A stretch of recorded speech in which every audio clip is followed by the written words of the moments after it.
the dark cosmos brings you The Last Spaceship, written by Leinster. This dystopian science fiction tale was first published in 1949. Strap in, dear cosmonauts, as we begin our dystopian journey. Kim Rendall stood by the propped-up Starshine in the transport hall of the primary museum on Alphin III. He regarded a placard under the spaceship with a grim and entirely mirthless amusement. He was unshaven and hollow-cheeked. He was even ragged. He was a pariah because he had tried to strike at the very foundation of civilization. He stood beside the 100-foot tapering hull, his appearance marking him as a blocked man. And he reread the lone placard within the railing about the exhibit. Kim Rendall read it again. He was haggard and hungry. He had been guilty of the most horrifying crime imaginable to a man of his time. But the law would not, of course, allow him or any other man to be coerced by any violence or threat to his personal liberty. Freedom was the law on Alphin III, a wryly humorous law. No man could be punished. No man could have any violence offered him. Theoretically, the individual was free as men had never been free before in all of human history.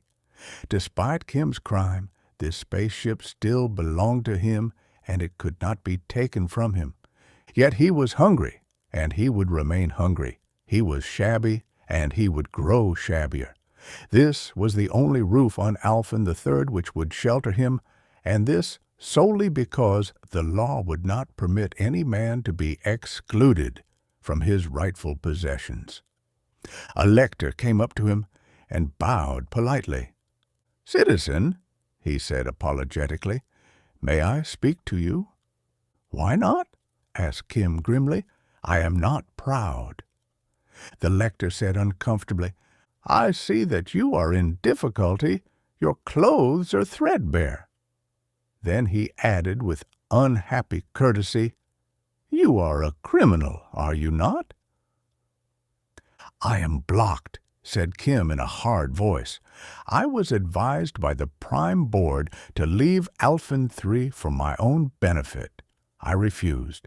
They put on the first block. Automatically after that, the other blocks came on one each day.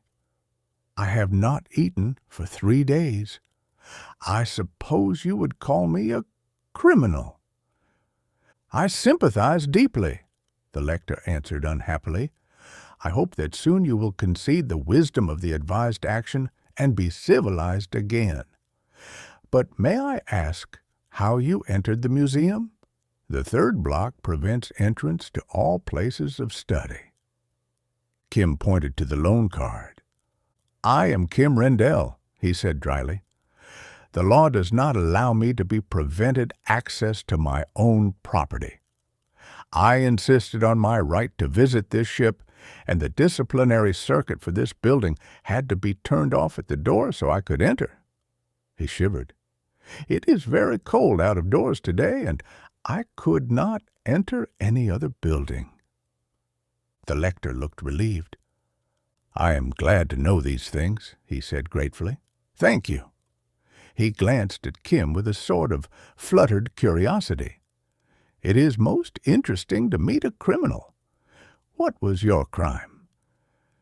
Kim looked at him under scowling brows.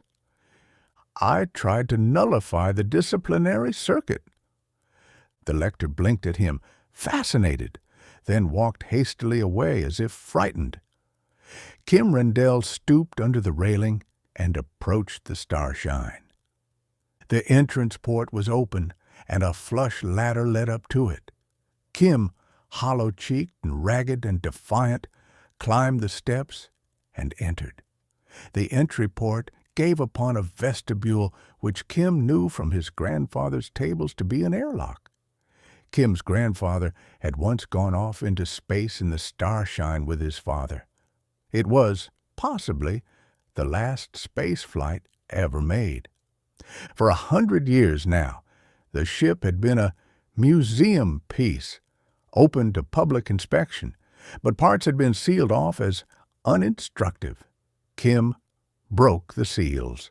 This was his property, but if he had not already been a criminal under block, the breaking of the seals would have made him one. At least, it would have had to be explained to a lector who, at discretion, could accept the explanation or refer it to a second-degree counselor. The counselor might deplore the matter and dismiss it or suggest corrective self-discipline. If the seal breaker did not accept the suggestion, the matter would go to a social board whose suggestion, in turn, could be rejected. But when it reached the prime board, and any matter from the breaking of a seal to mass murder would go there if suggested self-discipline was refused, there was no more nonsense. Kim's case had reached the prime board instantly, and he had been advised to leave Alphin III for his own good.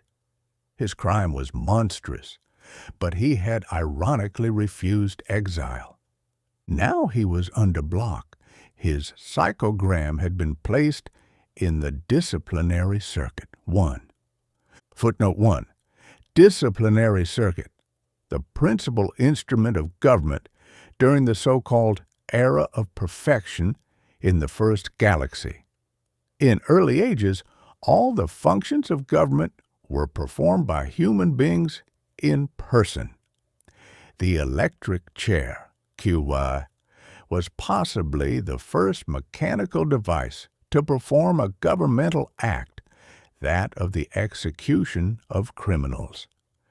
The disciplinary circuit was a device based upon the discovery of the psychographic patterns of human beings, which permitted the exact identification of any person passing through a neuronic field of the type IX2H, a development which permitted the induction of alternative electric currents in any identified person, made the disciplinary circuit possible.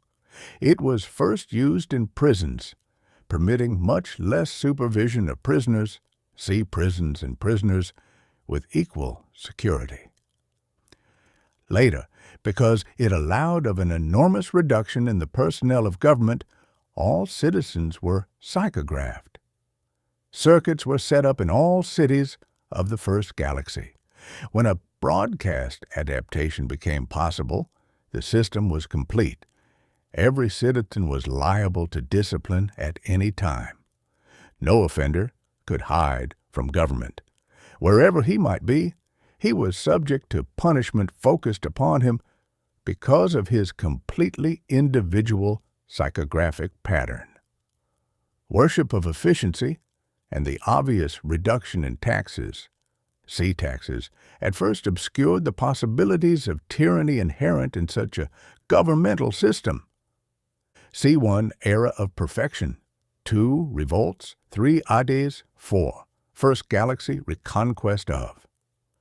For typical developments of government based upon the disciplinary circuit, see articles on Serious Faith, Algol II, Norton Fiestor, and the almost unbelievable but authenticated history of government on Vorton II. Encyclopedia of History. Volume 24. Cosmopolis. Second Galaxy. On the first day, he was blocked from the customary complete outfit of new garments, clean, sterile, and of his own choice.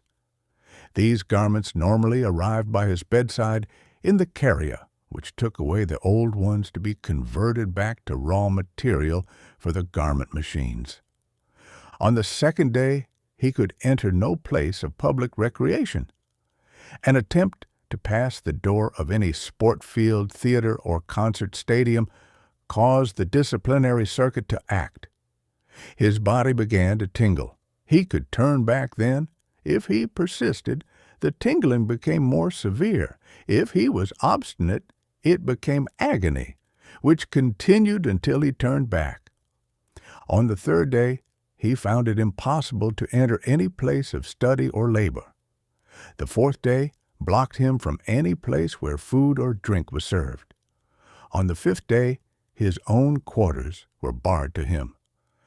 After 7 days, the city and the planet would be barred. Anywhere he went, his body would tingle gently in the morning, more and more strongly as the day wore on, until the torment became unbearable. Then he would go to the matter transmitter, name his chosen place of exile, and walk off the planet, which was Alphin III. But it happened that Kim was a matter transmitter technician. It happened that he knew that the disciplinary circuit was tied into the matter transmitter, and blocked men were not sent to destinations of their own choosing. Blocked men automatically went to Hades, and they did not come back.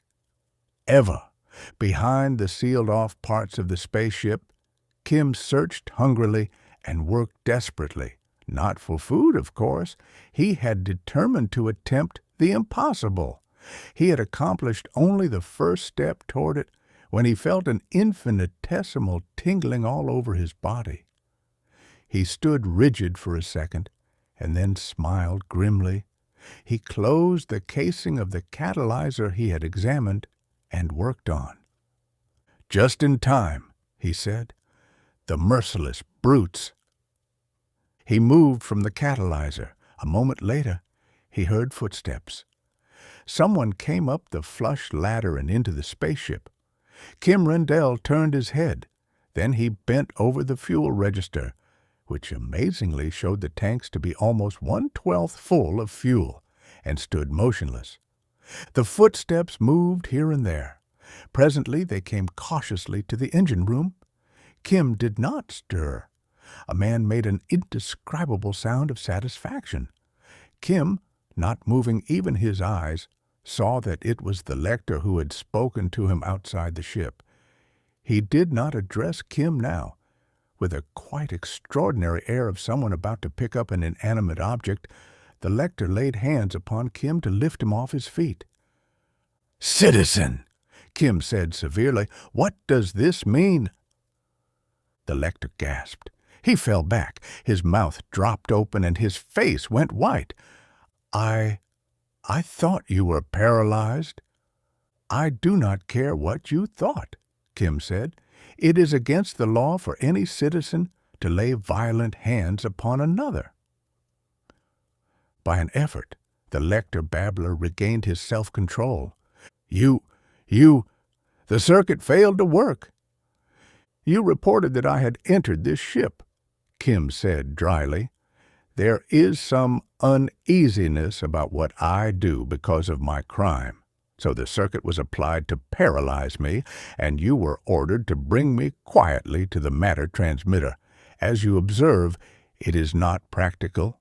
Go back and report it." The lector said something incoherent, turned and fled. Kim followed him leisurely to the entry port. He turned the hand power wheels which put a barrier across the entrance. He went back to his examination of the ship. The first part of the impossible had been achieved, but there was much more, too much more, which must be done. He worked feverishly. His grandfather had told him many tales of the Starshine. She had made voyages of as long as 2 years in emptiness, at full acceleration, during which she had covered 400 light-years of space, had purified her air, and fed her crew. Her tanks could hold fuel for 6 years' drive at full acceleration, and her food synthesizers, primitive as they were by modern standards, could yet produce some 400 foodstuffs from the carbon, hydrogen, nitrogen, and traces of other elements into which almost any organic raw material could be resolved. She was, in fact, one of the last and most useful spaceships ever constructed at the last spaceship yard in existence. She was almost certainly the last ever to be used, but she was only a museum piece now, and her switches were opened and her control cables severed lest visitors to the museum injure her. But Kim's grandfather had lectured him at great length upon her qualities. The old gentleman had had an elderly man's distaste for modern perfectionism. Kim threw switches here and there. He spliced cables wherever he found them cut. He was hungry, and he was gaunt, and he worked with a bitter anticipation of failure. He had been in the museum for almost an hour, and in the ship for half of that, when voices called politely through the barrier grill, "Citizen Kim Rendall, may we enter?" He made sure it was safe, then opened the way. "Enter and welcome, citizens," he said ironically, in the prescribed formula. But his hands were clenched, and he was all ready to fight for his life. Slowly, the prime board of Alphin III filed up the flush ladder and into the cabin of the Starshine. There was Malby, who looked like an elderly sheep. There was Ponta, who rather resembled an immature frog. There was Shimlo, who did not look like anything but an advanced case of benevolent imbecility, and Bert, who at least looked intelligent and whom Kim Rendall hated with a corrosive hatred. "Greeting, citizen," Malby said. Even his voice had a bleating quality. "Despite your crime, we have broken all precedent to come and reason with you. You are not mad, yet you act like a madman." Kim grinned savagely at him. "Come now. I found a material that changes a man's psychogram so he's immune to the disciplinary circuit. I was immune to discipline, so you four had me seized and my little amulet taken away from me. And then you sealed up every other bit of that material on the planet. Not so?" "Naturally," Bert said pleasantly. "The disciplinary circuit is the basis of civilization nowadays. All discipline, and hence all civilization, would cease if the circuit were nullified. Naturally, you must be disposed of. But carefully, so if there is anyone who shares my secret, he'll be betrayed by trying to help me," said Kim. "And quietly, too, so those amiable sheep, my fellow citizens, won't suspect there's anything wrong. They don't realize that they're slaves. They don't know of your pleasure palaces on the other side of the planet. They don't realize that when you take a fancy to a woman and she's blocked in her quarters until she's hysterical with fear and loneliness, you advise her to take psychological treatments which make her a submissive inmate of the harems you keep there.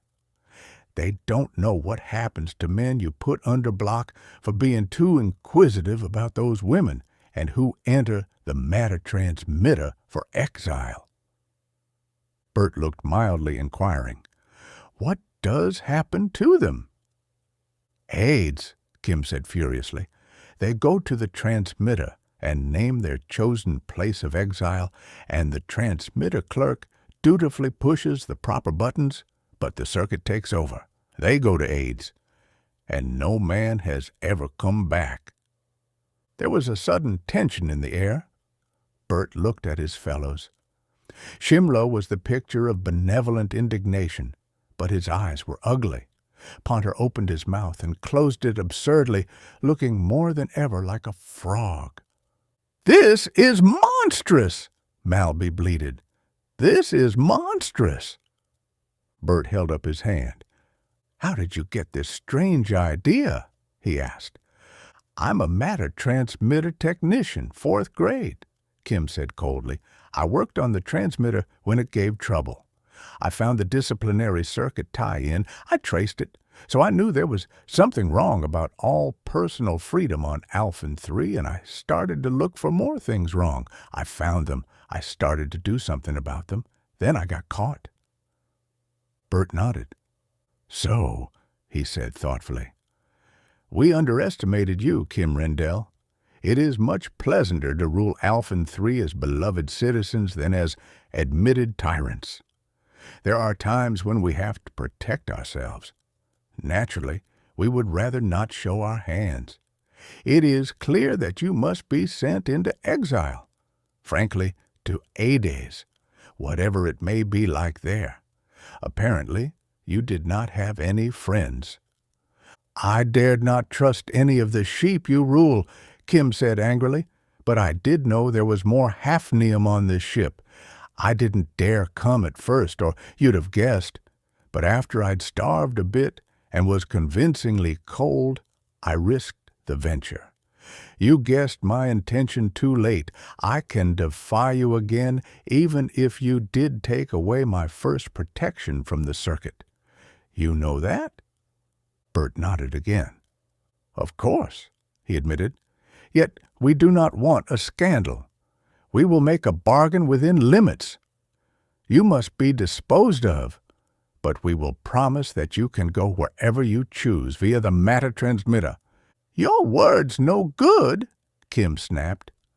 You will starve, Bert said mildly. Of course you can seal yourself in the ship, but we will have lectors, special lectors, waiting for you when you come out again. Kim scowled. Yes, he said. I've been here half an hour. The ship's circuits were cut, but I've put the communicator back in working order. I can broadcast over the entire planet telling the truth. I won't destroy your power, but I'll make your slaves begin to realize what they are. Sooner or later, one of them will kill you. Mulby bleated. It was not necessarily panic, but there are some minds to whom public admiration is necessary. Such persons will commit any crime to get admiration which they crave with a passionate desire. Bert held up his hand again. But why tell us? He asked pleasantly. Why didn't you simply broadcast what you learned? Possibly it was because you wished to bargain with us first. You have terms? Kim ground his teeth. That's right, he said. There is a girl, Donna Brett. She was to marry me, but one of you saw her. I think you, Bert. She is now blocked in her quarters to grow hysterical and terrified. It was on account of her that I acted too soon and got caught. I want her here. Bert considered without perceptible emotion. She is quite pretty, but there are others, he said in his detached way. If we send her, you will not broadcast? I'll kill her and myself, Kim said. It's apparently the only service I can do her. Get out now. It will take your best technician at least 40 minutes to make a scrambler which will keep me from broadcasting. I'll give you 20 minutes to get her to me. I'll talk to all the planet if she isn't here. Bert shrugged. Almost. I overestimated you, he said mildly. I thought you had an actual plan. Very well. She will come. But if I were you, I would not delay my suicide. Bert's eyes gleamed for an instant. Then he went out, followed by the others. Kim worked the controls which sealed the ship. He got feverishly to work again. From time to time, he stared desperately out of the vision ports and then resumed his labors. His task seemingly was an impossible one. The Starshine had been made into a mere museum exhibit. It was complete, but Kim's knowledge was inadequate and his time far too short. 18 minutes passed before he saw Donna. She stood quietly beside the railing outside the spaceship, alone and quite pale. He opened the outer airlock door. She came up. He closed the outer door and opened the inner. She faced him. She was deathly white. As she saw him, hollow-cheeked and bitter, she managed to smile. My poor Kim! What did they do to you? Blocked me, Kim cried. Took away my hafnium gadget and put me on the circuit. They locked up every scrap of hafnium on the planet behind an all-citizen block. They just didn't know that it was used in spaceships in the fuel catalyzers. I've found enough to make the two of us safe, though. Here. He thrust a scrap of metal into her hand. Hold it tightly. It has to touch your skin. She caught her breath. I was blocked in my quarters and I couldn't come out. She told him unsteadily I was going crazy with terror because you'd told me what it might mean. I tried so hard to break through, but flesh and blood can't face the circuit. I hadn't any reason to hope that you'd be able to do anything, but I did hope. I told them I'd kill both of us, he said fiercely. Maybe I shall, but if I can only find the right cable, we'll have a chance. Suddenly, every muscle in his body went rigid, and a screaming torment filled him. It lasted for part of a second. His face went gray. He wetted his lips. "Bert!" he said thickly. He had a psychometer under his robe. They came here, and he knew my psychogram was changed by the hafnium I'd found, so while they talked, he stole the new pattern. It's taken them this long to get it ready for the circuit. Now they're putting it in. With a sudden convulsive jerk, he went rigid once more. His muscles stood out in great knots. He was paralyzed, with every nerve and sinew in his body tensed to tetanic rigor. Agony filled him with an exquisite torment. It was the disciplinary circuit. It was those waves broadcast focused upon him at full power. They would have found him anywhere upon the planet, and their torment was unspeakable. Donna sobbed suddenly. "Kim!" she cried desperately. "I know you can hear me. Listen, they must have me on the circuit too, only what you gave me has thrown it off. They expect to hold us paralyzed while they cut in with torches and take us, but they mustn't. So I'm going to give you the thing you gave me. If it changed my pattern, it will change yours again to something they can't guess at." She sobbed again. "Please, Kim, don't give it back. Go ahead and do what you planned, whatever it is.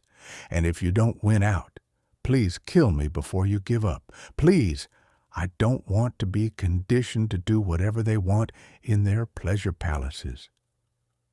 She took the tiny sliver of metal in her shaking fingers. She pushed aside the flesh of her hand to put it in his grip. Courageously, she released it. The agonized paralysis left Kim Rendall. But now Donna was a pitiful figure of agony. Kim groaned. Rage filled him. His anguish and fury was so terrible that he would have destroyed the whole planet had he been able. But he could not permit her gift, which she had given at the price of such torment, to go without reward. He must struggle on to save them both, even though now he had no hope. He sprang to the control board. He stabbed at buttons almost at random, hoping for a response. He'd tried to get the ship into some sort of operating condition, but now there was no time. Frenziedly, he attempted to find some combination of controls which would make anything happen. He slipped the second bit of hafnium into his mouth to have both hands free. In desperation, he ripped the control board panel loose. He saw clipped wires everywhere behind it. Seizing the dangling ends, he struck them fiercely together. A lurid blue spark leaped. He cried out in triumph, and the morsel of metal Donna had sacrificed to him dropped from his lips. His muscles contorted and agony filled him. There was a roaring noise. The Starshine bucked violently. There were crashes, and there was a feeling of intolerable weight, which he could feel despite his agony. The ship reeled crazily. It smashed through a wall. It battered into a roof. It spun like a mad thing and went skyward tail first, with Kim Rendall in frozen, helpless torment, holding two cables together with muscles utterly beyond his control. It went up toward empty space, in which no other vessel was navigating anywhere. Eventually, the Starshine, alone in space, as no other spaceship had been alone in 20,000 years, behaved like a sentient thing. At first, of course, Her actions were frenzied, almost insane, as if the disciplinary circuit waves, which made Donna a statue of agony and kept Kim frozen with contorted muscles, could affect the spaceship too. Wildly the little vessel went upward through air, which screamed as it parted for her passage. She yawed and swayed and ludicrously plunged backwards. The screaming of the air rose to a shriek, and then to a high, thin whistle, and then ceased altogether. Finally she was free of the air of Alphin III. After this, she really made speed, backing away from the planet. Her meteor detectors had been turned on in one of Kim's random splicings, and when current reached them, they reported a monstrous obstruction in her path and shunted in the meteor-repelling beams. The obstacle was the planet itself, and the beams tried to push it away. Naturally, they pushed the ship itself away out into the huge chasm of interplanetary space. It kept up for a long time, too, because Kim was paralyzed by the broadcast waves. They were kept focused upon him by the psychographic locator. So long as those waves of the disciplinary circuit came up through the ionosphere, Kim's spasmodically contracted muscles kept together the two cables which had started everything, but the Starshine backed away at 4 gravities acceleration, faster and ever faster, and ordinary psychographic locators are not designed for use beyond planetary distances. Ultimately, the tormenting radio beam lessened from sheer distance. At last, the influence broke off suddenly, and Kim's hands on the leads dropped away. The beam fumbled back to contact and wavered away again, and presently was only a tingling sensation probing for a target the locators could no longer keep lined up. Then the Starshine seemed to lose her frenzy and become merely a derelict. She sped on, giving no sign of life for a time. Then her vision ports glowed abruptly. Kim Rendall, working desperately against time and with the chill of outer space creeping into the ship's unpowered hull, had found a severed cable which supplied light and heat. An hour later still, the ship steadied in her motion. He had traced down the gyro's power lid and set them to work. 2 hours later yet, the Starshine paused in her flight, her long pointed nose turned about. A new element of motion entered the picture she made. She changed course. At last, as if having her drive finally in operation gave her something of purposefulness, the slim spaceship ceased to look frenzied or frowsy or bemused and swam through space with a serene competence, like something very much alive and knowing exactly what she was about. She came to rest upon the almost but not quite airless bulk of Alphin II, some 30 hours after her escape from Alphin III. Kim was desperately hungry, but for the lesser gravity of the smaller inner planet, which was responsible for its thinned-out atmosphere, he might have staggered as he walked. Certainly, a normal spacesuit would have been a heavy burden for a man who had starved for days. Donna also looked pale and worn out when she took from him the things he brought back through the airlock. They put the great masses of spongy, woody stuff in the synthesizer. It was organic matter. Some of it, perhaps, could have been consumed as food in its original state, but the synthesizer received it and hummed and buzzed quietly to itself, and presently the man and woman ate.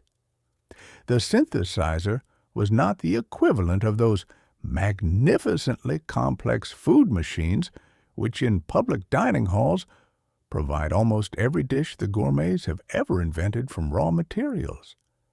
But it did make a palatable meal from the tasteless vegetation of the small planet. Kim said quietly when they had finished eating, "Now we'll find out for certain what Bert intends to do about us." He grimaced. "He's dangerously intelligent. He underestimated me before. He may consider us dead, or he may overestimate us. I think he'll play it safe. I would, in his place." "What does that mean?" Donna asked wistfully. "We will be able to go to some other planet, won't we, Kim?" As if we'd gone in the matter transmitter in a perfectly normal fashion, simply to take up residence on another world. Kim shook his head. "I'm beginning to doubt it," he said slowly. "The discovery that with a bit of hafnium a man can change his psychographic pattern is high explosive. If the disciplinary circuit can't pick him out as an individual, any man can defy any government which depends on the circuit, which means that no government is safe. I got to remove you for the sake of the government everywhere in the galaxy." "But they can't touch us here," said Donna. "We're safe now." Kim shook his head. I was too hungry to think before. "We're not safe. I've got to work like the devil. Do you remember your galactic history? Remember what the disciplinary circuit was built up to? Remember the last war? It's not only the spaceships which went into museums. I'm suddenly scared stiff." He stood up and abruptly began to put on the spacesuit again. His face had become haggard. "In the last war, there were no battles, only massacres," he said curtly as he snapped buckles. "There was no victory. They used a beam, which was a stepped-up version of the disciplinary circuit. They called it a fighting beam then, and they thought they could fight with it. But they couldn't. It simply made war impossible. So ultimately, they hooded over the projectors of the fighting beams, and most of them probably fell to rust. But there are some in the museums. If Bert and the others want to play safe, they'll haul those projectors out of the museum and hook them up to find and kill us, and there's no question but that they can do it." He stepped into the airlock and closed the door, still fumbling with the last adjustments to his spacesuit. Donna was puzzled by his gloomy forebodings. She heard the outer door open. As she stood there bewildered, she heard him bringing more raw foodstuff to the airlock with a feverish haste. He made 2 trips, 3, and 4. She found herself screaming shrilly because of an agony already past. It had been a bare flash of pain. It was gone in the fraction of a second, in the fraction of a millisecond, but it was such pain. It was the anguish of the disciplinary circuit 1,000 times multiplied. It was such torment as the ancients tried vainly to picture as the lot of damned souls in hell. Had it lasted, any living creature would have died of sheer suffering. But it flashed into being and was gone, and Donna had cried out in a strangled voice. She was filled with a horrible weakness from the one instant of anguish, and she felt stark panic lest it come again. The outer airlock door slammed shut. The inner opened. Kim came staggering within. He did not strip off the spacesuit. He ran clumsily toward the now-repaired control panel, his face contorted. "Lie down flat," he shouted as he opened his faceplate. "I'm taking off." The Starshine roared from the almost barren world, which was an inferior planet of the sun, Alphin, not worth colonization by men. Acceleration built up and built up and built up to the very limit of what the human body could stand. After 20 minutes, it dropped from 4 gravities to 1. "Donna!" Kim called hoarsely. She answered faintly. "They've got the ancient projectors hooked up," he said as hoarsely as before. "They're searching for us. We were so far away that the beam flashed past. It won't record finding us for minutes. as it'll take time for the response to get back. That's what will save us. But they're bound to touch us occasionally until we get out of range. The Starshine swung about in space. The brutal acceleration began again at an angle to the former line of motion. 10 minutes later, there was another moment of intolerable pain. Every nerve in their bodies jumped in a tetanic convulsion. Had it continued, their muscles would have torn loose from their bones, and their hearts would have burst from the violence of the fearful contraction. The Starshine would have gone on senselessly as a speeding coffin, but again the searing torment lasted for only the fraction of a second. Back on Alphin III, great projectors swept across the sky. They were ancient devices, those projectors. They were quaint, even primitive in appearance. But 1,000 years before they had been the final word in armament, they represented an attack against which there was no defense, a defense which could not be breached. Those machines had ended wars. They poured forth tight beams of the same wave frequencies and forms of which the disciplinary circuit was a more ancient development still. But where the circuit was an exquisitely sensitive device for the exquisitely graduated torment of individuals, these beams were murderers of men. They were not tuned to the psychographic patterns of single persons, but coarsely, in irresistible strength, to all living matter containing given amino chain molecules, in short, to all men. And they had made the last war the last. There had been one battle in that war. It had taken place near Canis Major, where there had been 40,000 warships of space lined up in hostile array. The two fleets were almost equally matched in numbers, and both possessed the fighting beams. They hurtled toward each other, the beams stabbing out ahead. They interpenetrated each other and went on blindly. It was 100 years before the last of the runaway derelicts blundered to destruction or was picked up by other spaceships, which then still roved the spaceways. Because there was no defense against the fighting beams, which were aimed by electronic devices, a ship did not cease to fight when its crew was dead, and every crew had died when a fighting beam lingered briefly on their ship. There was not one single survivor of the Battle of Canis Major. The fleets plunged at each other, and every living thing in both fleets had perished instantly. Thereafter, the empty ships fought on as robots against all other ships. So there were no more wars. For 200 years after that battle, the planets of the galaxy continued to mount their projectors and keep their detector screens out. But war had defeated itself. There could be no victories, but only joint suicides. There could be no conquests, because even a depopulated planet's projectors would still destroy all life in any approaching spaceship for as many years as the projectors were powered for. But in time, more especially after matter transmitters had made spacecraft useless, they were forgotten, all but those which went into museums for the instruction of the young. These resuscitated weapons were now at work to find and kill Kim and Donna. In a sense, it was like trying to kill flies with a 16-inch gun. The difficulties of aiming were extreme. To set up a detector field and neutralize it would take time and skill which were not available. So the beams swept through great arcs, with operators watching for signs of contact.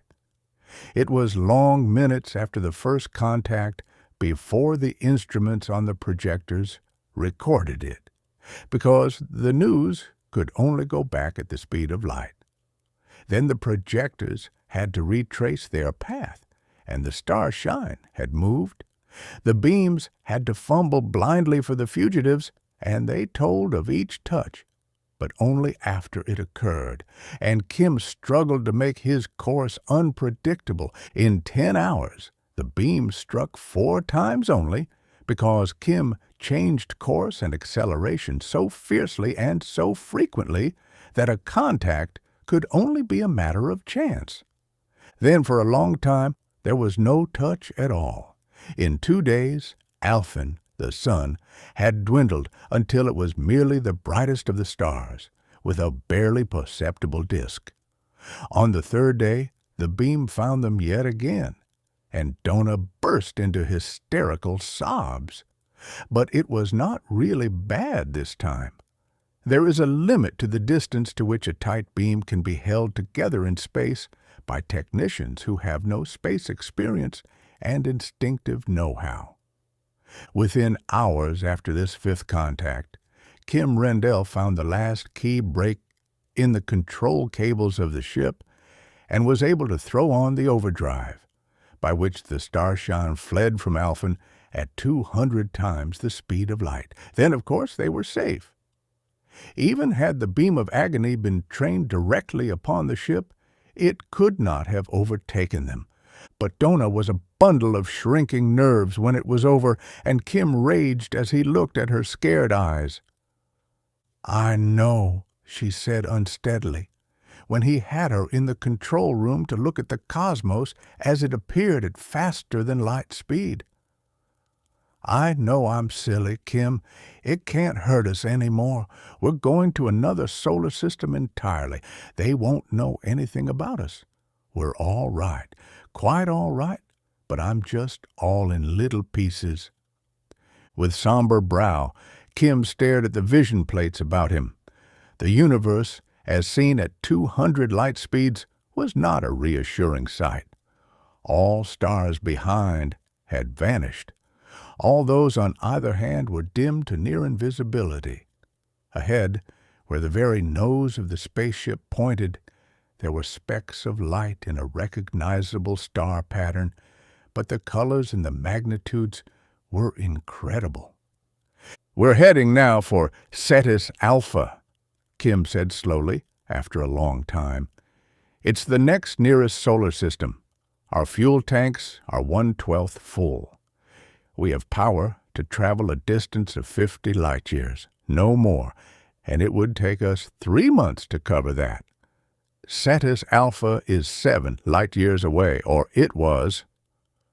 "We're going to settle on one of the planets there?" Donna asked hopefully. "What are they like, Kim?" "You might look them up in the pilot," Kim said rather glumly. "There are 6 inhabited ones." "You sound worried," she said. "What is it?"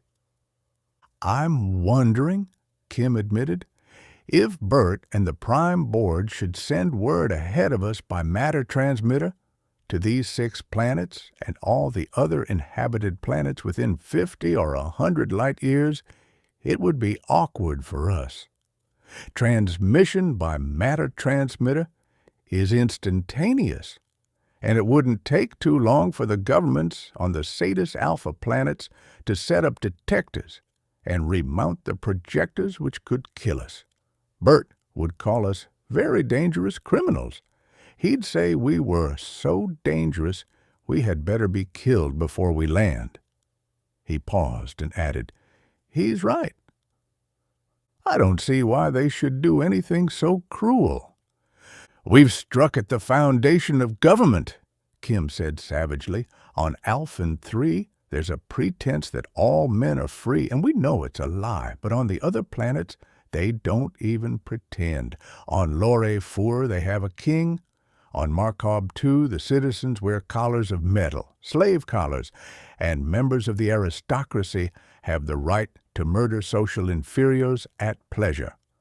On Andromeda 9, the Disiplinary Circuit, and so the government, is in the hands of a bloodthirsty lunatic. The circuit backs all governments alike, the supposedly free and the frankly despotic governments impartially. We're a danger to all of them. Even a decent government, if there is one, would dread having its citizens able to defy the circuit. Yet in 10 words I can tell how to nullify the one instrument on which all government is based. Once that knowledge gets loose, nothing can suppress it." Donna sighed. "I was hoping we could go someplace where we would be safe," she said. "Isn't there any such place?" Kim's laugh was bitter.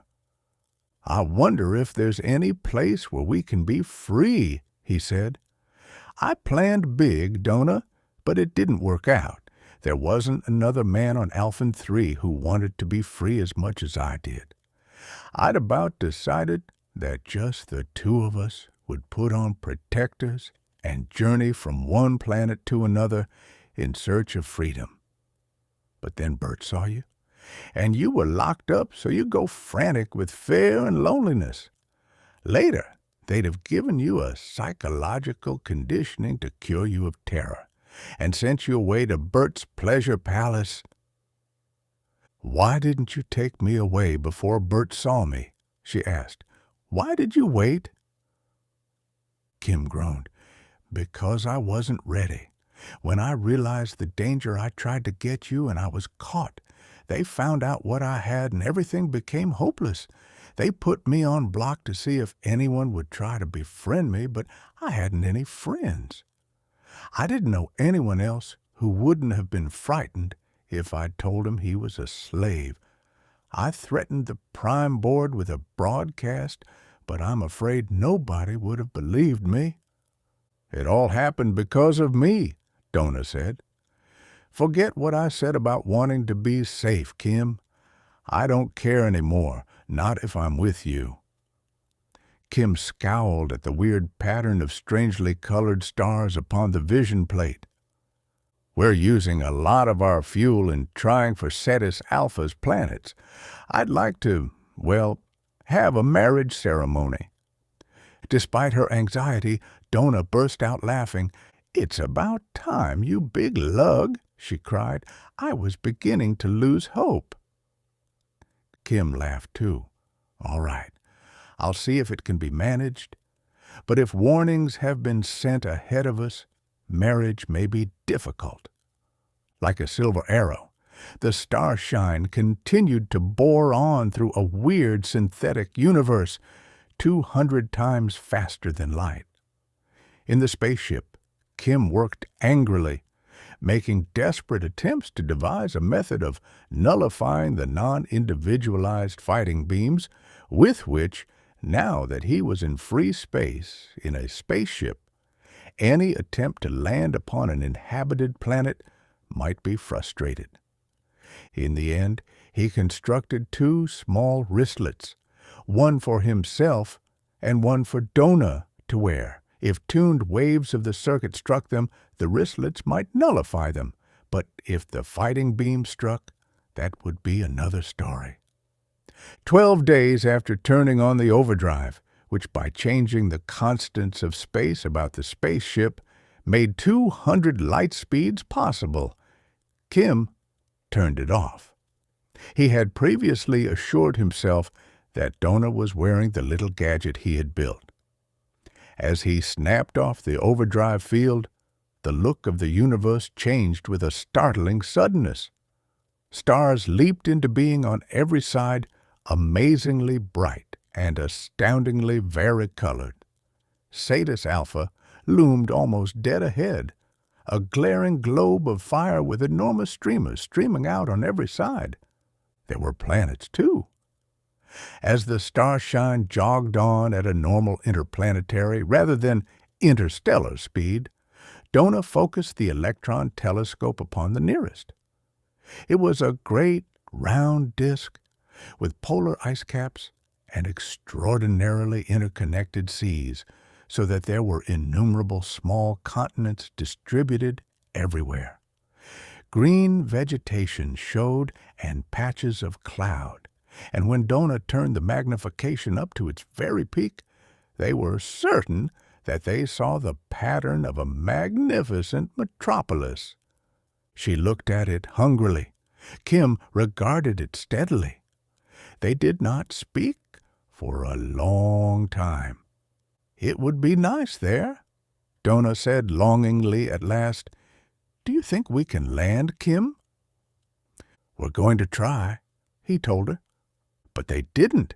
They were 40 million miles away when a sudden, overwhelming anguish smote them both. All the universe ceased to be. 6 weeks later, Kim Rendall eased the Starshine to a landing on the solitary satellite of the red dwarf sun Phanis. It was about 4,000 miles in diameter. Its atmosphere was about 1/4 the density needed to support human life. Such vegetation as it possessed was stunted and lichenous. The terrain was tumbled and upheaved, with raw rock showing in great masses which had apparently solidified in a condition of frenzied turmoil. It had been examined and dismissed as useless for human colonization many centuries since. That was why Kim and Donna could land upon it. They had spent half their store of fuel in the desperate effort to find a planet on which they could land. Their attempt to approach Cetus Alpha 6 had been the exact type of all their fruitless efforts. They came in for a landing, and while yet millions of miles out, recently reinstalled detector screens searched them out. Newly stepped-up long-distance psychographic finders had identified the Starshine as containing living human beings. Then projectors taken out of museums had hurled at them the deadly pain beams which had made war futile 1,000 years before. They might have died within 1 second from the bursting of their hearts and the convulsive rupture of every muscular anchorage to every bone, except for one thing. Kim's contrived wristlets had saved them. The wristlets, plus a relay on a set of controls to throw the Starshine into overdrive travel through space. The wristlets contained a morsel of hafnium, so that any previous psychographic record of them as individuals would no longer check with the psychogram a search beam would encounter. But also, on the first instant of convulsive contraction of muscles beneath the wristlets, they emitted a frantic, tiny signal. That signal kicked over the control relay. The Starshine flung itself into overdrive escape faster than light, faster than the pain beams could follow. They had suffered, of course, horribly, but the pain beams could not play upon them or more than the 1/10 of a millisecond before the Starshine vanished into faster-than-light escape. They had tried each of the 6 planets of Cetus Alpha. They had gone rather desperately to Cetus Gamma, with 4 inhabited planets, and Serene, with 3. Then the inroads on their scant fuel supply and their dwindling store of vegetation from Alphin II made them accept defeat. The massed volumes of the galactic pilot for this sector, age-yellowed, brittle volumes now, had told them of vegetation on the useless planet of the dwarf star Phanis. They came to it. Kim was stunned and bitter, and they landed. After the ship had settled down in a weird valley with fantastic overhanging cliffs and a frozen small waterfall nearby, the two of them went outside. They wore spacesuits, of course, because of the extreme thinness of the air. "I suppose we can call this home now," Kim said bitterly. It was night. The sky was cloudless, and all the stars of the galaxy looked down upon them as they stood in the biting cold. His voice went by a space phone to the helmet of Donna by his side. "I guess I can stand it if you can, Kim," she said quietly. "We've got fuel for 6 weeks' drive," he said ironically. "That means we can go to any place within 25 light years. We've tried every solar system in that range. They're all warned against us. They all had their projectors in operation. We couldn't land. and we'd have starved unless we got to some new material for the synthesizer. This was the only place we could land on, so we have to stand it, if we stand anything." Donna was silent for a little while. "We've got each other, Kim," she said slowly. "For a limited time," he said. "If we use our fuel only for heat and to run the synthesizer for food, it will probably last several years, but ultimately it will run out, and we'll die." "Are you sorry you threw away everything for me, Kim?" asked Donna. "I'm not sorry I'm with you.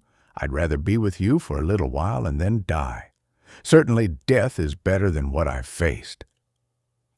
Kim made a furious gesture. "It's recognized everywhere that the population of a planet has the right to make all the laws of that planet.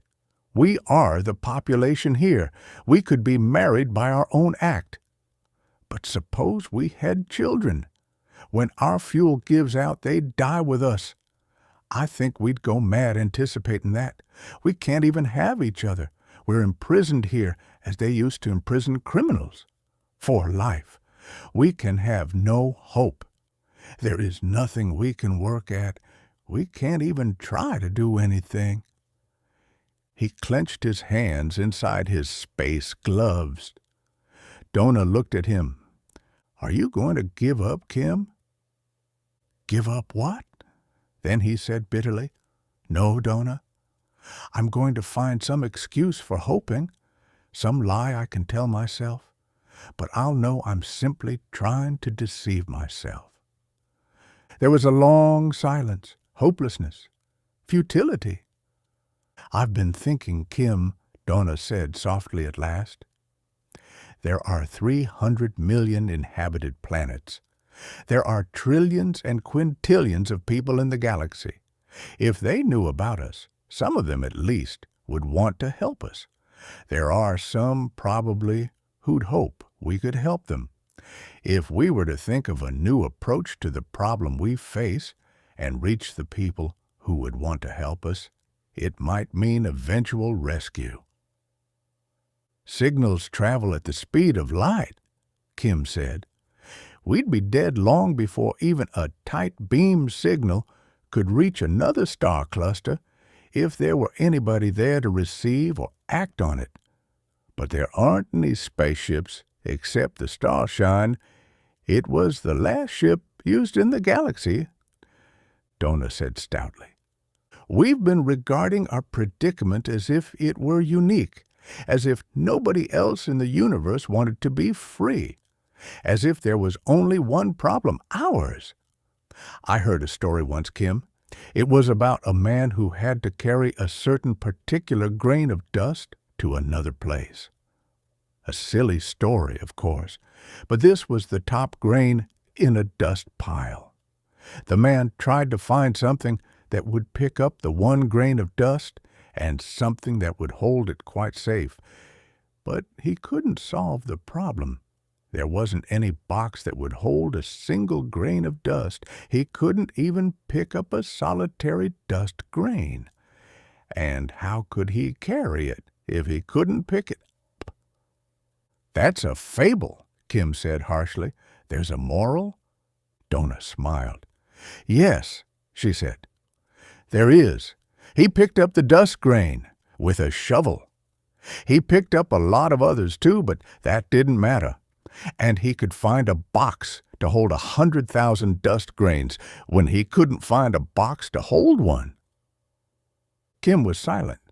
Donna nodded and smiled at him. There was silence.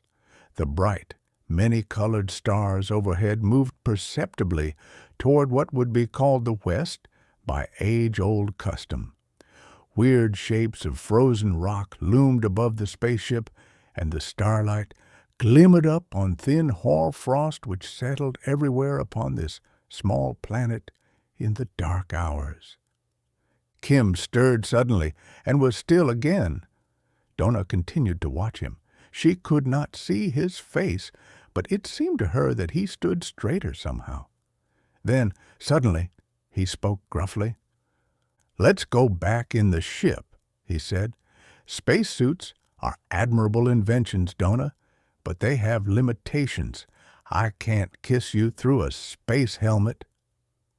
He did not wait until they were out of the airlock, and she clung to him. Then he grinned for the first time in many days. "My dear," he said contentedly, "not only are you the best-looking female I ever saw, but you've got brains. Now watch me." "What are you going to do?" she asked breathlessly. "Too much to waste time talking about it," he told her. "Want to help? Look up Ada's in the pilot. I had completely forgotten I was a matter transmitter technician." He kissed her again, exuberantly, and strode for the Starshine record room, shedding the parts of his spacesuit as he went. He pulled down the microfilm reels covering the ship's construction and zestfully set to work to review them, making notes and sketches from time to time. The reels, of course, contain not only the complete working drawings of the entire ship, showing every bolt and rivet, but also every moving part in stereoscopic relationship to its fellows, with full data, so that no possible breakdown could take place without full information being available for its repair. Donna watched him furtively as she began the tedious task of hunting through the galactic pilot of this sector, 200-odd volumes, for even a stray reference to the planet Ades. Ultimately, she did find Ades mentioned, not in the bound volumes of the pilot, but in the microfilm abbreviated Galactic Directory. Ades rated just 3 lines of type: its space coordinates, the spectral type of its sun, a climate-atmosphere symbol which indicated that 3/4 of its surface experienced subarctic conditions, and the memo, its borderline habitability, caused it to be chosen as a penal colony at a very early date. Landing upon it is forbidden under all circumstances. A patrol ship is on guard. The memorandum was quaint. Now that no space line had operated in 5 centuries, no exploring ship in nearly 2, and the Space Patrol itself had been disbanded 300 years since. Kim said. "If we need it, not too bad. People could survive on Ades. People probably have, and they won't be sheep, anyhow." "How far away is it?" Donna asked uneasily. "We have enough fuel for 25 light-years travel, you said." "Ades is just about halfway across the galaxy," he told her. "We couldn't really get started there if our tanks were full. The only way to reach it is by matter transmitter." But he did not look disheartened. Donna watched his face. "It's ruled out. What did you hope from it, Kim?" "A wedding," he said and grinned. "But it isn't ruled out, Donna. Nothing's ruled out if an idea you gave me works. Your story about the dust grain hit my mind just right. I was trying to figure out how to travel 100 light-years on 25 light-years fuel, even though the Prime Board may have sent warnings 3 times that far. But if you can't solve a little problem, make it a big one and tackle that. That's what your story meant. It's a nice trick." Donna was puzzled by what Kim had said. She stared at him, wide-eyed, trying to figure out his meaning. For a moment or two he made no attempt to explain. He just stood there, grinning at her. "Listen, Donna," he said finally, "why did they stop making spaceships? Matter transmitters are quicker, and spaceships aren't needed anymore." "Right," Kim said. "But why was the Starshine used by my revered great-grandfather to bring the first colonists to Alphin III?" Because you have to have a receiver for a matter transmitter, and you have to carry it. Alphin III was almost the last planet in the galaxy to be colonized, wasn't it? Yes. Why do you have to carry a receiver? No, don't bother. But do answer this one. If two places are both too far to get to, what's the difference? Why, none. Oh, there's a lot, he told her. The next star cluster is too far away for the Starshine with her present drive and fuel. To the next galaxy is no farther. But when I stopped trying to think of ways to stretch our fuel and started trying to think of a way to get to the next galaxy, I got it. She stared. Are we going there to live? She said submissively. But her eyes were sparkling with mirth. He kissed her exuberantly. My dear, I wouldn't put anything past the two of us together. But let me show you how it works. He spread out the drawings he had made from the construction records while she searched the pilot. He expounded their meaning enthusiastically, and she listened and made admiring comments. But it is rather doubtful if she really understood. She was too much occupied with the happy knowledge that he was again confident and hopeful. But the idea was not particularly complicated. Every fact was familiar enough. Spaceships in the old days and the Starshine in this were able to exceed the speed of light by enclosing themselves in an overdrive field, which was space so stressed that in it the velocity of light was enormously increased. Therefore, the inertia of matter, its resistance to acceleration or its mass, was reduced by the same factor y. The kinetic energy of a moving spaceship, of course, had to remain the same when an overdrive field was formed about it. Thus, when its inertia was decreased by the field, its velocity had to increase. Mathematically, the relationship of mass to velocity with a given quantity of kinetic energy is, for normal space, mv equals E. In an overdrive field, where the factor y enters, the equation is my yv equals E. The value of y is such that speeds up to 200 times that of light result from a spaceship at normal interplanetary speed going into an overdrive field. A matter transmitter field, as everyone knows now, simply raises the value of y to infinity. The formula then becomes m over infinity. Infinity v equals E. The mass is divided by infinity and the velocity multiplied by infinity. The velocity in a planet-to-planet transmitter is always directly toward the receiver to which the transmitter is tuned. In theory, then, a man who enters such a transmitter passes through empty space unprotected. But his exposure is so exceedingly brief, across the whole first galaxy transit was estimated to require 0.0001 second, that not one molecule of the air surrounding him has time to escape into emptiness. Thus, the one device is simply an extension of the principle of the other. A matter transmitter is merely an enormously developed overdrive field generator with a tuning device attached. But until this moment, apparently it had not happened that a matter transmitter technician was in a predicament where the only way out was to put those facts together. Kim was such a technician, and on the Starshine, he had probably the only overdrive field generator of spaceship pattern still in working orders in the universe.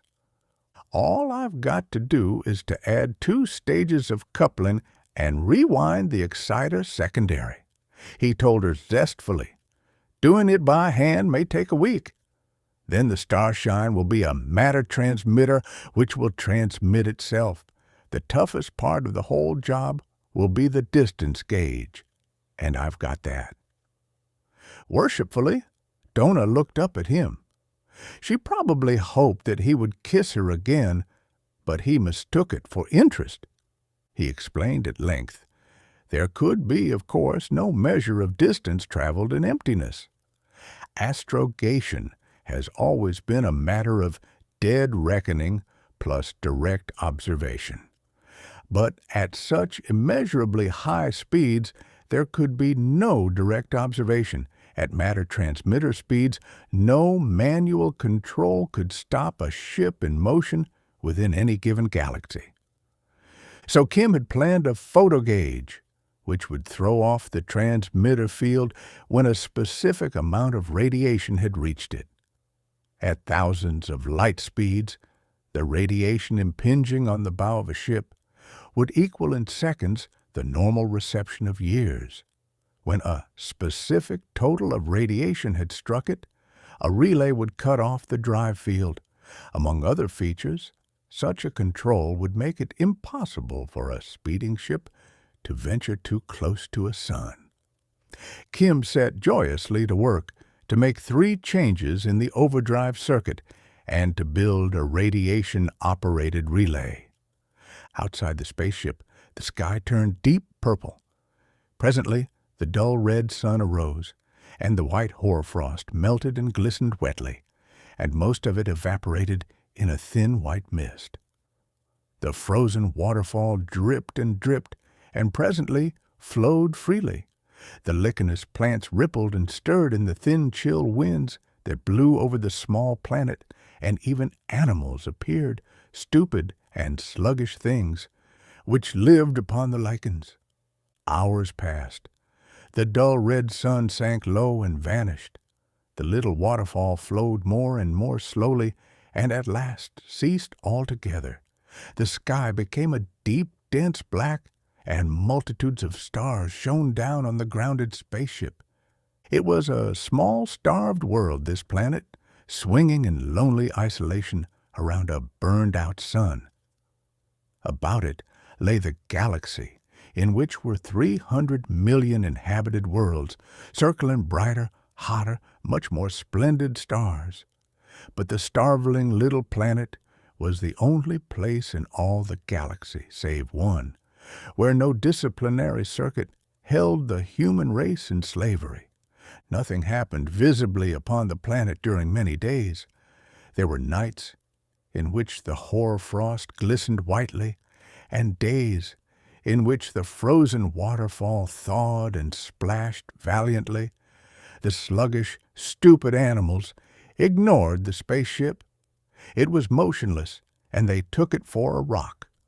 Only twice did its 2 occupants emerge to gather the vegetation which was raw material for their food synthesizer.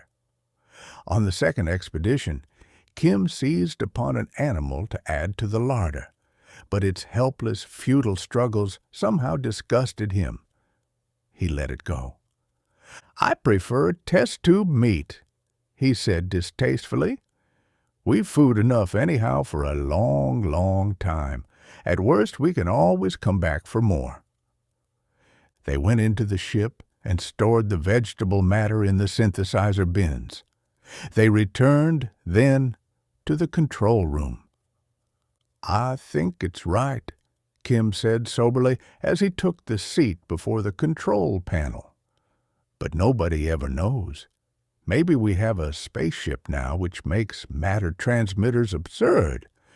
Maybe we've something we can't control at all, which will land us hundreds of millions of light years away, so that we'll never be able to find even this galaxy again.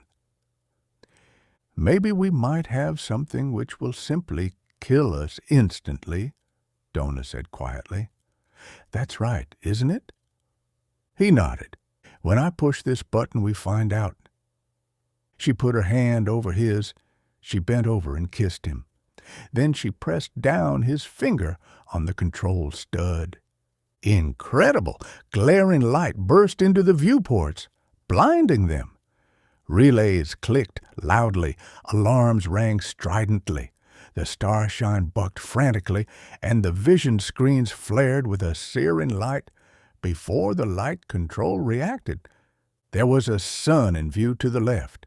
It was a blue-white giant, which even at a distance which reduced its disk to the size of a water drop, gave off a blistering heat. To the right Within a matter of a very few millions of miles, there was a cloud-veiled planet. "At least we traveled," Kim said, "and a long way, too. Cosmography's hardly a living science since exploration stopped, but that star surely wasn't in the cluster we came from."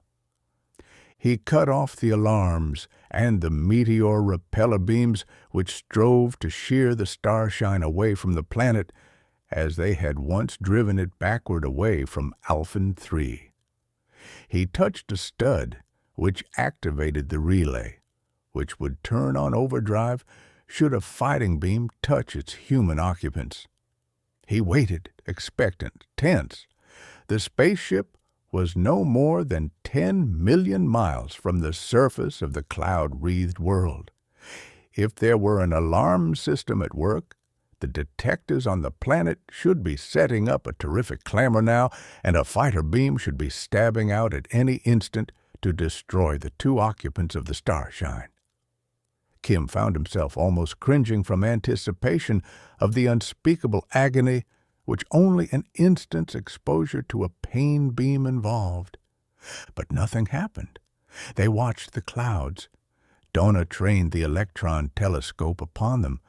They were not continuous. There were rifts through which solidity could be glimpsed, sometimes clearly and sometimes as through mist. She put in an infrared filter and stepped up the illumination. The surface of the planet came into view on the telescope screen. They saw cities. They saw patches of vegetation of unvarying texture, which could only be cultivated areas providing raw material for the food synthesizers. They saw one city of truly colossal size. "We'll go in on planetary drive," Kim said quietly. "We must have gone beyond news of us, or they'd have stabbed at us before now. But we'll be careful. I think we'd better sneak in on the night side. We'll turn on the communicator, by the way. We may get some idea of the identity of this sun." He put the little ship into a power orbit, slanting steeply inward in a curve which would make contact with the planet's atmosphere just beyond the sunset line. He watched the hull thermometers for their indications. They touched air very high up and went down and down, fumbling and cautious. The vision screens were blank for a long time, but the instruments told of solidity 200 miles below, then 100, then 50, 25, 10. Suddenly, the communicator speaker spoke in a gabble of confusing voices. Donna tuned it down to 1. All the galaxy spoke the same language, of course, but this dialect was strangely accented. Presently, they grew accustomed and could understand. "We all take pride in the perfection of our life," the voice said unctuously. 10,000 years ago, perfection was attained upon this planet, and it is for us to maintain that perfection. Unquestioningly, we obey our rulers, because obedience is a part of perfection.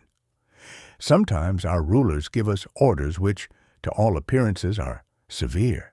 It is not always easy to obey, but the more difficult obedience may be, the more necessary it is for perfection. The disciplinary circuit is a reminder of that need as it touches us once each day to spur us to perfection.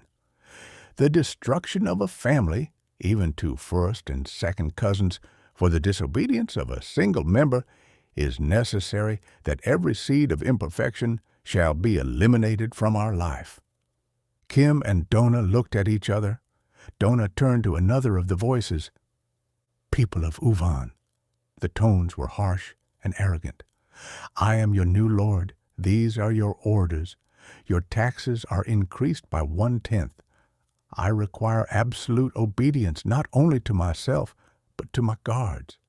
If any man, woman, or child shall so much as think a protest against my lightest command, he or she shall writhe in agony in a public place until death comes, and it will not come quickly.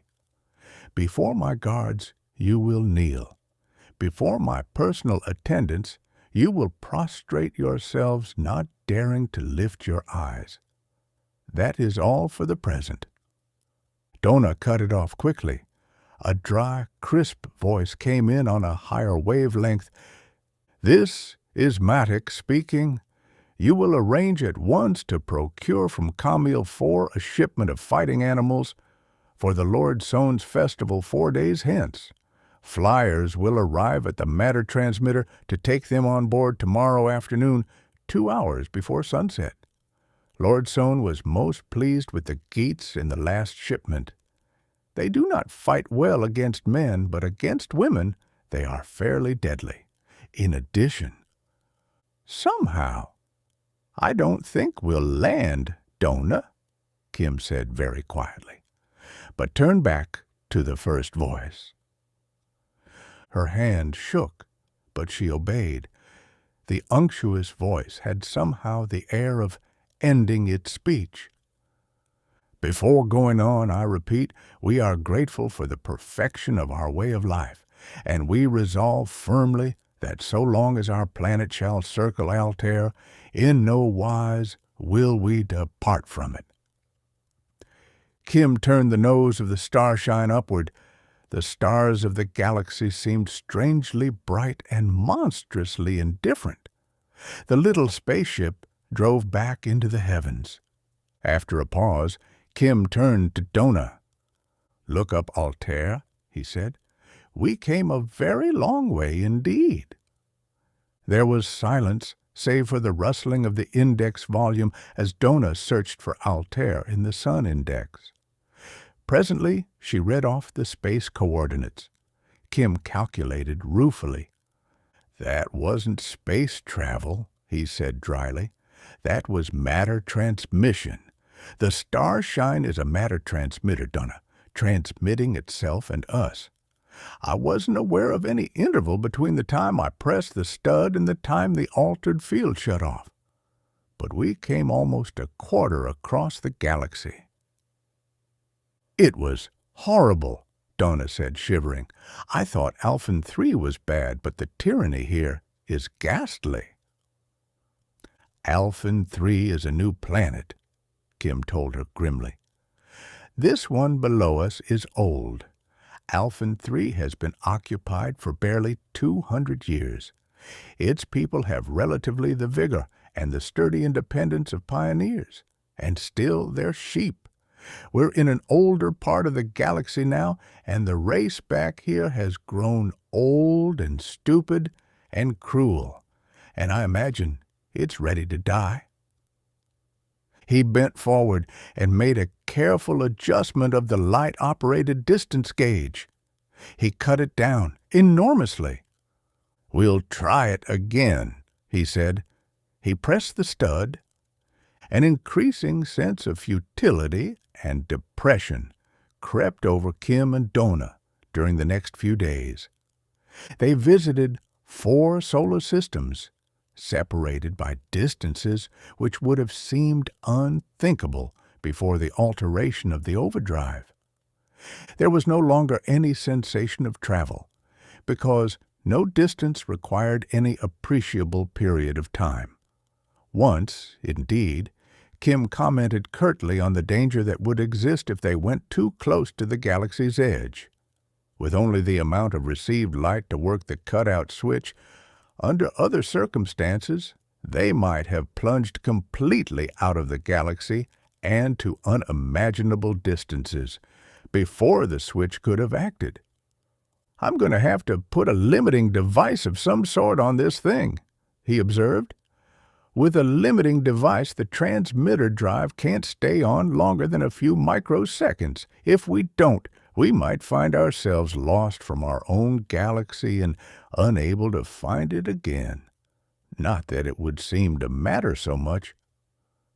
His skepticism seemed justified. The Starshine was the only vessel now plying among the stars. It had been of the last and best type, though by no means the largest ever constructed, and by 3 small changes in its overdrive mechanism, Kim had made it into something of which other men had never dreamed. For the first time in the history of the human race, other galaxies were open to the exploration and the colonization of men.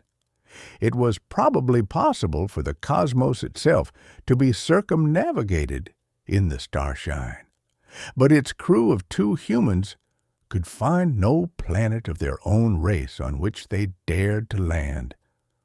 They approached Vorton, too, and found a great planet seemingly empty of human beings. There were roads and cities, but the roads were empty and the cities full of human skeletons. Kim and Donna saw only 3 living beings of human form, and they were skin and bones, and shook clenched fists and gibbered at the slim spacecraft as it hovered overhead. The Starshine soared away. It hovered over Macabre 6, and there were towers which had been powerhouses rusting into ruin, and human beings naked and chained, pulling plows while other human beings flourished whips behind them. The great metropolis where the matter transmitter should have been was ruins. Unquestionably, the matter transmitter here had been destroyed, and the planet was cut off from the rest of civilization. They came fearfully to rest above the planet's center upon Motet 7 and saw decay. The people reveled in the streets, but listlessly, and the communicator brought only barbarous sensual music and howled songs of a beastliness that was impossible to describe. The vessel actually touched ground upon Zan and Kim, and Donna actually talked to 2 citizens. But those folk were blank-faced and dull. Yet what they told Kim and Donna apathetically, in response to questioning, was so disheartening that Donna impulsively offered to take them away. But the 2 citizens were frightened at the idea. They fled when Donna would have urged them. Out in clear space again, on interplanetary drive, Kim looked at Donna with brooding eyes. "It looks as if we can't find a home, Donna," he said quietly. "The human race is finished. We completed a job, we humans. We conquered a galaxy and we occupied it, and the job was done. Then we went downhill. You and I, we came from the newest planet of all, and we didn't fit. We're criminals there, but the older planets like these are indescribably horrible." He stopped and asked wryly, "What shall we do, Donna? I'd have liked a wedding ceremony. But what are we going to do?" Donna smiled at him. "There's one place yet. The Prime Board called us criminals. Let's look up the criminals on Ades. Maybe, and it's just possible, people who have mustered energy and independence enough to commit political crimes would be bearable. If we don't find anything there, why, we'll go to another galaxy, choose a planet, and settle down. And I promise I won't be sorry, Kim." Kim made his computations and swung the Starshine carefully. He was able to center the course of the spaceship with absolute precision upon the sun around which Ades circled slowly in lonely majesty. He pressed the matter transmission stud, and the alarm bells rang stridently, and there was the sun and the planet Ades barely 500,000 miles from their starting point. It was not a large planet, and there was much ice and snow. The electron telescope showed no monster cities either, but there were settlements of a size that could be picked out. Kim sent the Starshine toward it. "Of course I'm only head of this small city," said the man with the bearskin hat, "and my powers are limited here, but I think we'll find plenty to join us. I'll go, of course, if you'll take me." Kim nodded in an odd, grim satisfaction. "We'll set up matter transmitters," he suggested. "Then there'll be complete and continuous communication with this planet from the start." "Right," said the man with the bearskin hat. He added candidly, We've brains on Hades, my friend. We've got every technical device the rest of the galaxy has, except the Disiplinary Circuit, and we won't allow that. If this is a scheme of some damn despot to add another planet to his empire, it won't work. There are 3 empires already started, you know, all taken by matter transmitter. But that won't work here. If you build the transmitters yourselves, you'll know there's nothing tricky about the circuits, Kim said. My offer is to take a transmitter and an exploring party to the next nearest galaxy and pick out a planet there to start on. Hades isn't ideal. No, agreed the man with the bearskin hat. It's too cold and we're overcrowded. There are 20 million of us and more keep coming out of the transmitter every day. The galaxy seems to be combing out all its brains and sending them all here. We're short of minerals, though, metals especially. So we'll pick some good sound planets to start on over in a second galaxy. Come to the communicator and we'll talk to the other men we need to reach. They went out of the small building which was the center of government of the quite small city. There was nothing impressive about it anywhere. It was not even systematically planned. Each citizen, it appeared, had built as he chose. Each seemed to dress as he pleased, too. To Kim and to Donna, there was a startling novelty in the faces they saw about them. On Alphin III, almost everybody had looked alike. At any rate, their faces had worn the same expression of bovine contentment. On other planets, contentment had not been the prevailing sentiment. On some, despair had seemed to be universal. But these people, these criminals, were individuals. Their manner was not the elaborate, cringing politeness of Alphin III. It was free and natural. The communicator station was rough and ready. It was not a work of art, but a building put up by people who needed a building and built one for that purpose only. The vision screens lighted up one by one, and faces appeared, as variegated as the costumes beneath them. They had a common look for aliveness, which was heartening to Kim. The conference lasted for a long time. There was enthusiasm and there was reserve. The Starshine would carry a matter transmitter to the next galaxy and open a way for migration of the criminals of Hades to a new island universe for conquest. Kim would turn over the construction records of the spaceship so that others could be built. He would give the details of the matter transmitter alteration.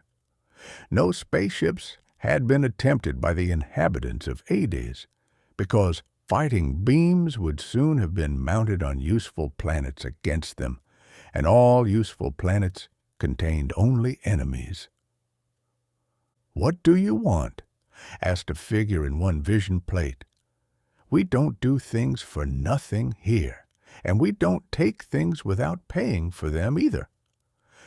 Donna and I want only a place to live and a people to live among who are free," Kim answered sharply. "You've got that," the man in the bearskin hat said. "All right. We'll all call public meetings and confirm these arrangements." The heads of other cities nodded. "We'll pass on the news to other cities at once," another man said. He was one of those who had nodded. "Everybody will wish to come in on it, of course. If not now, then later." "Wait," Kim said suddenly. "How about the planets around us? Are we going to leave them enslaved?" "Nobody can free a slave," a whiskered man in a vision plate said dryly. "We could only release prisoners. In time, we may have to take them over, I suppose. But on the planet I come from, there aren't a dozen men who'd know how to be free if we emancipated them. They don't want to be free. They're satisfied as they are. If any of them want to be free, they'll be sent here eventually." "I am reluctant to desert them," Kim answered slowly. "Count, man, the man with bearskin hat cried. There are 300 million inhabited planets. All of them but Ada's are ruled by disciplinary circuits. If we set out to liberate them, it would take 1,000 years, and there are only 20 million of us. Designate just one of us to stay on each planet to teach the people to be free again. Otherwise, we wouldn't do a tenth of the job, and we'd destroy ourselves by scattering. But hang it all, we'd be tyrants. No, we'd go on and start on a new galaxy. That's a job worth doing. We'll keep a group of watchers here to receive the new ones who come here into exile and forward them. Someday, maybe, we'll come back and take over the old galaxy if it seems worthwhile. But we've a job to do. How many galaxies are there anyhow, for us and our children and our children's children to take over? It's a job that will never be finished, another voice said. That's good. There were trees visible from the window of the house that had been offered by a citizen for Kim's and Donna's use. The sun went down beyond those trees, with a glowing of many colors in the foliage. Kim had never watched a sunset before, except upon the towers and pinnacles of a city. He had never noted quite this sharp tang in the air either, which he learned was the smell of fresh growing things. I think I'm going to like living like this, he said to Donna. Have you noticed the way people act? They don't behave as if I were important at all in one way. They seem to think I'm commonplace. But I've never before felt so definitely that I matter.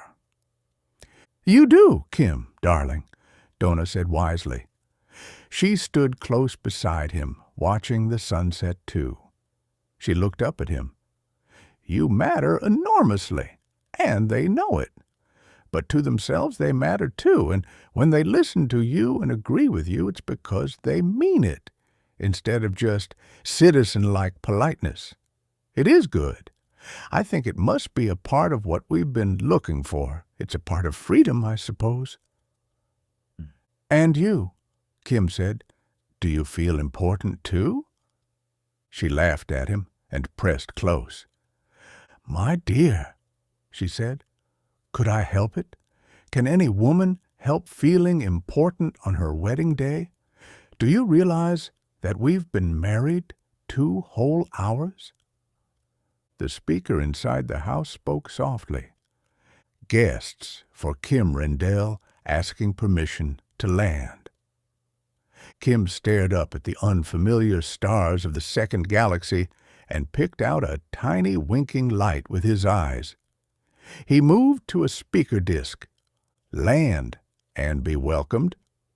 To Donna he added, It's a flyer. I've been expecting something like this. We need fuel for the Starshine if we're not to be stuck on this one planet forever. My guess is that somebody has come through the matter transmitter from Hades to argue about it. He moved to the edge of the terrace to watch the landing.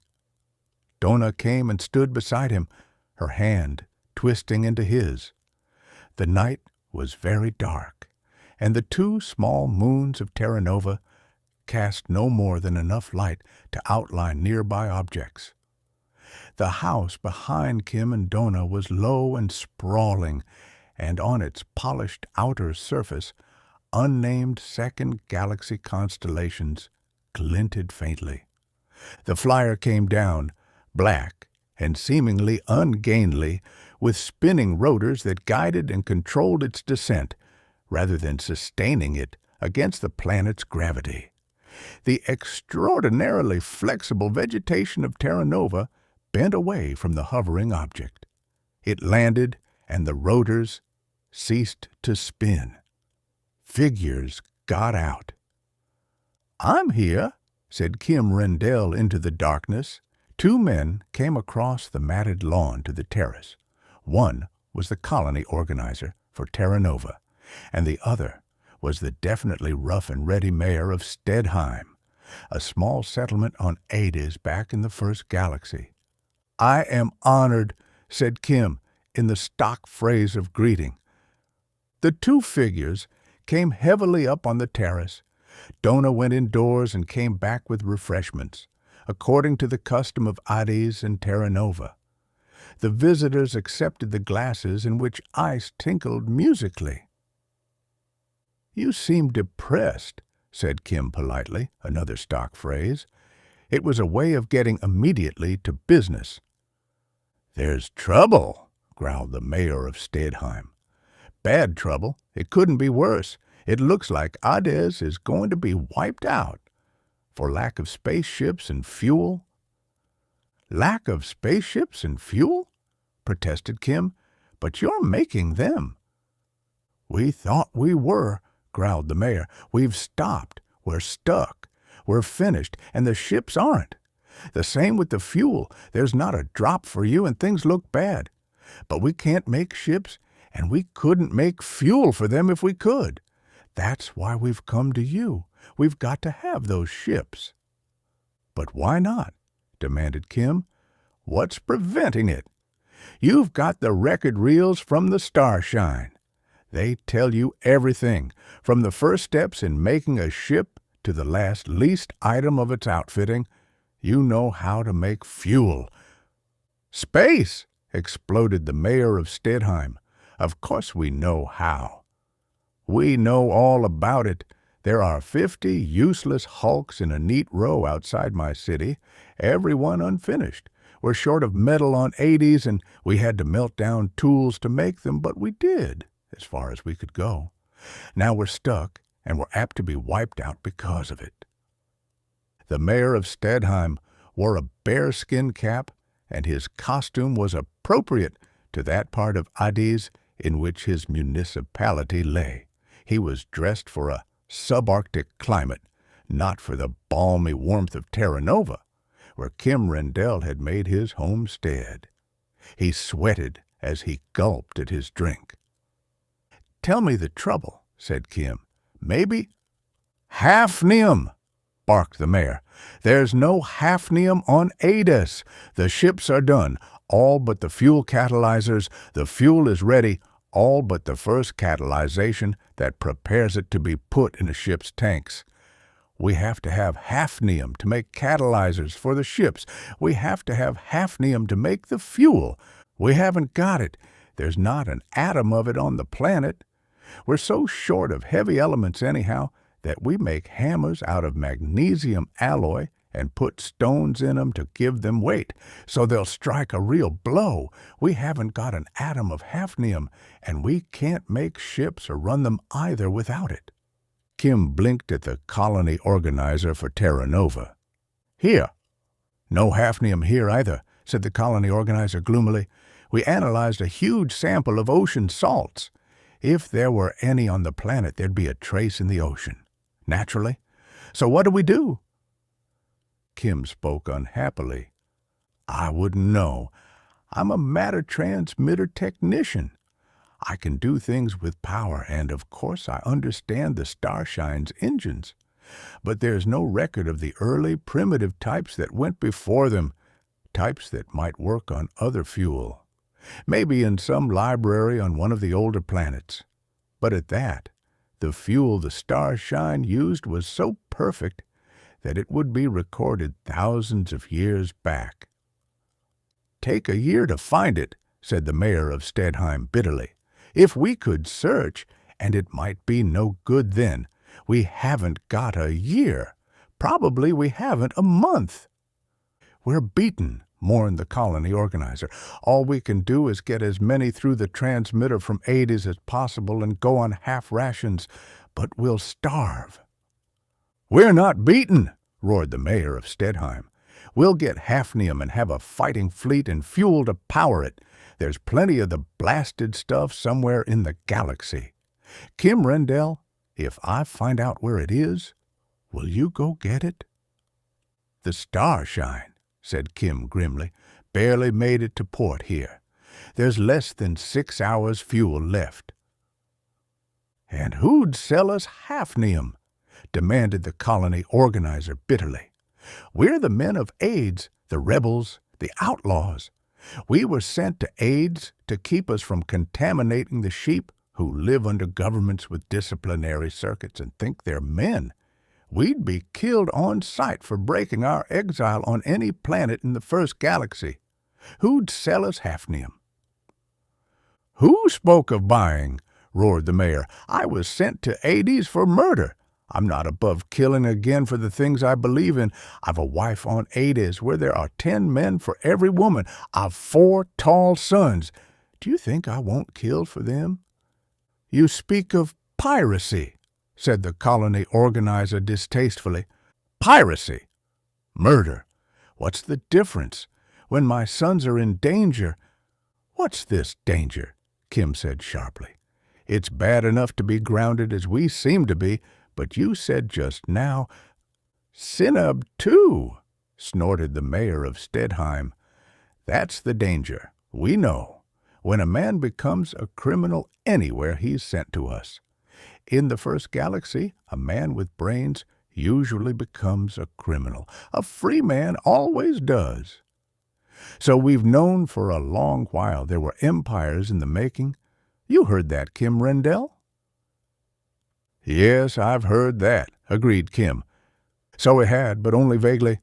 His own home planet, Alphin III, was ostensibly a technarchy, ruled by men chosen for their aptitude for public affairs by psychological tests and given power after long training.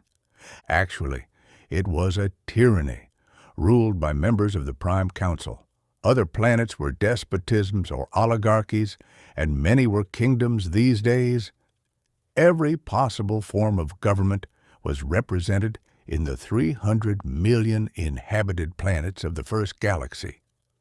But every planet was independent, and in all, by virtue of the disciplinary circuit, the government was absolute and hence tyrannical. Empires, however, were something new. On Hades, Kim barely heard that 3 were in process of formation. "One's the Empire of Greater Sinub," snorted the mayor, "and we've just heard how it grows." "Surprise attacks, no doubt," said Kim, "through matter transmitters." "We'd not worry if that were all," snapped the mayor. "It's vastly worse. You know the old fighting beams?" "I know them," said Kim grimly. He did. They were the most terrible weapons ever created by men. They had ended war by making all battles mass suicide for both sides. They were beams of the same neuronic frequencies utilized in the disciplinary circuits which kept men enslaved. But where the disciplinary circuits were used in place of police and prisons and merely tortured the individual citizen to whom they were tuned, wherever he might be upon a planet, the fighting beams killed indiscriminately. They induced monstrous, murderous currents in any living tissue containing the amino chains normally a part of human flesh. They were death rays. They killed men and women and children alike in instants of shrieking agony. But no planet could be attacked from space if it was defended by such beams. It was 2,000 years since the last attempt at attack from space had been made. That fleet had been detected far out and swept with fighting beams, and every living thing in the attacking ships died instantly. So planets were independent of each other. But when spaceships ceased to be used, the fighting beams were needless, and ultimately were scrapped or put into museums. "Somebody," the mayor said wrathfully, "has changed those beams. They're not tuned to animal tissue in general anymore. They're tuned to male tissue, to blood containing male hormones perhaps. And Sinub 2 is building an empire with them.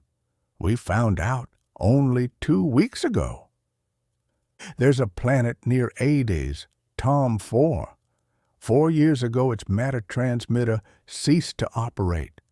The galaxy's going to pot anyhow. Nothing new about that. But we just learned the real reason.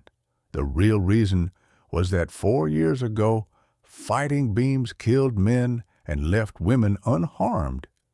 Every man on Tom 4 died as the planet rotated. The beams came from space. Every man and every boy and every male baby died.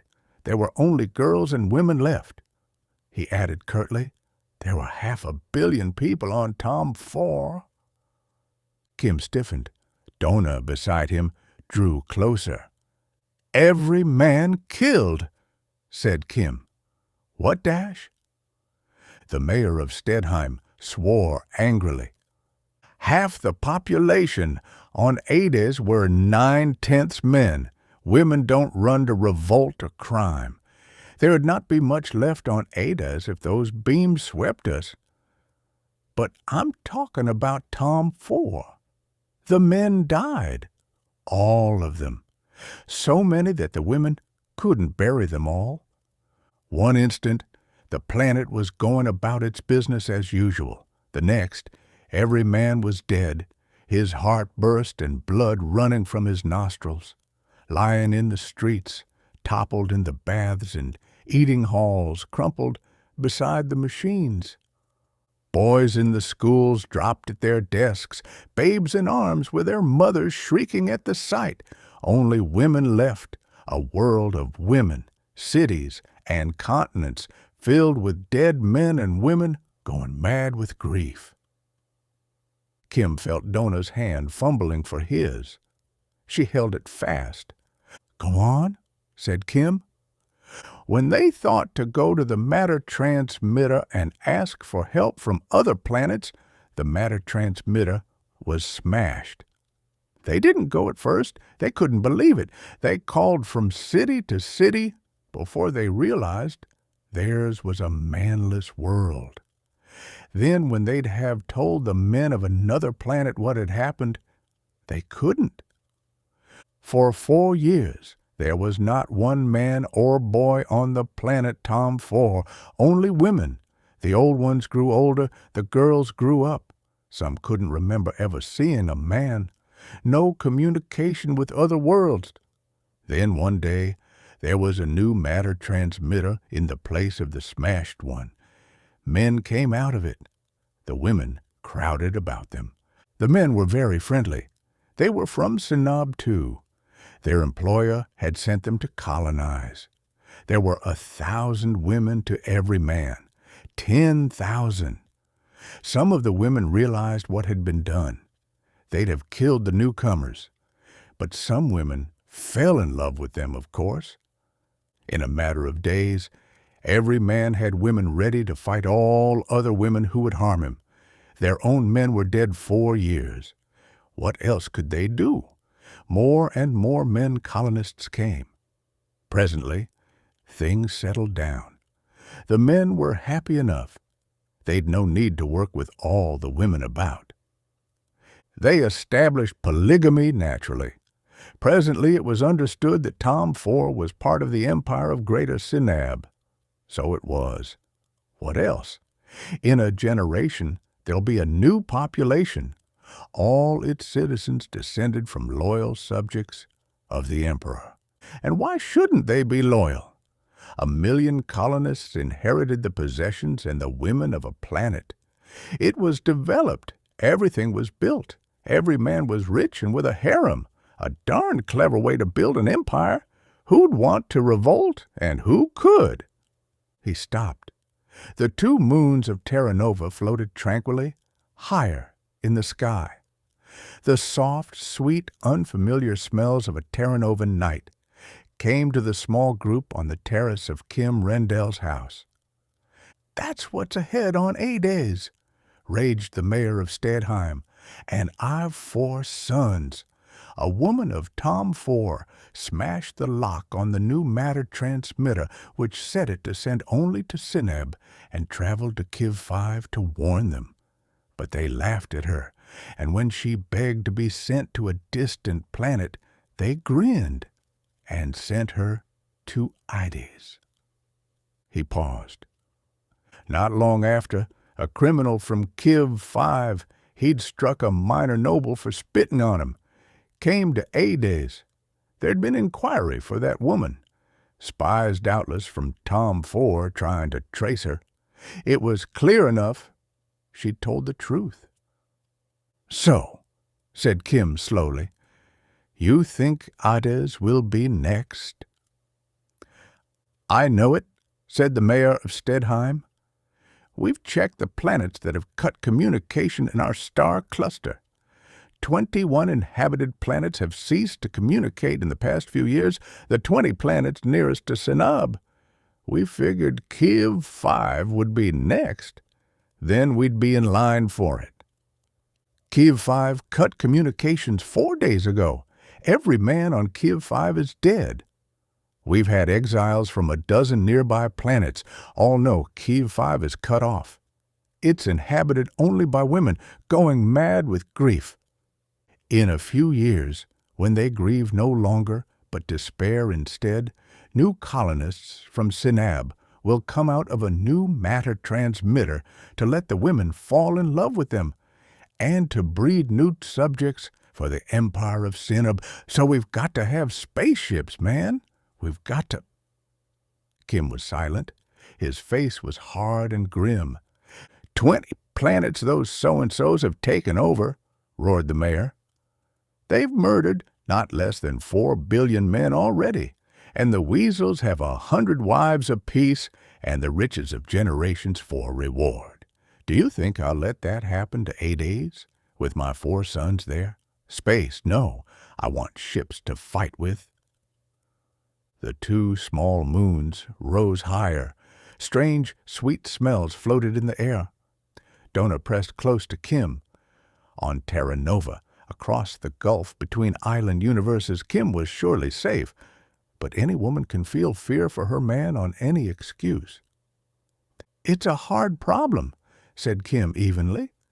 "We barely made Terra Nova with the Starshine, and there's just about enough fuel left to take off with. Of course, on transmitter drive she could go anywhere, but I doubt that we've fuel enough to land her. Here on Terra Nova, we need supplies from Ades to live. If fighting beams play on Ades, we'll starve. And even if we had fuel, the Starshine isn't armed and they'll have a fleet prepared to fight anything." Donna murmured in his ear. "We're beaten, then," said the colony organizer bitterly. "Ades will be wiped out, we'll starve, and the Sinabians will go through the first galaxy, killing off the men on planet after planet, and then moving in to take over." Donna murmured again in Kim's ear. The mayor of Stedheim growled profanely, furiously. Donna laughed softly. The 2 visitors stared at her suspiciously. "What do we do, Kim Rendall?" "I suppose," said Kim wryly, "we'll have to fight. We've no fuel and no weapons, but that ought to surprise them." "Eh?" "They'll be prepared," Kim explained, "to defend themselves against any conceivable resistance by any conceivable weapon. And a warship a fairly intelligent planet could build should be able to wipe out 10,000 Starshines. So when we attack them without any weapons at all, they won't quite know what to do." The 2 visitors simply stared at him. "You've got to get hafnium. You've got to get fuel. You can't face a battleship." "But," said Kim, "battleships have fuel on board, and they'll have hafnium too. It'll be risky, but convenient." Actually, there was less than a quart of fuel in the Starshine's tanks. Kim knew it ruefully well. It would run the little ship at interplanetary speed for perhaps 6 hours. On normal overdrive, 200 light speeds, it would send her just about 1/7 of a light year, and star systems averaged 8 light years apart in both the first and second galaxies. Of course, on transmitter drive, the practically infinite speed the Starshine alone in history had attained, the ship might circumnavigate the cosmos on a quart of fuel, but merely rising from Terra Nova would consume 1/3 of it, and landing on any other planet would take another third. Actually, the little ship was in the position of being able to go almost anywhere, but of having no hope at all of being able to come back. It rose from Terra Nova, though, just 3 days after the emergency was made clear. There were a few small gadgets on board, hastily made in the intervening 72 hours, but nothing deadly, nothing that could really be termed a weapon. The Starshine climbed beyond the atmosphere of the second galaxy planet. It went on overdrive at 200 light speeds to a safe distance from Terra Nova's planetary system. Then it stopped in normal space, not stressed to allow for extra speed. Kim jockeyed it with infinite care until it was aimed straight at the tiny wisp of nebulous light which was the first galaxy, unthinkable thousands of light years away. At long last, he was satisfied.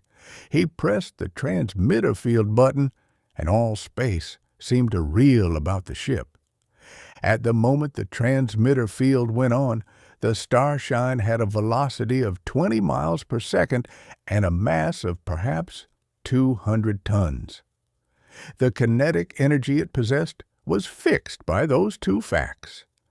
But when the transmitter field enveloped it, its mass dropped, divided by a factor approaching infinity, and its speed necessarily increased in exact proportion because its kinetic energy was undiminished. It was enclosed in a stressed space in which an infinite speed was possible. It approached that infinite speed on its original course. Instantly, it seemed, alarm gongs rang, and the cosmos reeled again.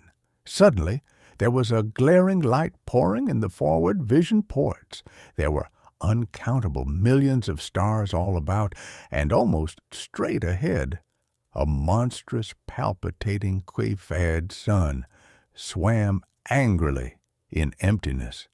The Starshine had leaped the gulf between galaxies in a time to be measured in heartbeats, and the transmitter field was thrown off when the total quantity of radiation impinging upon a sensitive plate before her had reached a certain total. Donna watched absorbedly as Kim made his observations and approximately fixed his position.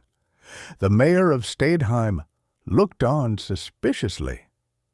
"What's this?" "Locating ourselves," Kim explained.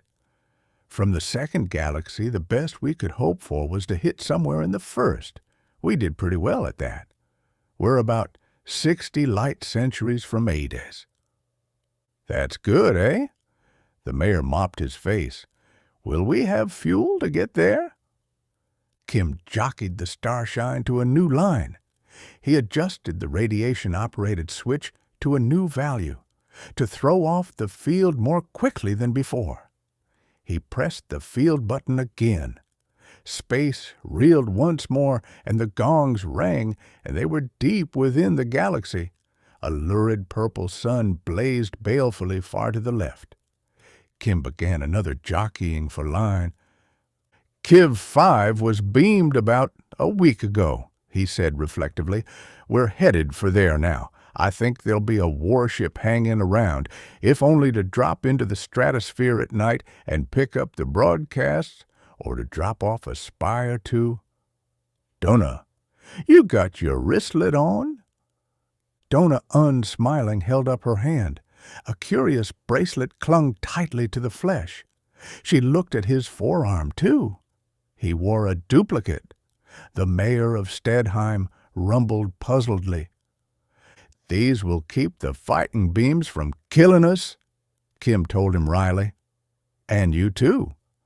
But they'll hurt like the dickens. When they hit, though, these wristlets trip a relay that throws us into transmitter drives, and we get away from there in the thousandth of a second.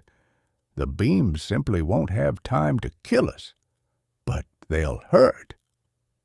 He made other adjustments to a newly installed switch on the instrument board. "Now, we see if we get back to Terra Nova." He pressed the transmitter drive button a third time. Stars swirled insanely. with all their colors changing. Then they were still, and there was the ringed sun Kiv with its family of planets about it. Kiv 5 was readily recognizable by the broad, straight bands of irrigated vegetation across its otherwise desert middle, where the water of the melted ice caps was pumped to its winter hemisphere. It was on the far side of its orbit from the stopping place of the Starshine, though, and Kim went on overdrive to reach it. This used as much fuel as all the journey from the second galaxy. The 3 speed ranges of the Starshine were, if Kim had but known it, quaintly like the 3 speeds of ancient internal combustion land cars. Interplanetary drive was a low speed, necessary for taking off and landing, but terribly wasteful of fuel. Overdrive had been the triumph of space navigation for thousands of years. It was like the second gear of the ancient land cars, and the transmitter drive of Kim's devising was high speed, almost infinite speed, but it could not be used within a solar system. It was too fast. Kim drove to the farther orbit of Kiv 5 and then went into a long, slow, free fall toward the banded planet below. In the old days, it would have been changed to a landing parabola at an appropriate moment. "Now," said Kim grimly, "my guess is that we haven't enough fuel to make anything but a crash landing, which would mean that we should all get killed. So we will hope very earnestly that a warship is still hanging about Kiv 5 and that it comes and tries to wipe us out." Donna pointed to a tiny dial. Its needle quivered ever so slightly from its point of rest. Said Kim, "right at the limit of the detector's range. Something using power. We should know how a worm on a fish hook feels right now. We're bait." He waited and waited and waited. The small 100-foot hull of the spaceship seemed motionless, seen from without. The stars were infinitely far away. The great ringed sun was 120 million miles distant. Even the belted planet Kiv 5 was a good 500,000 miles below. Such motion as the Starshine possessed was imperceptible. It floated with a vast leisureliness in what would be a parabolic semi-orbit. But it would take days to make sure. And meanwhile, the Starshine seemed to spawn. A small object appeared astern. Suddenly, it writhed convulsively. Light glinted upon it. It whirled dizzily, then more dizzily still, and abruptly it was a shape. It was, in fact, the shape of a spaceship, practically the size of the Starshine itself. But somehow it was not quite substantial. For minutes it shimmered and quivered. "You'll find it instructive," said Kim dryly to the mayor of Stedheim, "to look out of a stern port." The mayor lumbered toward a stern port. A moment later they heard him shout. Minutes later he lumbered back. "What's that?" he said angrily. "I thought it was another ship. When I first saw it, I thought it was ramming us." "It's a gadget," said Kim abstractedly. His eyes were on the indicator of one of the detectors. The needle was definitely away from its point of rest. "There's something moving toward us. My guess is that it's a warship with fighting beams and hafnium and fuel." The mayor of Stedheim looked from one to the other of them. Donna was pale. She looked full of dread. Kim's lips were twisted wryly, but his eyes were intent on the dial. The mayor opened his mouth and closed it, then spoke wrathfully. "I don't understand all this.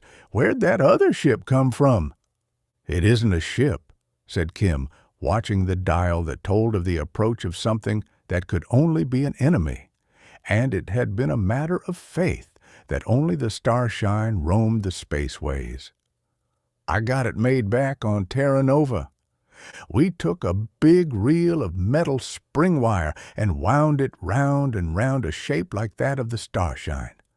When it was in place, we annealed and tempered it so it would always resume that shape. And then we wound it back on its reel. I just dumped it out in space from a special lock astern. It began to unroll, and of course to go back to the form it had been tempered in. Here, with no gravity to distort it, it went perfectly back into shape. Close to, of course, you can see it's only a shell and a thin one, but a few miles away it would fool you. The needle on the detector dial crept over and over. Kim wet his lips. Donna's face was white. Then Kim winced, and the mayor of Stadeheim roared furiously, and the universe without the viewports swayed and dissolved into something else. Alarm gongs rang, and the Starshine was in a brand new place, with a blue-white giant sun and a dwarf companion visible nearby. The ringed sun, Kiv, had vanished. "Kim," said Donna, choking. "I'm quite all right," he told her, but he wiped sweat off his face. "Those beams aren't pleasant, no matter how short the feeling is." He turned back to the controls. The faint whine of the gyros began. The Starshine began to turn about. Kim applied power, but it took a long time for the ship's nose to be turned exactly and precisely back in the direction from which it had come. "It's getting ticklish," he said abruptly. "There's less than a cupful of fuel left." "Space," said the mayor of Stadeheim. He looked sick and weak and frightened. "What happened?" "We were in a sort of orbit about Kiv 5, said Kim succinctly. "We had a decoy ship out behind us. A warship spotted our arrival. It sneaked up on us and let go a blast of its beams, the same beams that killed all the men on Kiv 5. They didn't bother Donna. She's a girl. But they would have killed us had not a relay flung the Starshine away from there. The beams got left behind. So did the dummy ship. I think they'll clamp onto it to look it over, and if our engines keep turning over long enough, we'll be all right. Now, let's see." His jaw was set as the transmitter drive came on and the familiar crazy gyration of all the stars again took place, and the gongs rang once more. But his astrogation was perfect. There was the ringed sun Kiv again, with its banded fifth planet and its polar ice cap and its equatorial belt of desert with the wide bands of irrigated land crossing it. Kim drove for the planet. He looked at the fuel gauge. "Our tanks," he said evenly, "read empty. What fuel's left is in the catalyzer." A needle stirred on the bank of indicators. Donna caught her breath. Kim sweated. The indication on the dial grew stronger. The electron telescope field sparkled suddenly. Where light glinted on glistening metal, Kim corrected course subtly. There was the tiny form which looked so amazingly like a duplicate of the Starshine. It was actually a thin layer of innumerable turns of spring wire. On any planet, it would have collapsed of its own weight. Here in space, it looked remarkably convincing. But the three in the Starshine did not look at it. They looked at the shape that had come alongside it and made fast with magnetic grapples that distorted the thin decoy wildly, the shape that gave no sign of any activity or any motion or any life. That shape was a monster spaceship 1,000 feet long. It looked as if it bulged with apparatus of death. It was gigantic. It was deadly. "Our trick worked," said Kim uneasily. "We should begin to feel uncomfortable, you and I, in minutes, if only our engines keep running." He spoke to the mayor of Stedheim. Almost as he spoke, a tiny tingling began all over his body. As the ship went on, that tingling grew noticeably stronger. "What dash?" "We've no weapons," said Kim, "nor time to devise them. But when we were slaves on the planets we came from, we were held enslaved by a circuit that could torture us or paralyze us at the will of our rulers. The Disiplinary Circuit, remember? I put a disciplinary circuit generator in that little decoy ship. I took a suggestion from what our friends yonder did to the fighting beams. I tuned the disciplinary circuit to affect any man but no woman within its range. The generator went on when she grappled the decoy. Every man in it should be helpless. If it stands like that, we'd be paralyzed too if we went near. But not Dona." The tingling was quite strong. It was painful. Presently it would be excruciating. It would be completely impossible for any man within 50 miles of the decoy spaceship to move a muscle. "However," said Kim, "I've arranged that. I had disciplinary circuit projectors fitted on the Starshine. We turned them on that ship. Automatically, the generator on the decoy will cut off. Our friends will still be helpless, and we can go up and grapple if our engines keep going." He threw a switch. A relay snapped over somewhere, and a faint humming noise began. The tingling of Kim's body ceased. The decoy and the enemy's spaceship grew large before them. The enemy was still motionless. Its crew, formerly held immobile by the circuit in the decoy, was now held helpless by the beams from the Starshine. But neither Kim nor the mayor of Stedheim could enter the enemy ship without becoming paralyzed too. Dona slipped quietly from the control room. She came back, clad in a spacesuit with the helmet faceplate open. "All ready, Kim," she said quietly. Sweat stood out in droplets on Kim's face. The Starshine drifted ever so gently into position alongside the pair of motionless shapes, the one so solid and huge, the other so flimsy and insubstantial. Kim energized the grapples. There was a crushing impact as the Starshine anchored itself to the enemy. Kim reached over and pulled out a switch. "That's the wristlet relay switch," he told Dona. "We stay here until you come back, even if a fighting beam hits us.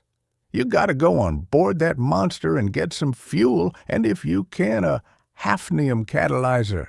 If another battleship's around and comes up, you drive the Starshine home with what fuel you can get. We'll be dead, but you do that. You hear?" "I'll hurry, Kim," Dona said. "Be careful," commanded Kim fiercely. "There shouldn't be a man on that ship who can move, but be careful."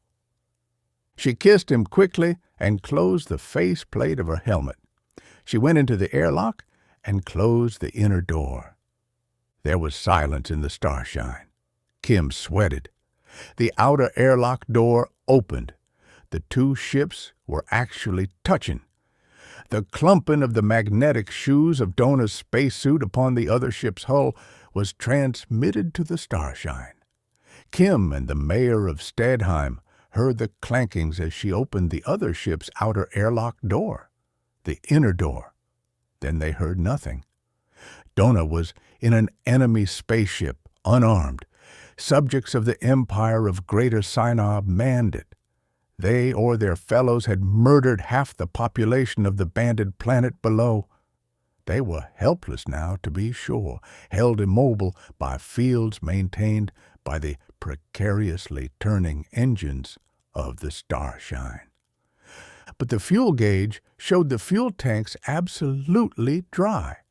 The Starshine was running on fuel in the pipeline and catalyzers. It had been for an indefinite time. Its engines would cut off at any instant. When the lights flickered, Kim groaned. This meant that the last few molecules of fuel were going from the catalyzer. He feverishly cut off the heaters which kept the ship warm in space. He cut off the air purifier. He became desperately economical of every watt of energy. He used power for the disciplinary circuit beams which kept the enemy crew helpless, and for the grapples which kept the two ships in contact. For nothing else. But still the lights flickered. The engines gasped for power. They started and checked and ran again and again checked. The second they failed finally, the immobile monster alongside would become a ravening engine of destruction. The two men in the Starshine would die in an instant of unspeakable torment.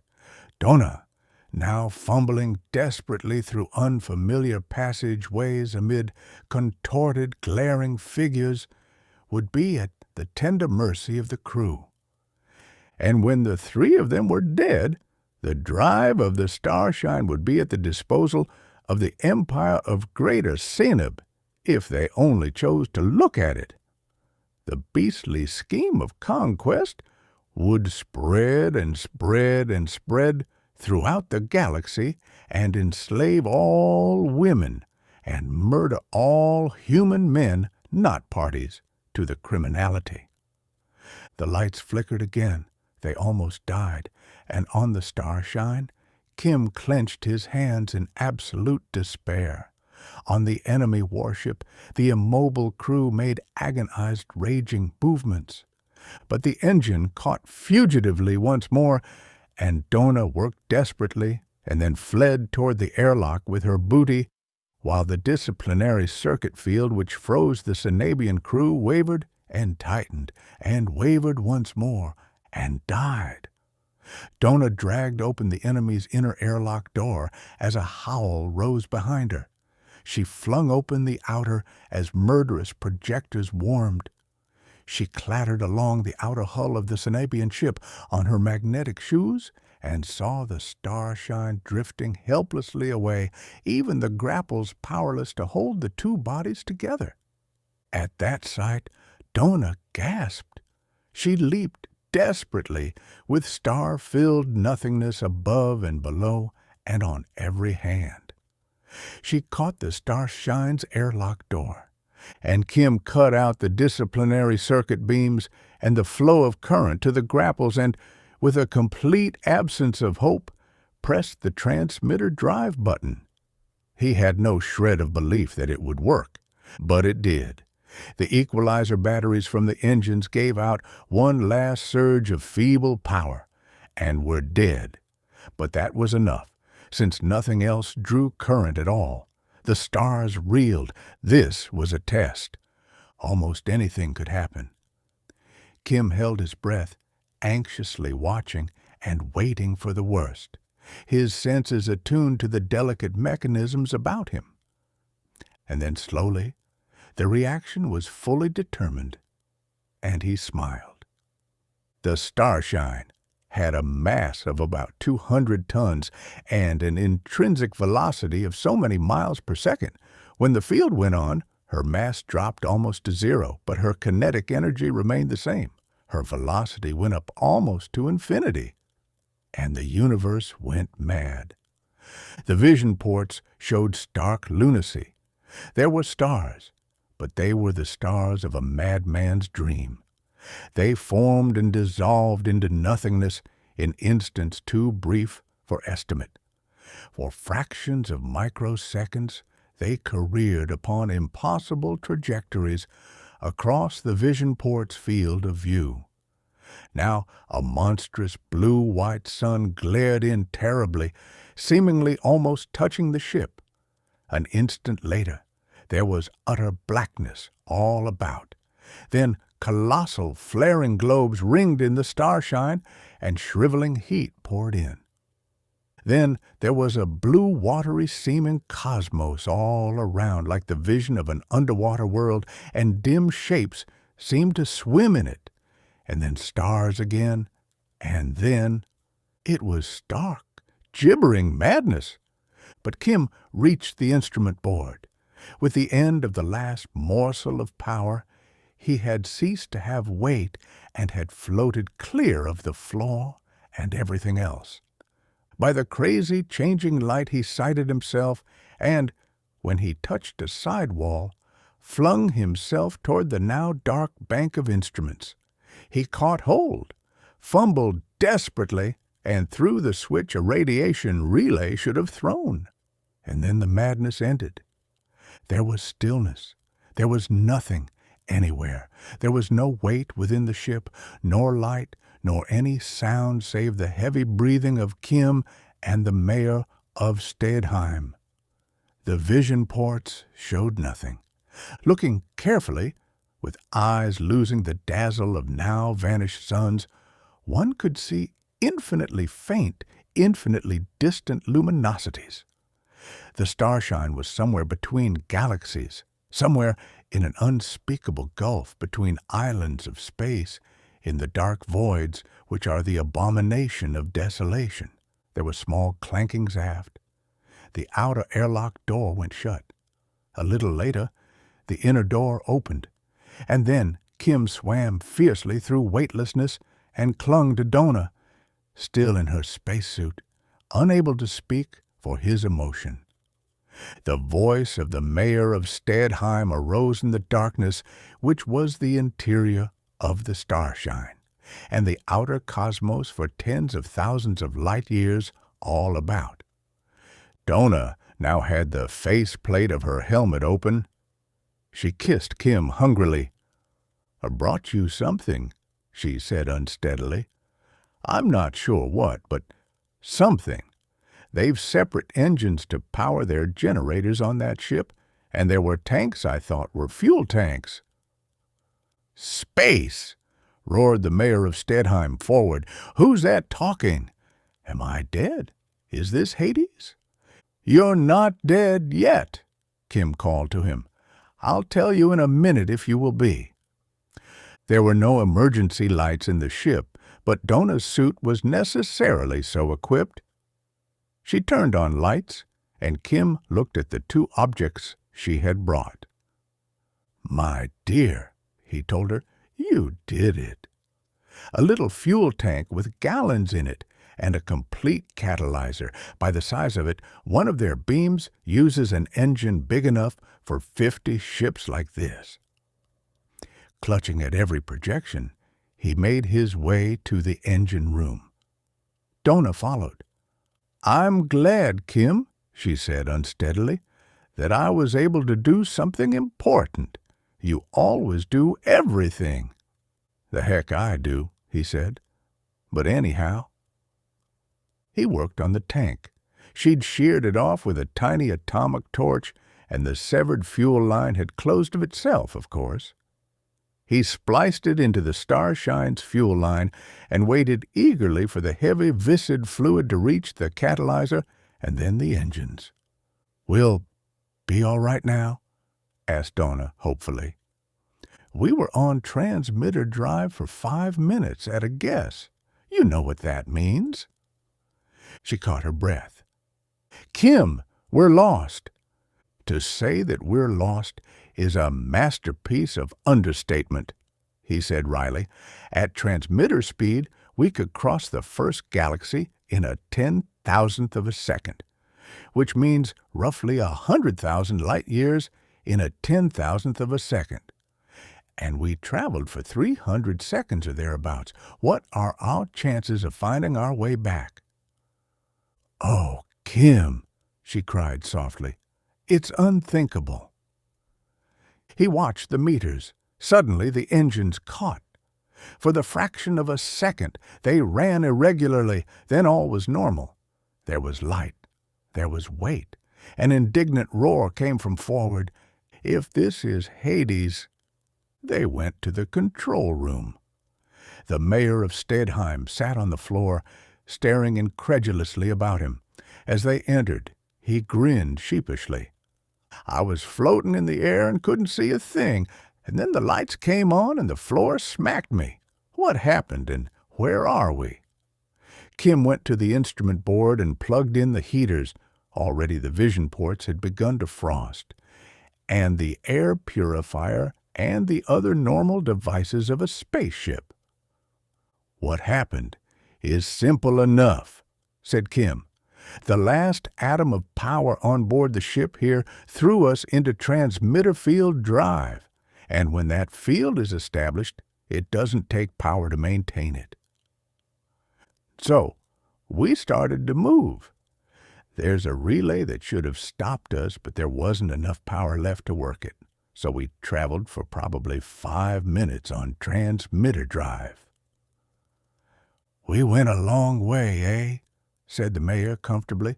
"We did," said Kim grimly. "To Hades from its sun is 90 million miles, 8 light minutes. Minutes, remember? The first galaxy is 100,000 light-years across. Light travels 100,000 years, going 90 million miles every 8 minutes to cross it. The Starshine travels 100,000 light-years in the 10,000th part of a second. In 1 second, 1 billion light-years. The most powerful telescope in the galaxy cannot gather light from so far away. But we went at least 300 times farther. 300 billion light-years, plus or minus 30 billions more. We went beyond the farthest that men have ever seen, and kept on beyond the farthest that men have ever thought of. The light from the island universes we can see through the ports has never yet reached the first galaxy since time began. It hasn't had time. We're not only beyond the limits that men have guessed at, we're beyond their wildest imagining." The mayor of Stedheim blinked at him. Then he got up and peered out the vision ports. Dim, remote luminosities were visible, each one a galaxy of 1,000 million suns. "Ha!" grunted the mayor. "Not much to look at that. Now what?" Kim spread out his hands and looked at Donna. "Turning about and trying to go back," he said, "would be like starting from an individual grain of sand on a desert and flying 1,000 miles and then trying to fly back to that grain of sand again. That's how the first galaxy stacks up." Donna took a deep breath.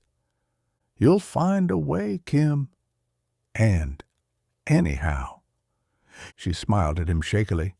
Whether or not they ever saw another human being, she was prepared to take what came, with him.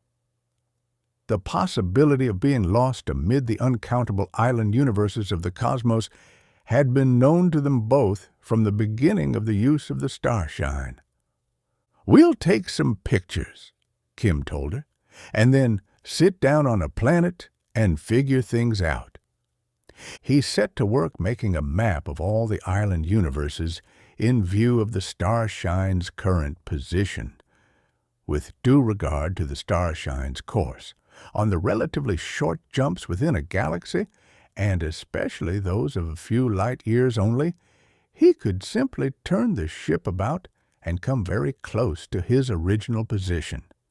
The line of it, anyhow.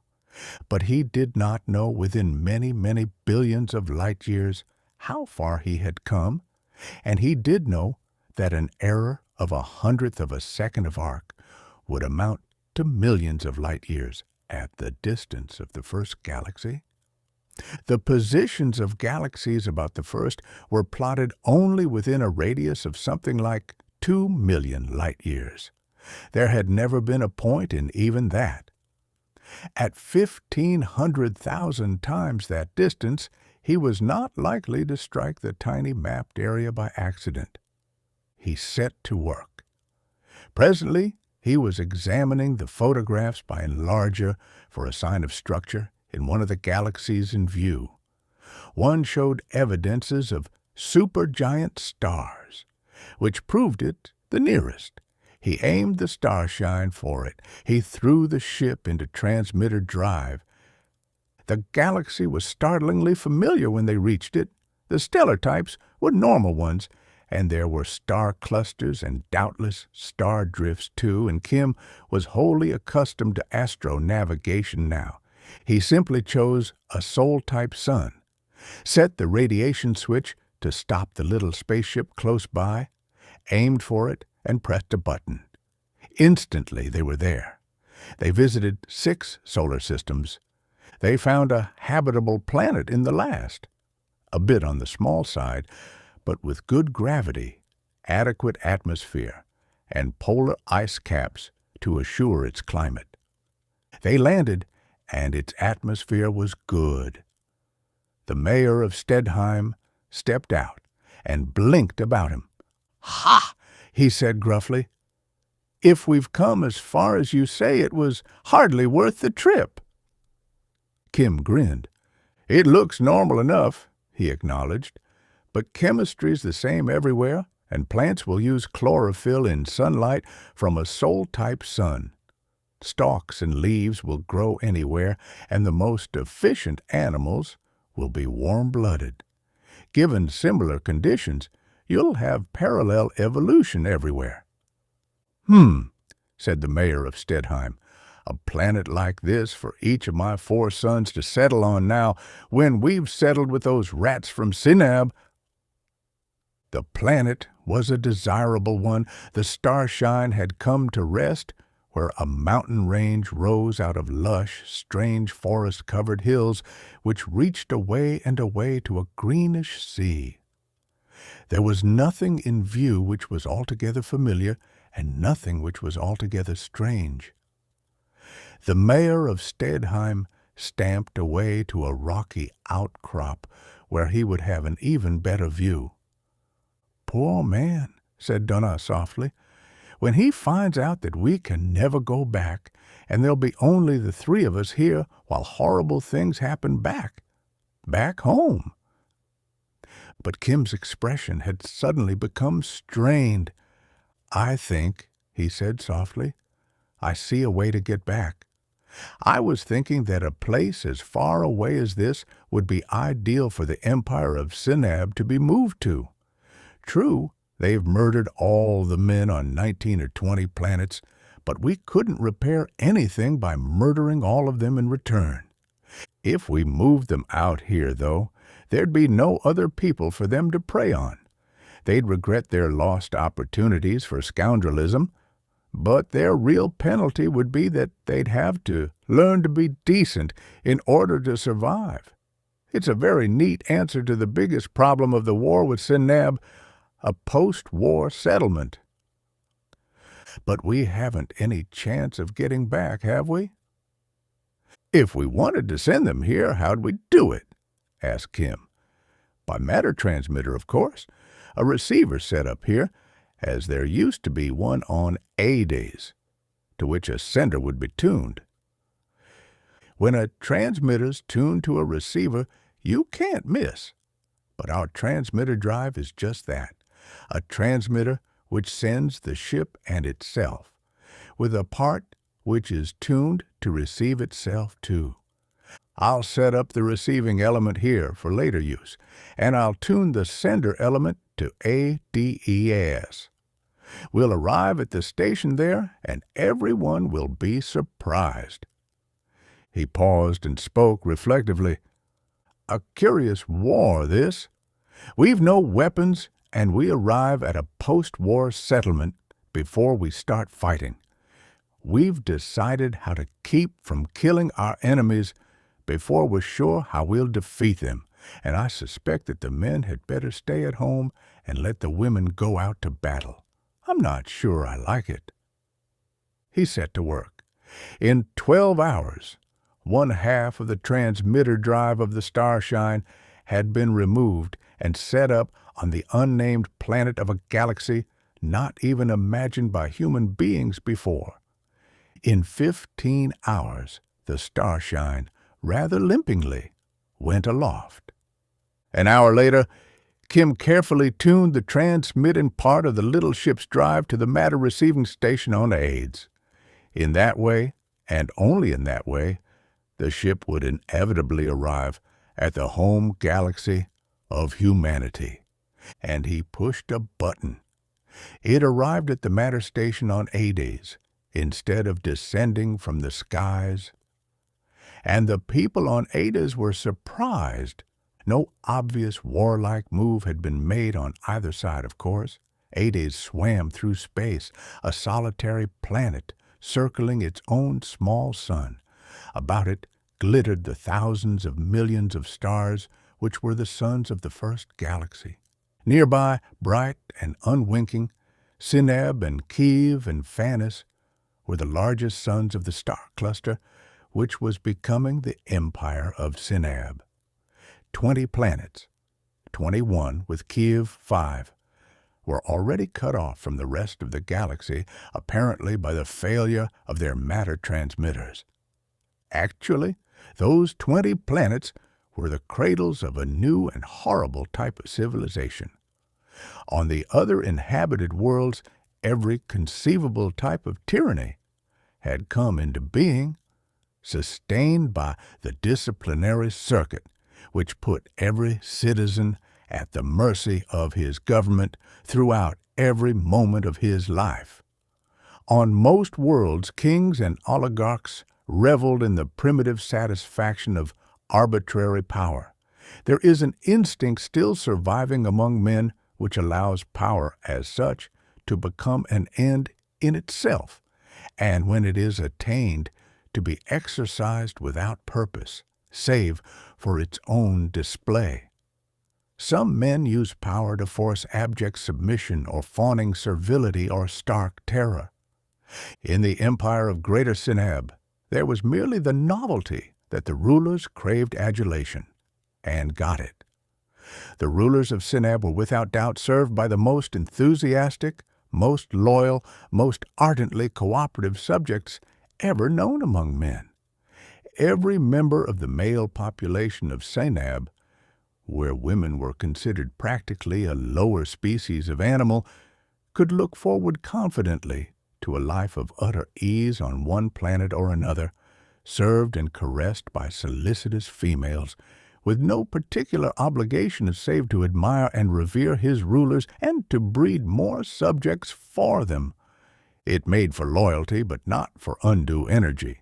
There was no great worry about the progress of the splendid plan for a Greater Sineb. All went well.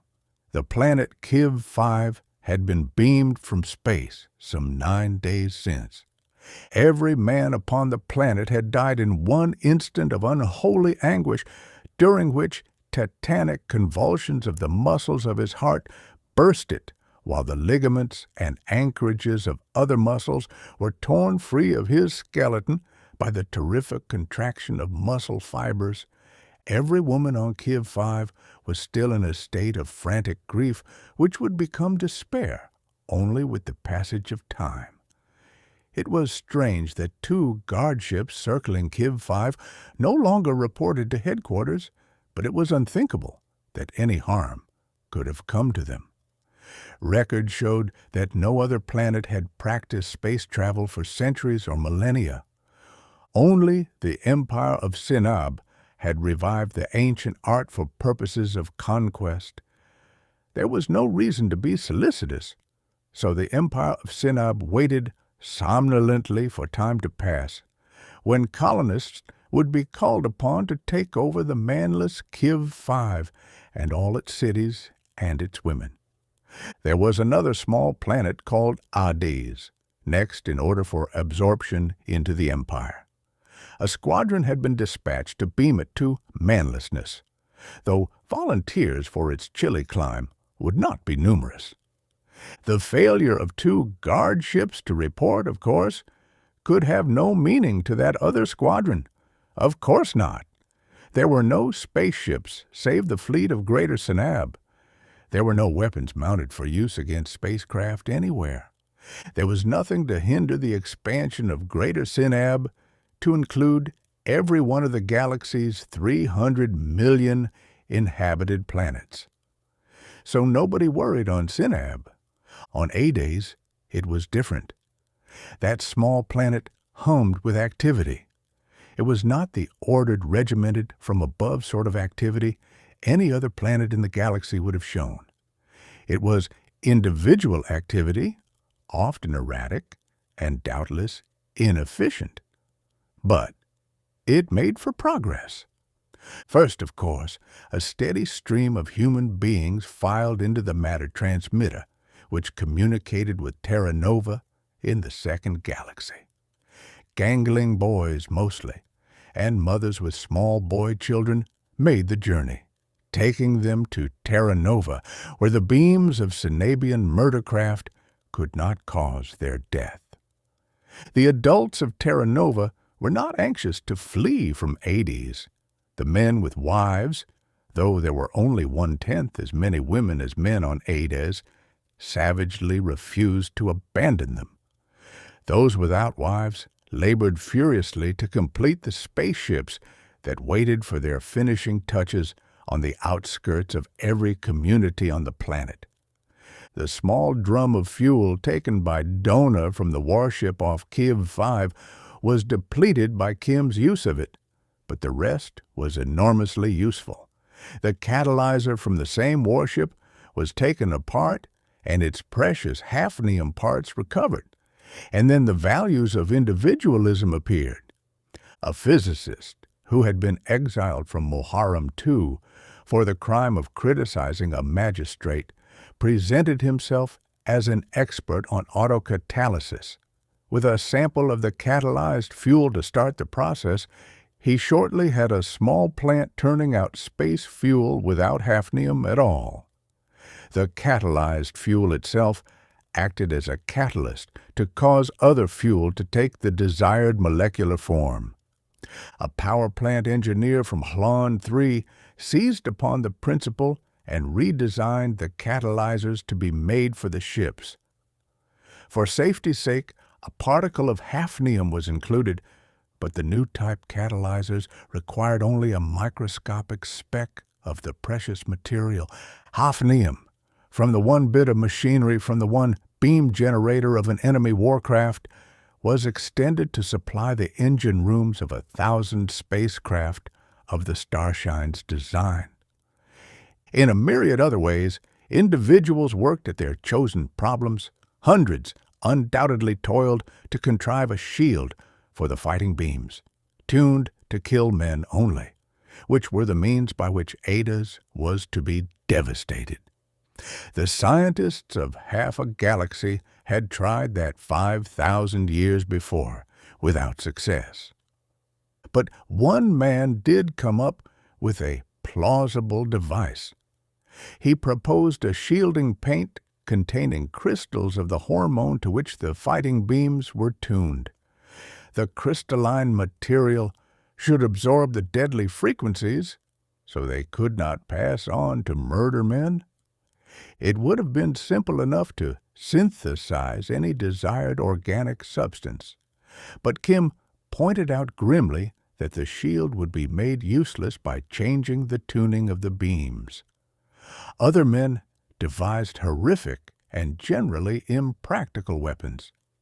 But again, one man came up with a robot ship idea, a ship which could be fought without humans on board and controlled even at interstellar distances. Radio signals at the speed of light would be fantastically too slow. He proposed miniature matter transmitters automatically shuttling a magnetic element between ship and planet station and back to the ship again. The solid object conveying all the information to be had from the ship's instruments to the planet station and relaying commands to the ship's controls. The trick could have been made to work, and it would be vastly faster than any radiation beam. But there was no time to manufacture them.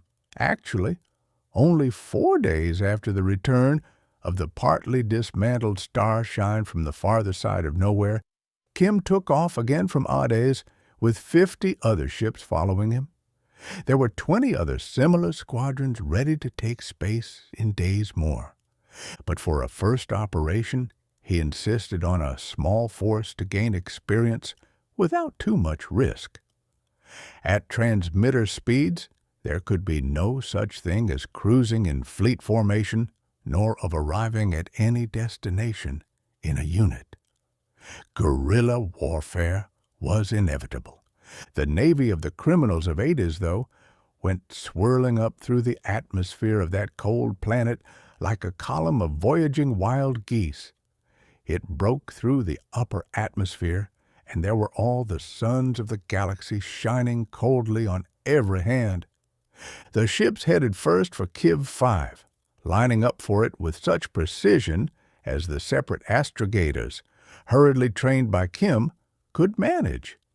It was a brave small company of tiny ships, forging through space away from the sunlit little world behind them. The light of the local sun was bright upon their hulls. Glinting reflections of many-colored stars shimmered on their shadowed sides. They drove on planetary drive, seemingly motionless in space. Then the Starshine winked out of existence. By ones and twos and half-dozens, the others vanished from space. It was the transmitter drive, of course. The repaired Starshine vanished from space near Hades because it went away from Hades at such speed that no light could possibly be reflected from it. It reappeared in space within the solar system of Kiv because it slowed enough to be visible. But it seemed utterly alone.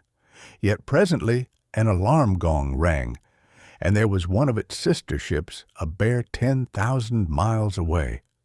The rest were scattered over parsecs. Kim drove for the banded planet on which dead men still lay unburied. His fleet was to rendezvous above its summer pole, as shown by the size of the ice cap. There had been 2 guard ships circling Kiv 5 to keep account of the development of grief into despair. Dona had robbed one of them, while its crew was held helpless by projectors of the Disiplinary Circuit field. A second had been on the way to its aid when the Starshine reeled away with the last morsel of energy in its equalizing batteries. With 50 small ships, swift as gadflies though, without a single weapon, Kim hoped to try out the tactics planned for his fleet, and perhaps to capture one or both of the giants. He picked up a third member of his force on the way to the planet, and the 3 drove on in company. Detectors indicated 2 others at extreme range, but as the 3 hovered over the polar cap of Kiv 5, others came from every direction. Then a wheezing voice bellowed out of the newly installed space radio in the Starshine's control room. It was the voice of the mayor of Stedheim, grandly captaining a tiny ship with his 4 tall sons for crew. "Kim Rendall!" he bellowed. "Kim Rendall! Enemy ships in sight! We're closing with them and beat up—" His voice stopped utterly. Kim snapped orders, and his squadron came swarming after him. The direction of the message was clear. It had come from a point a bare 2,000 miles above the surface of Kiv 5, and with coordinates which made its location easy. It was too close for the use of transmitter drive, of course. Even overdrive at 200 light speeds was out of the question. On normal drive, the little ships, bare specks in space, spread out and out. Their battle tactics had been agreed upon. They wove and darted erratically. They had projectors of the Disiplinary Circuit field, which would paralyze any man they struck with sufficient intensity.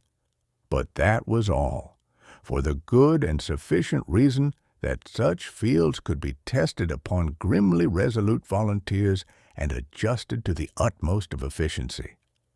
On the prison world of Hades, to which criminals were sent from all over the galaxy, there was no legal murder. Killing fighting beams could not be calibrated. There were no available victims. The detectors picked up a single considerable mass. Electron telescopes focused upon it. Kim's lips tensed. He saw a giant warcraft, squat and ungainly. With no air resistance in space, there is no point in streamlining a spaceship. And with the look of a mass of crammed generators of deadly beams. It turned slowly in its flight. It was not one spaceship, but two. Two giant ships grappled together.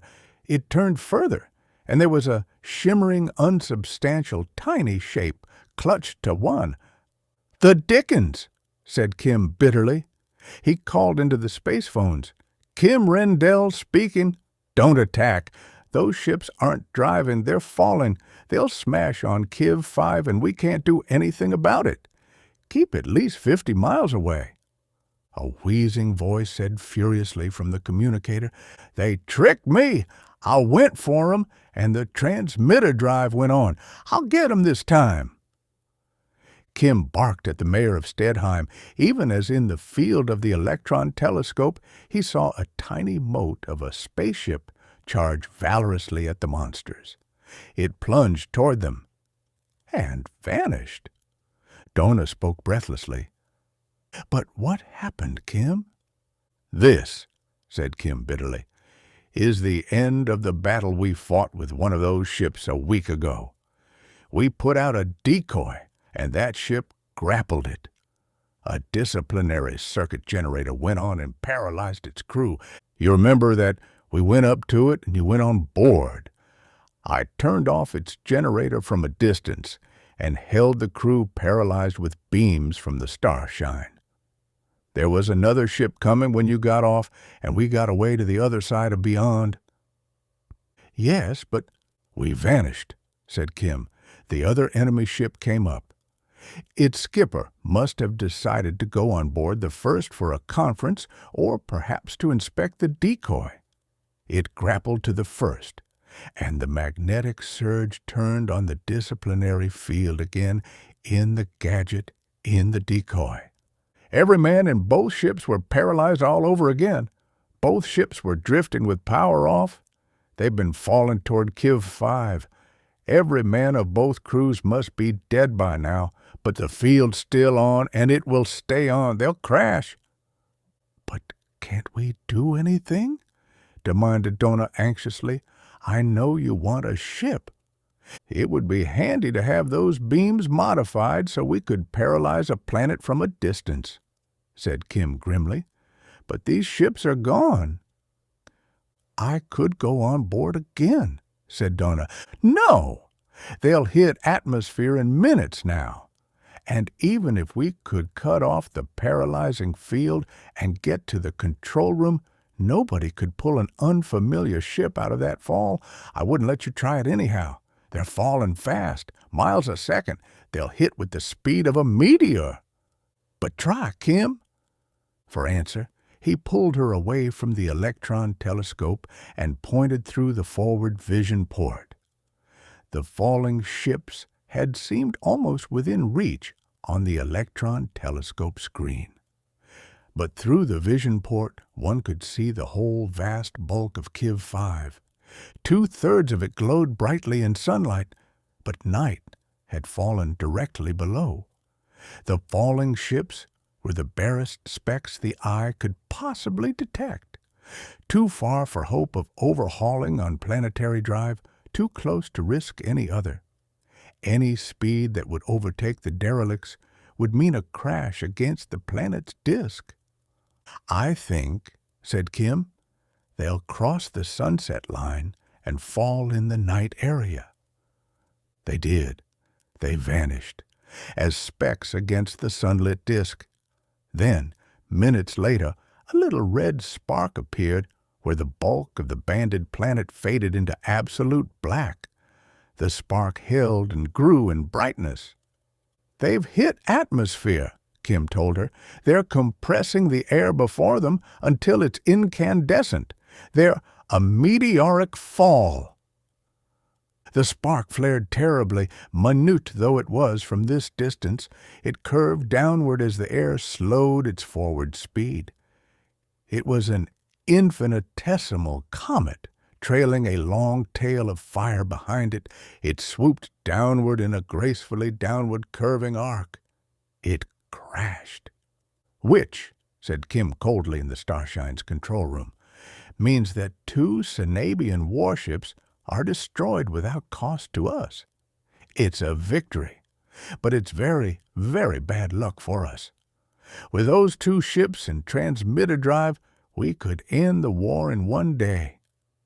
Indignantly, the mayor of Stedheim bellowed from the space phone speaker, and Kim answered him patiently. "The decoy still had a disciplinary circuit field on," he explained for the 10th time. "You know about it. When you tried to go galumphing in, the field grabbed you and paralyzed you. When your muscles went iron hard, the relay on your wrist. You wear it to protect you from the fighter beams, threw your ship into transmitter speed travel. So you were somewhere else. When you came back, you charged in again, and the same thing happened. The relay protected you against our field as well as the enemy fighter beams. That's all." The mayor wheezed and sputtered furiously. It was plain that he had meant to distinguish himself and his 4 sons by magnificent bravery. "There's something that needs to be done," said Kim. "Those 2 ships are smashed, but they hadn't time to melt. There'll be hafnium in the wreckage anyhow, and metal is scarce on Hades. See what you can salvage and get it to Hades. It's important war work. Ask for other ships to volunteer to help you." The mayor of Stedheim roared indignantly and then consented like a lamb. In the space navy of Hades, there would not yet be anything like iron discipline. Kim led his forces as a feudal baron might have led a motley assemblage of knights and men-at-arms in ancient days. He led by virtue of prestige and experience. He could not command. The fleet grew minute by minute as lost ships came in, and Kim worked out a new plan of battle to meet the fact that he could not hope to appear over Seneb with gigantic generators able to pour out disciplinary circuit beams over the whole planet. He explained the plan painstakingly to his followers and presently set a course for Seneb. A surprising number of ships volunteered to go to ground on Kiv 5 with the mayor of Stedheim to save what could be retrieved of the shattered 2 warships. No more than 30 little craft of Hades pointed their noses toward Seneb. They went speeding toward it in a close-knit group, matching courses to almost microscopic accuracy, and keeping their speed identical to a hair in hopes of arriving nearly in one group. "So we'll try it again," said Kim into the space phone. "Here we go." He pressed the transmitter drive button, and all the universe danced a momentary saraband, and far off to the left, the giant sun, Seneb, glowed fiercely. 5 of the little ships from Hades were within detector range. But there were 4 monstrous moving masses which by their motion and velocity were spaceships rising from the planet and setting out upon some errand of the murder empire. The same thought must have come instantly to those upon each of the little ships. They charged. There had been no war in space for 5,000 years. The last space battle was that of Canis Major, when 40,000 warships plunged toward each other, with their fighting beams stabbing out savagely, aimed and controlled by every device that human ingenuity could contrive. That battle had ended wars for all time, the galaxy believed, because there was no survivor on either side. In seconds, every combatant ship was merely a mass of insensate metal, which fought on in a blind futility. The fighting beams killed in thousandths of seconds. The robot gunners aimed with absolute precision. The 2 fleets joined battle, and the robots fixed their targets, and every ship became a coffin in which all living things were living no longer, which yet fought on with beams which could do no further harm. With every man in both fleets dead, the warships raged through emptiness, pouring out destruction from their unmanned projectors. It was 100 years before the last warcraft, its fuel gone and its crew mere dust, was captured and destroyed. But there had been no space fight since, until now. And this one was strangeness itself. 4 huge, squat ships of war rose steadily from the planet Synab II. They were doubtless bound on a mission of massacre. The Empire of Synab gave no warning of its purpose. It did not permit the option of submission. Its ships headed heavily out into space, crammed with generators of the murder frequency. They had no inkling of any ships other than those of their own empire as being in existence anywhere. Suddenly, out of nowhere, a slim and slender spacecraft winked into being. A member of Kim's squadron just arrived. Within a fraction of an instant, it was plunging furiously for the Synabian monster. The Starshine also flung itself into headlong attack, though it was unarmed save for projectors of a field that would not kill anyone. The other ships, and more as they appeared, darted valorously for the giants. Meteor repellers lashed out automatically. Scanners had detected the newcomers and instantly flung repeller beams to thrust them aside. They had no effect. Meteor repellers handle inert mass, but by the nature of its action, an interplanetary drive neutralizes their effect. The small ships flashed on. Kim found himself grinning sardonically. There would be alarms ringing frantically in the enemy ships, and the officers would be paralyzed with astonishment at the sudden appearance and instant attack by the spacecraft, which could not, to Synabian knowledge, exist. 4 ships plunged upon one monster, 3 dashed at another. 8 little motes streaked for a third, and the 4th seemed surrounded by deadly mites of spaceships, flashing toward it with every indication of vengeful resolution. The attacks were sudden, unexpected, and impossible. There was no time to put the murder beams into operation. They took priceless seconds to warm up. In stark panic, the control room officer of the ship at which the Starshine drove jammed his ship into overdrive travel. The Synabian flashed into flight at 200 times the speed of light. It fled into untraceable retreat. Stressed space folded about it. Kim spoke comfortably into the space phone. "Everything's fine. If the others do the same." A second giant fled in the same fashion. The small ships of Hades were appearing on every hand and plunging toward their enemies. A third huge ship made a crazy, irresolute half-turn and also took the only possible course by darting away from its home planet on overdrive. Then the 4th. "They'd no time to give an alarm," said Kim crisply. "Into atmosphere now, and we do our stuff." The tiny craft plunged toward the planet below them. It swelled in the Starshine's forward vision ports. It filled all the firmament. Kim changed course and aimed for the limb of the planet. The ship went down and down. A faint trembling went through all the fabric of the ship. It had touched atmosphere. There was a monstrous metropolis ahead and below. Kim touched control. A little thing went tumbling down and down. He veered out into space again. He watched by electron telescope. Like tiny insects, the fleet of Hades flashed over the surface of the planet. They seemed to have no purpose. They seemed to accomplish nothing. They darted here and there and fled for open space again, without ever touching more than the outermost reaches of the planet's atmosphere. But it took time. They were just beginning to stream up into emptiness again when the first of the giant warships flashed back into view. This time, it was ready for action. Its beam projectors flared thin streams of ions that were visible even in empty space.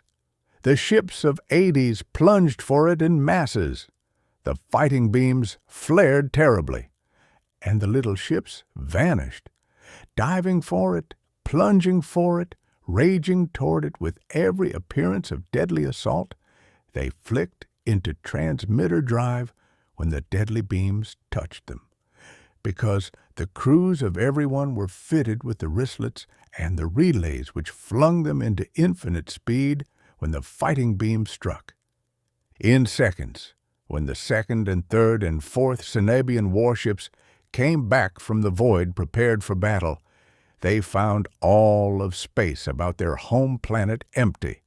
They ragingly reported their encounter to headquarters. Headquarters did not reply. The big ships went recklessly, alarmedly, down to ground to see what had happened. They feared annihilation had struck Sinab too, but it hadn't. The fleet of Adas had bombed the enemy planet, to be sure, but in a quite unprecedented fashion. They had simply dropped small round cases containing apparatus, which was very easily made, and to which not even the most conscientious of the exiles on Adas could object. They were tiny broadcasting units, very much like one Kim had put in a decoy ship, which gave off the neuronic frequencies of the disciplinary circuit, tuned to men. The cases were seamless spheres made of an alloy that could only be formed by powder metallurgy and could not be melted or pierced at all. It was the hardest substance developed in 30,000 years of civilization, and at least one of those cases had been dropped on every large city of Sinab too, and when they struck, they began to broadcast. Every man in every city of the capital planet of the empire was instantly struck motionless. From the gross and corpulent emperor himself down to the least considered scoundrel of each city's slums, every man felt his every muscle go terribly and impossibly rigid. Every man was helpless and convulsed, and the women were unaffected. On Sinab, too, which was the capital of a civilization which considered women inferior animals, the women had not been encouraged to be intelligent. For a long time, they were merely bewildered. They were afraid to try to do anything to assist their men. Those with small boy children doubtless were the first to dare to use their brains. It was unquestionably the mother of a small boy gone terribly motionless who desperately set out in search of help. She reasoned fearfully that since her own city was full of agonized statues, which were men, perhaps in another city there might be aid. She tremblingly took a land car and desperately essayed to convey her son to where something might be done for him. And she found that, in the open space beyond the city, he recovered from immobility to a mere howling discomfort. As the city was left farther behind, he became increasingly less unhappy, and at last was perfectly normal. But it must have been hours before that discovery became fully known, so that mothers took their boy children beyond the range of the small cases dropped from the skies. And then wives dutifully loaded their helpless husbands upon land cars or into freight conveyors, and so got them out to where they could rage in unbridled fury. The emperor and his court were probably last of all to be released from the effects of the disciplinary circuit broadcasts by mere distance. The empire was reduced to chaos. For 50 miles about every bomb, it was impossible for any man to move a muscle. For 75, it was torment. No man could go within 100 miles of any of the small objects dropped from the Starshine and her sister ships without experiencing active discomfort. Obviously, the cities housed the machinery of government and the matter transmitters by which the empire communicated with its subject worlds, and the food synthesizers, and the shelters in which men were accustomed to live, and the baths and lecture halls and amusement centers in which they diverted themselves. Men were barred from such places absolutely. They could not govern, nor read, nor have food or drink or bathe, or even sleep upon comfortable soft couches. For the very means of living, they were dependent upon the favor of women, because women were free to go anywhere and do anything, while men had to stay in the open fields like cattle. The foundation of the civilization of Greater Sinab was shattered because women abruptly ceased to be merely inferior animals.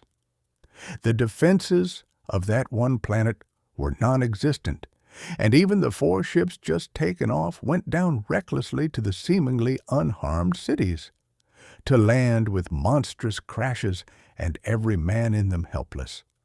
The ships were out of action for as long as the broadcast should continue, but the fleet of A-Days rendezvoused at A-Days and again put out into space. They divided now and attacked the subjugated planets.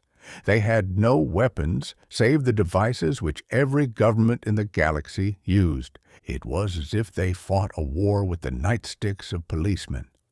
But the disciplinary circuit which made governments absolute, by the most trivial of modifications, became a device by which men were barred from cities and therefore from government. All government ceased. Active warfare by the Empire of Sinab became impossible. Space yards, armories, spaceships grounded, and spaceships as they landed from the void. Every facility for war or rule in an empire of 20 planets became useless without the killing of a single man and without the least hope of resistance. Only, a long while since, a squadron of Sinabian warships had headed out for Hades as a part of the program of expansion of the empire. It had lifted from Sinab II, then the thriving, comfortable capital of the empire, and gone into overdrive on its mission. The distance to be covered was something like 30 light years. Overdrive gave a speed 200 times that of light, which was very high speed indeed, and had sufficed for the conquest of a galaxy in the days when the human race was rising. But even 30 light years at that rate required 6 weeks of journeying in the stressed space of overdrive. During those 6 weeks, of course, there could be no communication with home base. So the squadron bound for Hades had sped on all unknowing and unconscious, while Kiv 5 was beamed and all its men killed, and while the Starshine had essayed a return journey from the second galaxy and then sped crazily to universes beyond men's imagining and returned, and while the midget fleet of Hades wrecked the empire in whose service the travelers set out to do murder. The journeying squadron, every ship wrapped in the utter unapproachability of faster-than-light travel, was oblivious to all that had occurred. Its separate ships came out of overdrive some 40 million miles from the solitary planet Hades, lonesomely circling its remote small sun. The warships of Sinab had an easier task in keeping together on overdrive than ships of the Starshine class on transmitter drive. But even so, they went back to normal space 40 million miles from their destination, 2 seconds' journey on overdrive, to group and take final counsel. Kim Rendall and the Starshine flashed back from the last of the 20 planets of Sinab as 6 monster ships emerged from seeming nothingness. The Starshine's detectors flicked over to the danger signal strength. Alarm gongs clanged violently. The little ship hurtled past a monster at a bare 200 miles distance, and there was another giant 1,000 miles off, and 2 others, and 5th and 6th. The 6 ships drew together into battle formation. Their detectors, too, showed the Starshine. More, as other midgets flicked into being, returning from their raid upon the Empire, they also registered upon the detector screens of the battle fleet. The fighter beams of the ships flared into deadliness. They were astounded, no doubt, by the existence of other spacecraft than those of Sinab. But as the little ships flung at them furiously, the fighting beams raged among them. It had appeared only normal that all the men on Hades should die. Now it became essential. The murder fleet destroyed, apparently, the tiny things which flung themselves recklessly and went on splendidly to bathe the little planet in death. The midgets performed prodigies of valor. They flung themselves at the giants with the small hard objects that had destroyed an empire held loosely to the outside of their hulls.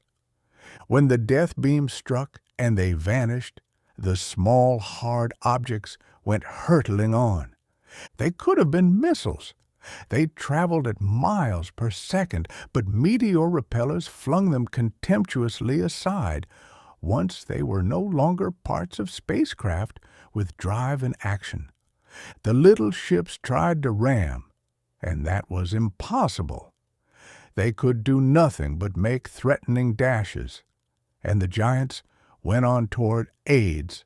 From 40 million miles to 30 millions, the enemy squadron drove on with its tiny antagonists, darting despairingly about it. At 30 millions, Kim commanded his followers to flee ahead to Hades, give warning, and take on board what refugees they could. But there were 19 million souls on Hades. At most, 1 million had crowded through to Terra Nova in the second galaxy, and they could do next to nothing. At 20 million miles, some of the midgets were back with cases of chemical explosive. They strewed them in the paths of the juggernaut ships. With no velocity of their own, almost stationary in space, someone had thought they might not activate the Sinabian repellers. But that thought was futile. The repeller beams stabbed at them with the force of collisions. The chemical explosives flashed luridly in emptiness and made swift expanding clouds of vapor of the tenuity of comets' tails. The enemy ships came on. At 10 million miles, 2 unmanned ships, guided by remote control, flashed furiously toward the leading warcraft. They, at least, should be able to ram.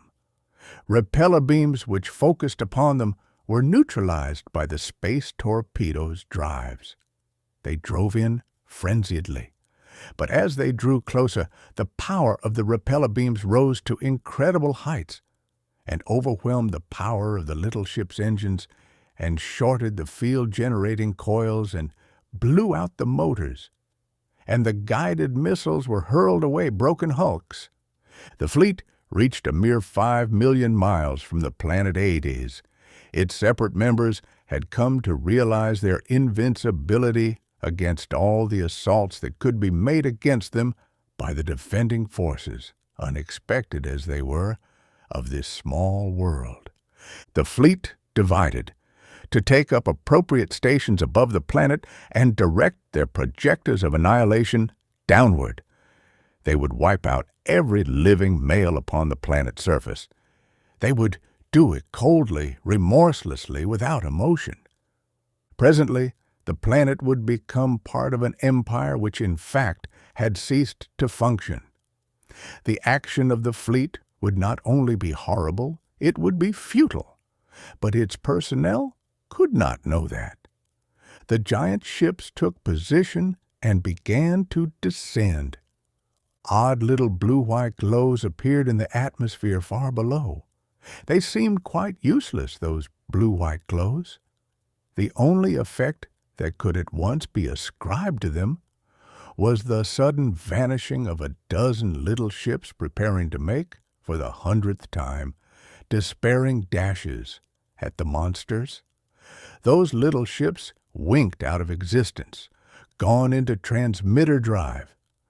And then the big ships wavered in their flight. Automatic controls seemed to take hold. They checked in their descent, and presently were motionless. A roar of triumph came to Kim Rendell's ears from the space phone speaker in the Starshine's control room. The mayor of Staedheim bellowed in exultation, "We got 'em by space! We got 'em!" "Something's happened to them," said Kim. "What?"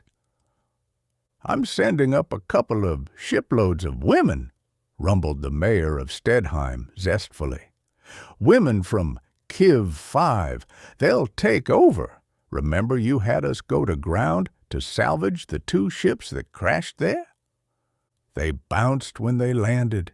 They shook themselves apart and spilled themselves in little pieces instead of smashing to powder. We picked up half a dozen projectors that could be repaired, all neatly tuned to kill men and leave women unharmed. Those ships are coffins, Kim Rendall. Every man in the crews is dead, but no man can go aboard until their beams are cut off. I'll send up the women from Kiv 5 to board 'em. They'll attend to things. If any man's alive, they'll slit his throat for him." A considerable time later, Kim Rendall eased the Starshine down through the light of the 2 Terranovan moons to the matted lawn outside his homestead in the second galaxy. A figure started up from the terrace and hurried down to greet him as he opened the exit port and helped Donna to the ground. "Who's this?" asked Kim, blinking in the darkness after the lighted interior of the Starshine. "Who?" "It's me, Kim Rendall," said the colony organizer for Terra Nova. He sounded unhappy and full of forebodings. "We've been doing all we can to take care of the crowds who came through the matter transmitter, but it was a difficult task, a difficult task. Now the crowd of new colonists has dropped to a bare trickle. Everyone has a different story. I was told, though, that you were coming back in the Starshine and could advise me. I need your advice, Kim Rendall. The situation may be terrible." Kim led the way to the terrace of his house. "I wouldn't say it will be terrible," he said cheerfully enough. "It's good to get back home, Donna." "I want to look inside," said Donna firmly. She went within to satisfy the instinct of every woman who has been away from home to examine all her dwelling jealously on her return. Kim stretched himself out in a chair. The stars, unnamed, unexplored, and infinitely promising, of all the second galaxy, twinkled overhead. Terra Nova's 2 moons floated serenely across the sky, and the strange, soft scents of the night came to his nostrils. Kim sniffed luxuriously. "Ah, this is good," he said zestfully.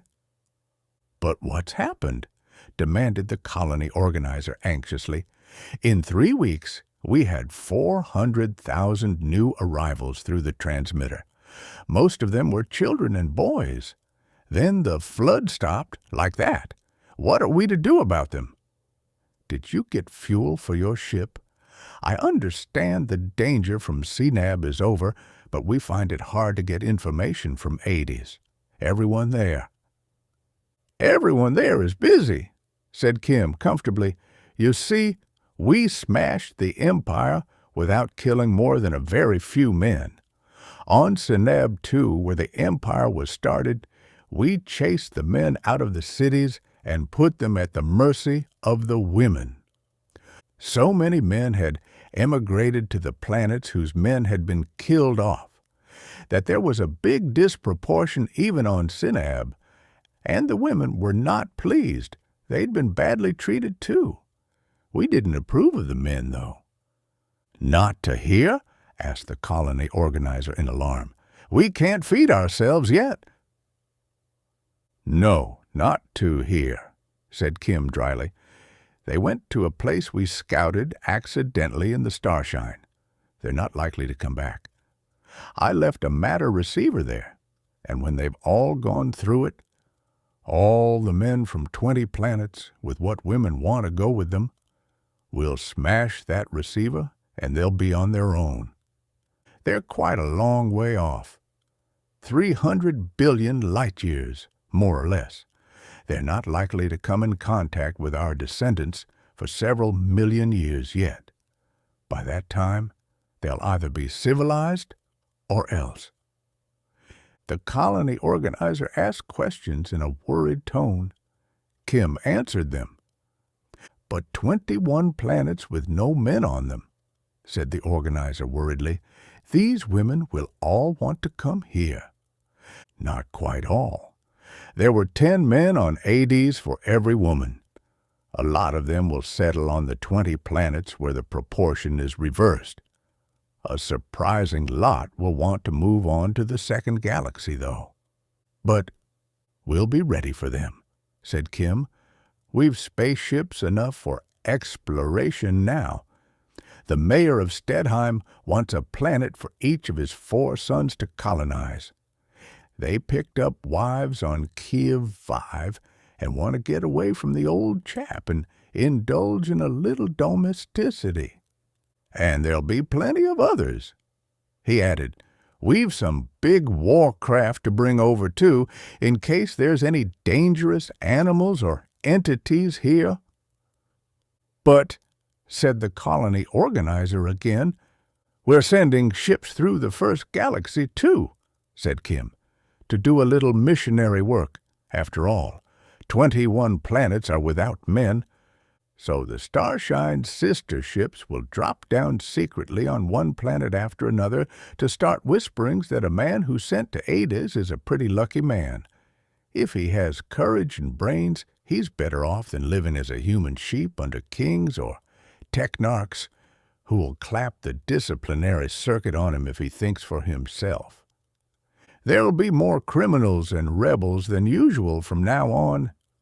The flow of men who are not quite sheep will increase.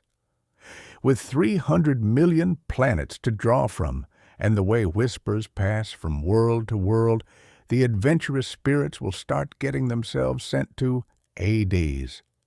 The colony organizer looked worried. "But there are Terra Nova and the second galaxy waiting to be explored and colonized. Maybe they'll be satisfied to stay there." Kim laughed. When he ceased to laugh, he chuckled. "I'm here. I've got a wife. Do you suppose that any woman will want her husband to stay on one of those 21 planets for years to come? Where women outnumber men, where, well, a man with a roving eye sees plenty of women about for his eyes to rove to?" The colony organizer still worried, nevertheless, until Donna came out from the inside of the house. She had assured herself that everything was intact and her mind was at rest. She brought refreshments for Kim and their guest. "I was just saying," said Kim, "that I thought there would still be plenty of people coming from Hades and the 21 planets to Terra Nova, and to settle on the new worlds as they're opened up." "Of course," said Donna. "I wouldn't live there. Any normal woman, when she has a husband, will want to move where he'll be safe." And she might have been referring to the holocausts on those planets, caused by the death beams of the dead Cinabian Empire. But even the colony organizer did not think so. Kim Rendall had almost forgotten that he was ever a matter transmitter technician, but then the matter transmitter on Terra Nova ceased to operate, and they called on him. It happened just like that. One instant, the wavering silvery film seemed to stretch across the arch in the public square of the principal but still small settlement on the first planet to be colonized in the second galaxy. The film bulged and momentarily seemed to form the outline of a human figure as a totally reflecting, pulsating cocoon about a moving object. Then it broke like a bubble film, and a walking figure stepped unconcernedly out. Instantly, the silvery film was formed again behind it, and another shape developed on the film's surface. Only seconds before, these people and these objects had been on another planet in another island universe across unthinkable parsecs of space. Now they were here, Bales and bundles and parcels of merchandise, huge containers of foodstuffs. The colony on Terra Nova was still not completely self-sustaining. And drums of fuel for the spaceships busy mapping the new galaxy for the use of men and more people, and a huge tank of viscous, opalescent plastic.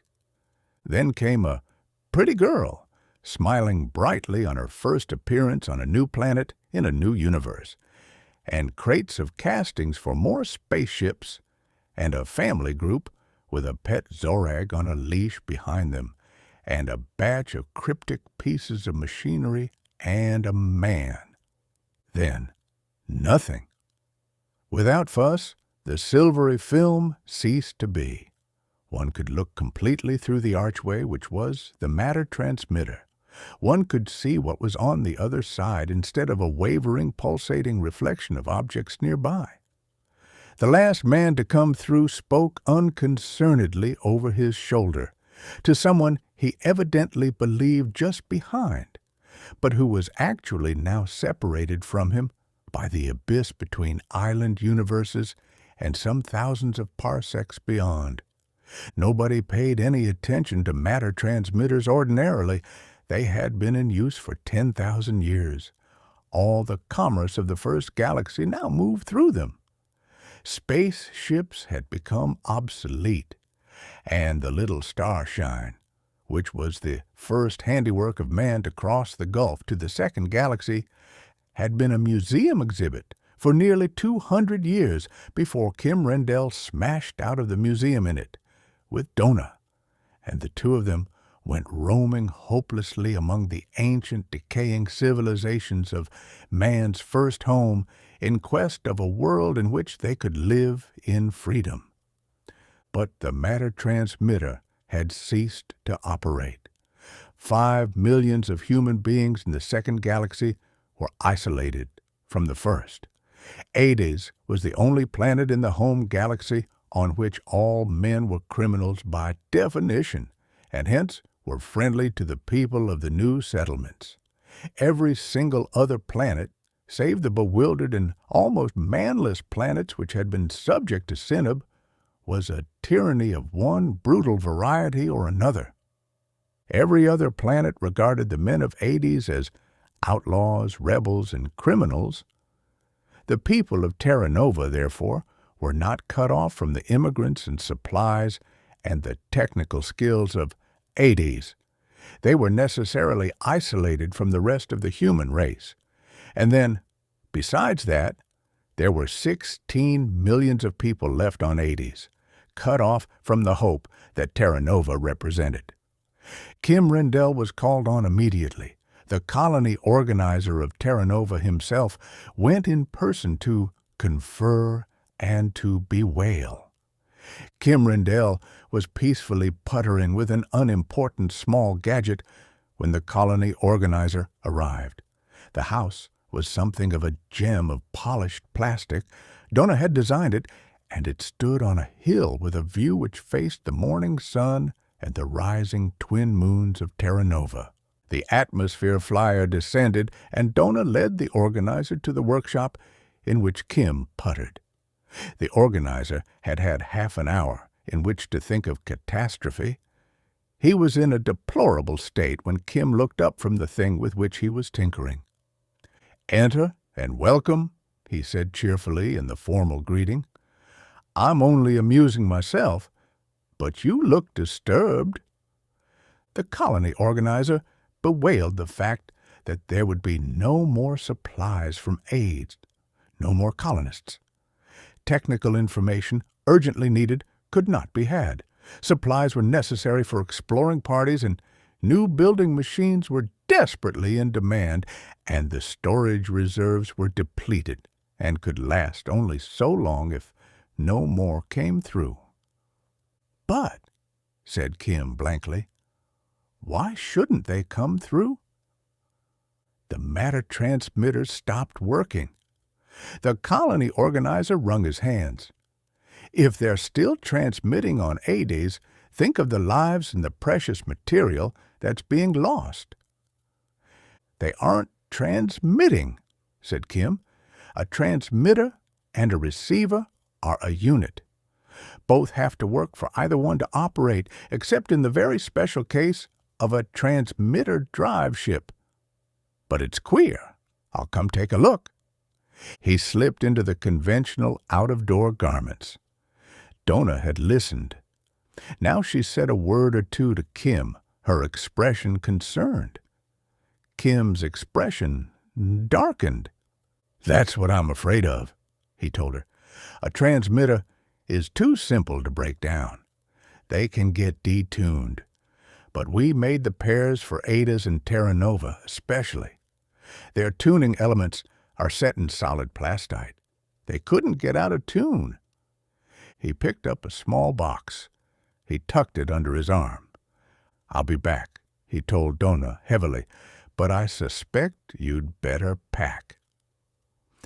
He went out to the grounded flyer. The colony organizer took it up and across the green-clad hills of Terra Nova.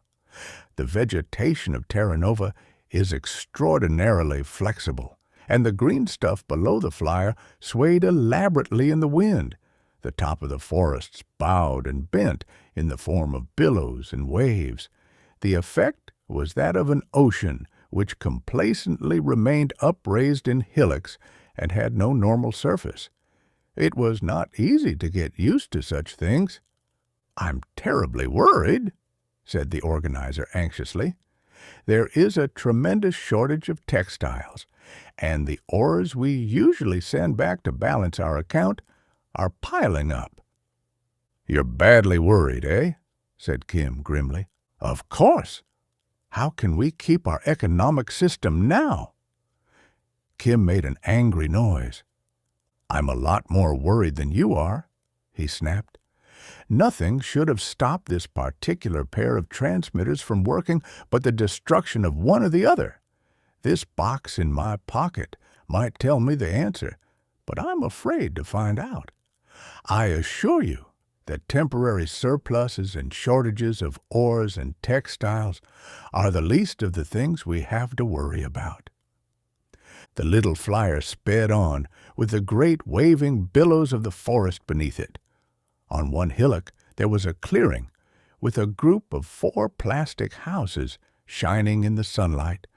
They looked horribly lonely in the sea of green, but the population on Terra Nova was spread thin. Far over at the horizon there was another clearing. Sunlight glinted on water, a pleasure pool. There was a sizable village about it. Half a dozen soarers spun and whirled lazily above. Kim said, "The thing is that Hades and the planets left over after we handled Sinab are the only places in the whole first galaxy where there are no disciplinary circuits. Hades is the only place where a man can spit in the eye of another man, and the two of them settle it between themselves. There's a government of sorts on Hades, as there is here, but there's no ruler. Also, there's nobody who can strut around and make other men bow to him. A woman on Hades, and here, belongs to the man she wants to belong to. She can't be seized by some lordling for his own pleasure and turned over to his guards and underlings when he's through with her." "That's true," said the colony organizer, who was still worried. "But the transmitter?"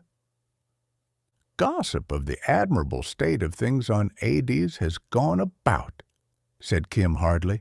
"Some of our young men appointed themselves missionaries and went roaming around the planets, spreading word that Hades wasn't a bad place. That if you were exiled to Hades, you were lucky. They probably bragged that we whipped the Empire of Sinab in a fight." At this, the mouth of the organizer dropped open in astonishment. Of course. The number of exiles arriving at Hades increased. It was excellent. We need people for the second galaxy, and people who earn exile are usually people with courage, willing to take risks for the sake of hope.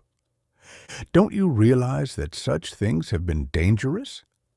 When people on Markab 2 began to hope, Kim said impatiently. When peasants on the planets of Alioth began to imagine that things might be better. When slaves on Utbeg began to tell each other in murmurs that there was a place where people weren't slaves. Don't you see that such things would alarm the rulers of such planets? How can people be held as slaves unless you keep them in despair? The colony organizer corrected his course a trifle. Far away, the walls of the capital city of Terra Nova glinted in the sunlight. And there are the 21 planets which fell into our laps when we had to smash Sinab, said Kim. Adis became the subject of dreams. Peasants and commoners think of it yearningly as a sort of paradise. But kings and tyrants dream of it either as a nightmare which threatens the tranquility of their realms, or else as a very pretty bit of loot to be seized if possible. There are probably 10,000 royal courts where ambitious men rack their brains for some plausible way to wipe out Adis as a menace and take over our 21 planets for loot. Adis is already full of spies, sent there in the guise of exiles. There have been men found murdered after torture, seized and tortured by spies hoping to find out the secrets by which we whipped Sinab. There's one bomb crater on Adis already, where a bomb smuggled through the transmitter was set off in an effort to wipe out all the brains on the planet. It didn't, but it was bad. Skillfully, the colony organizer sent the flyer into the long, shallow glide that would land it in the planet capital city. There were only 20,000 people in that city. It would rate as a village anywhere, except on Adis. But it was the largest settlement on Terra Nova. Then you think, said the harassed organizer, that some outrage has been committed and the transmitter on Adis damaged, perhaps by another bomb. I hope it's no worse than that, said Kim. I don't know what I fear, but there are still 16 million people on Adis, and some of them are very decent folk. In a little while, I'll know if it's nothing important or if it's bad. I could have found out back at home, but I wanted to hold on to hope. His lips were tightly compressed. The flyer landed. The two men got out and went along a yielding walk to the central square of the city. Many persons had collected in the square, more people in that one spot than Kim had seen together for a long time. Now at least 1,000 men and women and children had gathered and were standing motionless, looking at the tall arch of the transmitter. There would have been nothing extraordinary about the appearance of the arch to a man from past ages. It would have seemed to be quite commonplace, gracefully designed, to be sure, and with a smooth purity of line which the ancient artists only aspired to, but still not at all a remarkable object. But the throng of onlookers who stared at it did so because they could look through it. That had never before been possible. It had been a matter transmitter. Now it was only an arch. The people stared. Kim went in the technician's door at the base of the arch. The local matter technician greeted him with relief. "I'm glad you have come, Kim Rendall," he said uneasily. "I can find nothing wrong. Every circuit is correct. Every contact is sound, but it simply does not work." "I'll see," said Kim. "I'm sure you're right, but I'll verify it. Yet I'm afraid I'm only postponing a test I should have made before." He went over the test panel, trying the various circuits. All checked up satisfactorily. He went behind the test panel and switched a number of leads. He returned to the front and worked the panel again. The results were widely at variance with the original readings, but Kim regarded them with an angry acceptance. I reversed some leads just in case a checking instrument was out by the same amount as a circuit," he told the technician. "To be frank about it, I made sure you hadn't knocked out the transmitter on purpose. Such things have been done." Then he said grimly, "This one is all right. The transmitter on A-days is out of action. It not only doesn't work, but they haven't been able to fix it in how long?" "2 hours now," said the technician unhappily. "Too long?" said Kim. He unpacked his box. It was very small, a foot by a foot by a foot. There was a cone-shaped hole in one end which diminished to a small hole at the other end. Kim sweated a little. "I should have tried this before," he said, "but I wanted to hope. With all the first galaxy fearing and hating Adas, somebody would think of a way to do us damage, even without spaceships." He turned a tiny knob on the box and looked through the hole. His lips tautened. He began to make tests. His face grew more and more drawn and somber. At last he turned the little knob again, and nothing happened. His face went quite white. "What is it?" asked the colony organizer. Kim sat down, looking rather sick. "It's bad," he said. Then he gestured toward the box. "When we were fighting CNAB, somebody worked out an idea for the remote control of ships. Beam control would be too slow. At a few million miles, the information the robot gathered would take seconds to get back to the control board, and more seconds would be needed for the controlling signals to get back to the robot. In terms of light years, communications that way would be impossible." Kim glanced at the organizer, who signified by a nod that he understood. "If it took a year each way, there'd be 2 years between the robot's observation of something to be acted on," Kim continued, "and the signal that would make it act. So this man proposed very tiny matter transmitters, one on the robot and one on the home planet. A solid object would receive all the information the robot's instruments gathered. The transmitter would send it back to the control board at transmitter speed, and the board would impress orders on it and send it to the robot again. It could shuttle across the width of a galaxy 100 times a second and make robot control at any distance practical. A few of them were made, but not used. This is one of them. I had it for measuring the actual speed of transmitter travel between here and Hades. We thought the distance would be enough for a good measurement. It wasn't. But this is a transmitter, like the big one, and it has a mate on Hades, and its mate is a hemisphere away from Hades' main transmitter, and neither one works. Something's happened on Hades that involves both hemispheres, and the transmitter couldn't have been knocked out by something that only killed people. It looks as if Hades may have been destroyed." There was an instant's uncomprehending silence. Then the realization struck home. In all of human history, no planet had ever been completely destroyed. Dozens, even hundreds, had been devastated before wars came to an end by the discovery of a weapon too terrible to be used. 4 had been depopulated by that weapon, the fighting beam, but never before had it even been imagined that a planet could be wiped out of existence. "There are theoretic considerations," said Kim, dry-throated, "which make a material weapon like atomic explosive unthinkable. There are other considerations which make it certain that any immaterial weapon that could destroy a planet would have infinite speed and therefore infinite range. If Hades has been destroyed, all the human race, including us, must sooner or later be subject to those who control such a weapon." Kim Rendall paused and cleared his throat.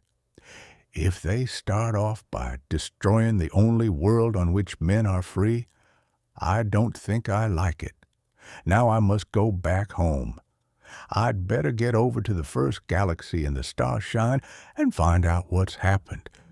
The 1,000,000,000 suns of the first galaxy swam in space, attended by their families of planets. 300,000,000 worlds had been populated by the human race. For 30,000 years, the descendants of the people of Earth, that almost mythical first home of humanity, had spread through the vastness of what once had seemed to them the very cosmos itself. In the older, long-settled planets, civilization rose to incredible heights of luxury and of pride, and then took the long dive down into decadence and futility, while newer, fresher worlds still struggled upward from the status of frontier settlements.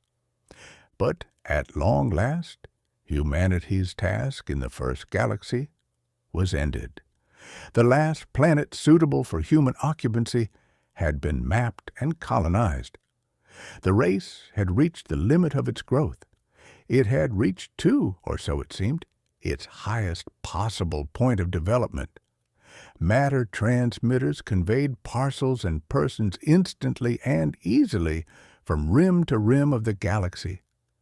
Disciplinary circuits enforced the laws of planetary governments beyond any hope of evasion or defiance. There were impregnable defenses against attacks from space. There could be no war.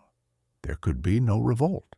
There could be no successful crime, save by those people who controlled governments, and there could be no hope. So humanity settled back toward barbarism. Perhaps it was inevitable that conquest should again become possible, revolt conceivable, and crime once more feasible even to individuals, so that hope could return to men.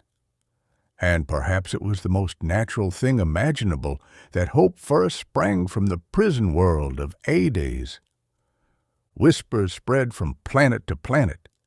Hades, to which all rebels and nonconformists had been banished in hopeless exile, was no longer a symbol for isolation and despair. Its citizens, if criminals could be citizens anywhere, had revived the art of space travel by means of ships. The rest of the galaxy had abandoned spaceships long ago as antiquities.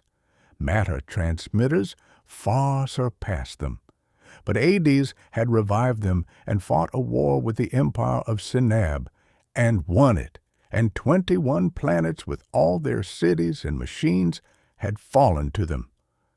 But the men of Sinab had been sent to an unimaginable fate, leaving wives and daughters behind. The fact that the women of the Sinabian Empire were mostly the widows of men massacred for the empire's spread was not clearly told in the rumors which ran about among the worlds. If you became a criminal and were exiled to Hades, you were lucky. There were not enough men on Hades to accomplish the high triumphs awaiting them on every hand.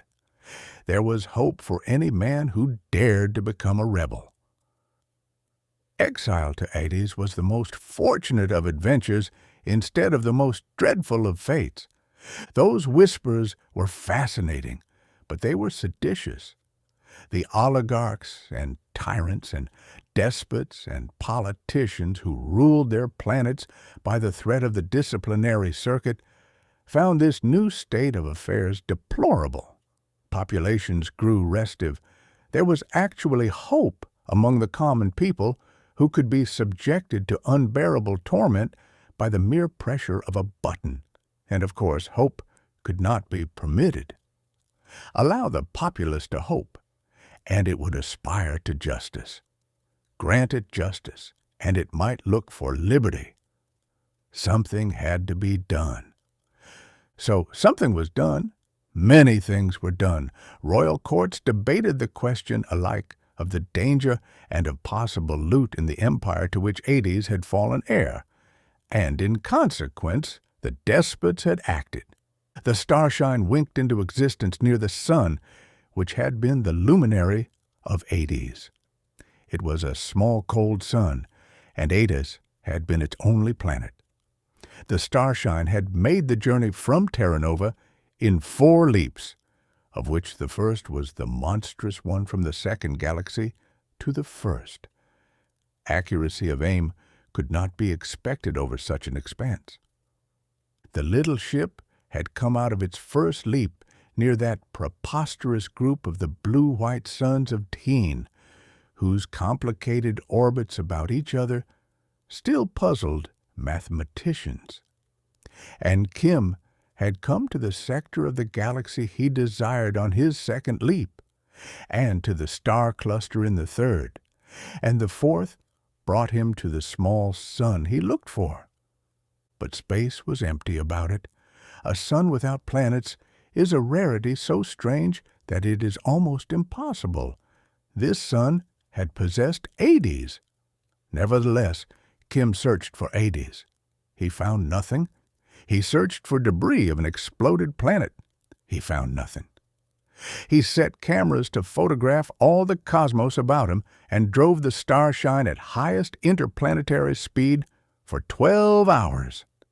Then he looked at the plates. In that 12 hours, the spaceship had driven some hundreds of thousands of miles. Even nearby stars at distances of light years would not have their angles change appreciably, and so would show upon the plates as definite tiny dots. But any planet or any debris within 1,000 million miles would make a streak instead of a dot upon the photographic plate.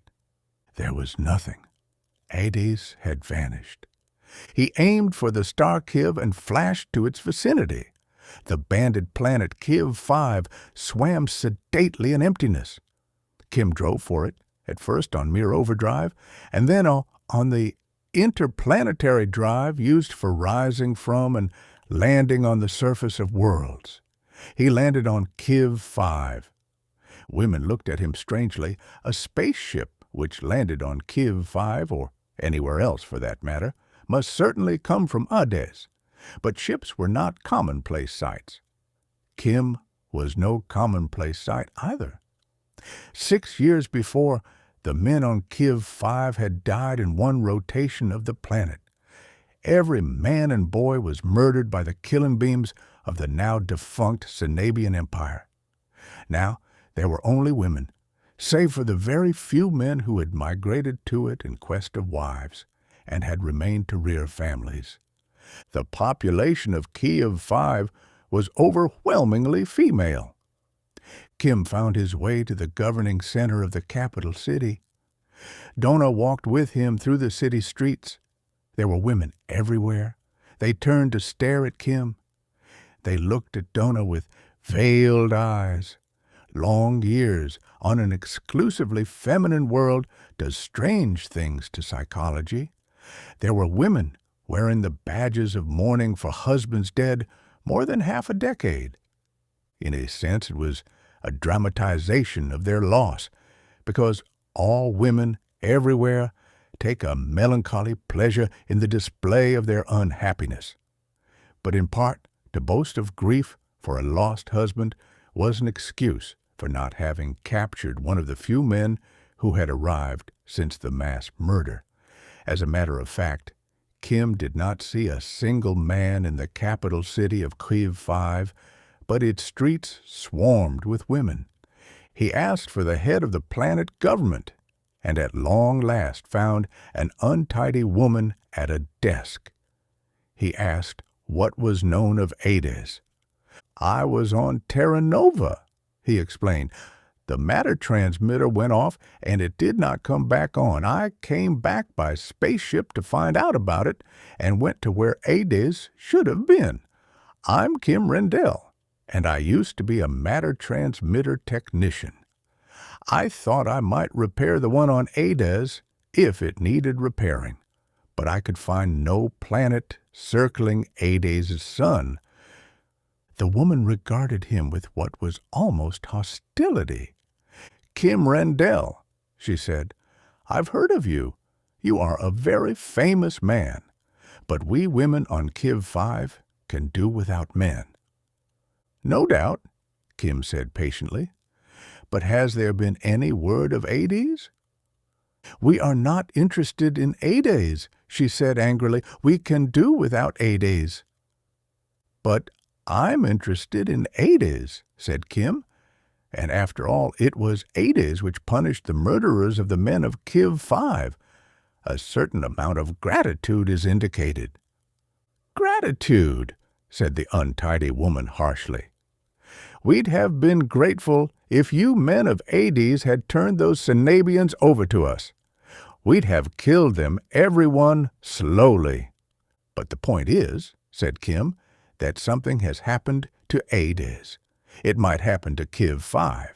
If we can find out what it was, we'll take steps so it won't happen again." "Just leave us alone," said the untidy woman fiercely.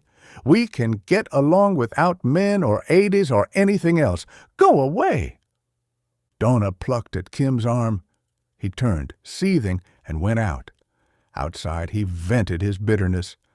"I thought men were crazy," he said. "If she's the head of the planet government, I pity the planet." "She could talk to another woman quite rationally," Donna said with satisfaction, "but she's had to persuade herself that she hates men. And you had me with you, and I'm prettier than she is, Kim, and I have you. So she couldn't talk to you." "But she's unreasonable," Kim said stubbornly. "We'll go back to the ship," said Donna brightly. "I'll lock you in it, and then go find out what we want to know." She smiled comfortably all the way back to the Starshine. But the staring women made Kim acutely uncomfortable. When he was safely inside the ship, he wiped perspiration from his forehead. "I wouldn't want to live on this planet," he said feverishly. "I wouldn't want you to," said Donna. "Stay inside, darling. You'd better not even show yourself at a vision port." "Heaven forbid," said Kim. Donna went out. Kim paced up and down the living quarters of the ship. There was something in the back of his mind that would not quite come out. The disappearance of Ades was impossible. Men had conquered one galaxy and now started on a second, but never yet had they destroyed a planet. Never yet had they even moved one. But nevertheless, only 36 hours ago the planet Ades had revolved about its sun, and men and women had strolled into its matter transmitter with no hint of danger. And between 2 seconds, something had happened. Even had the planet been shattered into dust, its remnants should have been discoverable. And surely a device which could destroy a planet would have had some preliminary testings, and the galaxy would have heard of its existence. This thing that had happened was inconceivable. On the basis of the photographs, Ades had not only been destroyed, but the quintillions of tons of its substance had been removed so far that sunlight shining upon them did not light them enough for photography, which simply could not be. Kim wrestled with the problem while Donna went about in the world of women. There was something odd about her in the eyes of women of Kiv 5. Their faces were unlike the faces of the women of a normal world.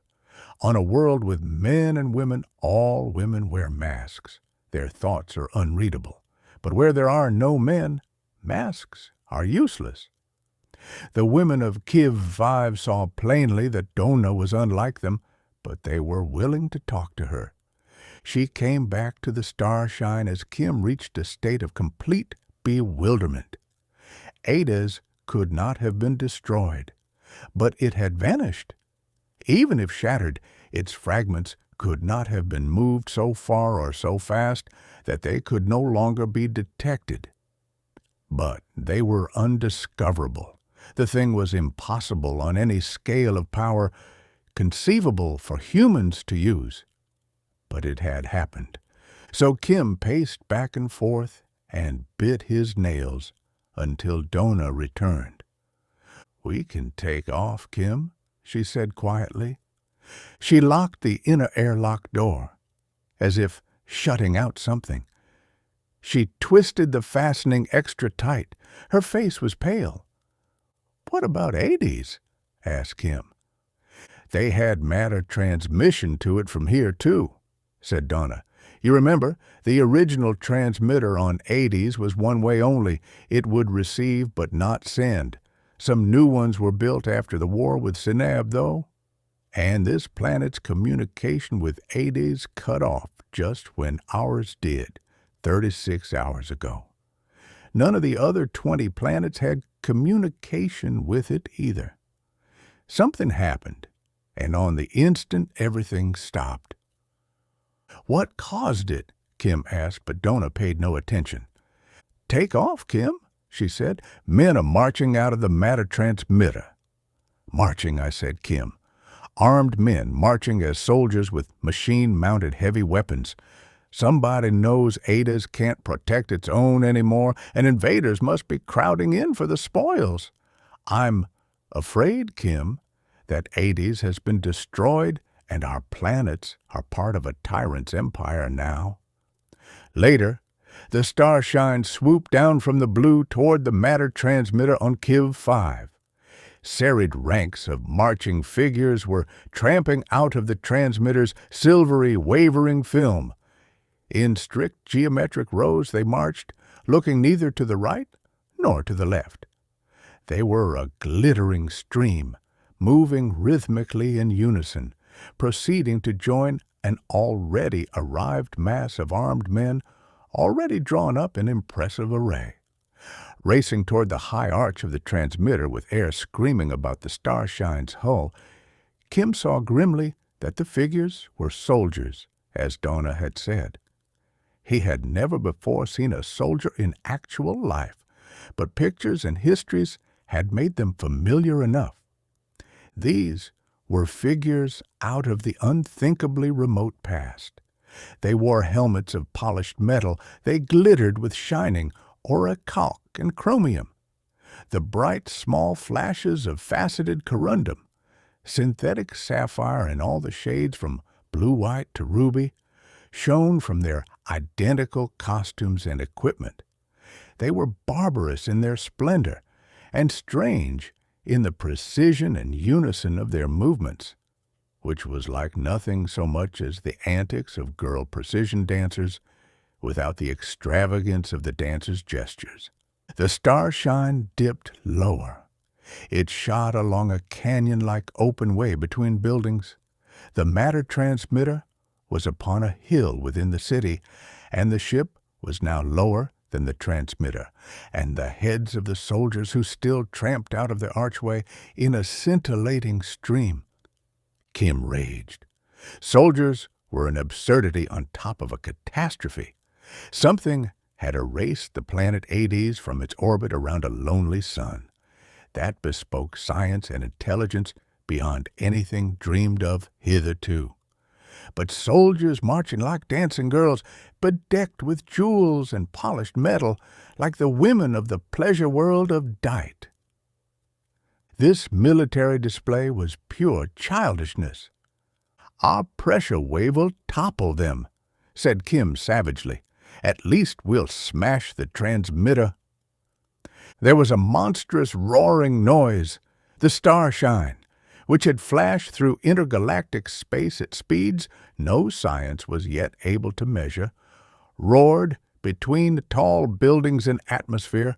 Wind whirled and howled past its hull. It dived forward toward the soldiers. There was one instant when the ship was barely yards above the gaping faces of startled, barbarously accoutred troopers. The following spreading pressure wave of the ship's faster-than-sound movement spread out on every side like a three-dimensional wake. It toppled the soldiers as it hit. They went down in unison in a wildly waving, light-flashing tangle of waving arms and legs and savage weapons. but Kim saw two squat and bell-mouthed instruments on wheels in the act of swinging to bear upon him. One bore on the Starshine. It was impossible to stop or swerve the ship. There was yet another fraction of a second of kaleidoscopic confusion, of momentary glimpses of incredibly antique and childish pomp. And then anguish struck. It was the hellish torment of a fighting beam, more concentrated and more horrible than any other agony known to mankind. For the infinitesimal fraction of an instant, Kim experienced it to the full. Then there was nothingness. There was no sound. There was no planet. There was no sunlight on tall and stately structures built by men long murdered from the skies. The vision ports showed remote and peaceful suns and all the tranquil glory of interstellar space. The Starshine floated in emptiness. It was, of course, the result of that very small device that Kim had built into the Starshine before even the invention of the transmitter drive.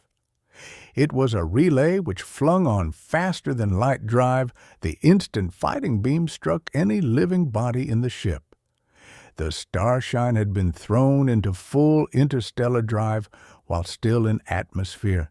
It had plunged upward along the line of its aiming through the air. The result of its passage to Kiv 5 could only be guessed at, but in even the unthinkably minute part of a second it remained in air. The ship's outside temperatures had risen 200 degrees. Moving at multiples of the speed of light, it must have created an instantaneous flash of literally stellar heat by the mere compression of air before it. Kim was sick and shaken by the agony which would have killed him had it lasted as long as the 100th of a second. But Donna stared at him. "Kim, what? Oh!" She ran to him. The beam had not touched her. So close to the projector, it had been narrow, no more than a yard across. It had struck Kim and missed Donna. Oh, my poor Kim! He grimaced. "Forget it," he said, breathing hard. "We've both had it before, but not as bad as this. It was a mobile fighting beam projector. I imagine they'll think we burned up in a flash of lightning. I hope there were X-rays for them to enjoy." For a long time, Kim Rendall sat still with his eyes closed. The dosage of the fighting beam had been greater than they had ever experienced together, though. It left him weak and sick. "I wonder," said Donna, but she still looked at Kim with troubled eyes. "Eh?" "If it's new," said Donna, "if it's a weapon, even if Hades is destroyed—" Kim stared at her. "Now, what do you mean by that?" "I don't quite know," admitted Donna. "I say things, and you turn them over in your head, and something quite new comes out. I told you a story about a dust grain once, and you made the transmitter drive that took us to Hades in the first place and made everything else possible afterward." Said Kim meditatively. "If it's new, if it's a weapon, if Hades is destroyed, why did you think of those three things?" "You said no planet had ever been destroyed," she told him. "If anybody could think of a way to do such a thing, you could. And when Sinab had to be fought and there weren't any weapons, you worked out a way to conquer them with things that certainly weren't weapons, just broadcasters of the disciplinary circuit field. So I wondered if what they used was a weapon.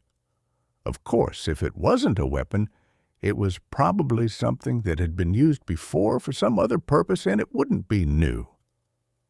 "I've got to think about that," said Kim. He cogitated for a moment. "Yes, I definitely have to think about that." Then he stood up. "We'll try to identify these gentry first. Then we'll go to another of the 21 planets." He took his observations and swung the little ship about. He adjusted the radiation switch to throw off the transmitter drive on near approach to a sun. He aimed for the star Tom. Its fourth planet had been subjugated to the empire of Sinab 10 years before, and freed by the men of Hades 6 years since. The Starshine winked into being some 20 million miles from it and 200 million from the star. Kim looked annoyed, and then glanced at the relay and adjusted it again. He pointed the Starshine close to the planet's disk. He pressed the transmitter drive button. Instantly, the ship was within mere thousands of miles of the planet. Nice! Kim was pleased. Saves a lot of overdrive juggling. Those horrible fighter beams seem to make one think more clearly. Donna, get us down to the night side while I try to work something out. Don't ground. Just drop into atmosphere enough to pick up any broadcasts. Communicator bands murmured in soprano. Tom 4 was more than 95% female, too. Kim worked on. After a long time, a speaker suddenly emitted a blast of martial music. Until now, the broadcast programs had gone unheeded by both Kim and Donna, because from each wave band only women's voices had come out and only women's music. The sound of brazen horns was something new. Donna smiled at Kim and turned up the volume. A man's voice said pompously, "To the people of Tom 4, greeting. Whereas His Most Gracious Majesty, Alphin IV, of high and noble lineage, has heard with distress of the misfortunes of the people of the planet Tom 4, of the injuries they have suffered at the hands of enemies, and of their present distressful state, and whereas His Most Gracious Majesty, Alphin IV, of high and noble lineage, is moved to extend his protection to all well-disposed persons in need of a gallant and potent protector. Therefore, His Most Gracious Majesty, Alphin IV, of high and noble lineage, has commanded his loyal and courageous troops to occupy the said planet Tom 4, to defend it against all enemies whatsoever, and to extend to its people all the benefits of his reign. Given at his palace of Gornith on the 2nd day of the 10th month of the 16th year of his reign, and signed by His Most Gracious Majesty, Alphin IV, of high and noble lineage." The voice stopped. There was another blare of martial music. The broadcast ended. 10 minutes later, on another wavelength, the same proclamation was repeated. That broadcast stopped too. 5 minutes later came still another broadcast, and so on and so on. At long last, there was but a single wavelength coming into the communicators. It was a broadcast of a drama with only female characters, and in which there was no reference to the fact that the human race normally includes 2 sexes. It was highly emotional, and it was very strange indeed. Then a pompous male voice read the silly proclamation, and the broadcast cut off. "The question," said Kim, "is whether I'd better try to catch a soldier and make him tell us where Gornith is and what planet is ruled by Alphin IV of high and noble lineage. I think I'd better find out." "Darling," said Donna, "I'm afraid of soldiers bothering you, but I certainly won't let you venture out on a planet full of women. And there's something else." "What?" "There are 21 planets which Hades used to protect. What planetary ruler could send troops to occupy 21 other planets? Do you think this King Alphin IV has tried to seize all of them? Or do you think he arranged a cooperative deal with the rulers of other planets, and an arrangement for them all to help protect each other? Hadn't we better make sure?" Kim looked up at her from the desk where he worked. "You're an uncomfortably brainy woman, Donna. he said dryly. "Do you think you could find Sinab?" Sinab II was the capital planet of the empire we had to take over. Dona looked carefully on a star chart. Kim went back to his task. He had drawn very carefully an electronic circuit. Now he began to simplify it. He frowned from time to time, however, and by his expression was thinking of something else than the meticulous placing of symbols on paper. It was symptomatic of his confidence in Dona, though, that he remained absorbed while she worked the ship. Presently there were mutterings in the speakers. Dona had navigated to another solar system and entered the atmosphere of another planet.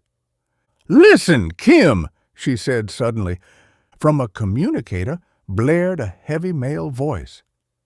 "People of Sinab II," the voice said, "you are freed from the tyranny of the criminals of Ades. From this time forth, Sinab II is under the protection of the dynasty of Tabor, whose mercy to the meek, justice to the just, and wrath toward the evildoer is known among all men. People of Sinab II, the soldiers now pouring in to defend you are to be received submissively.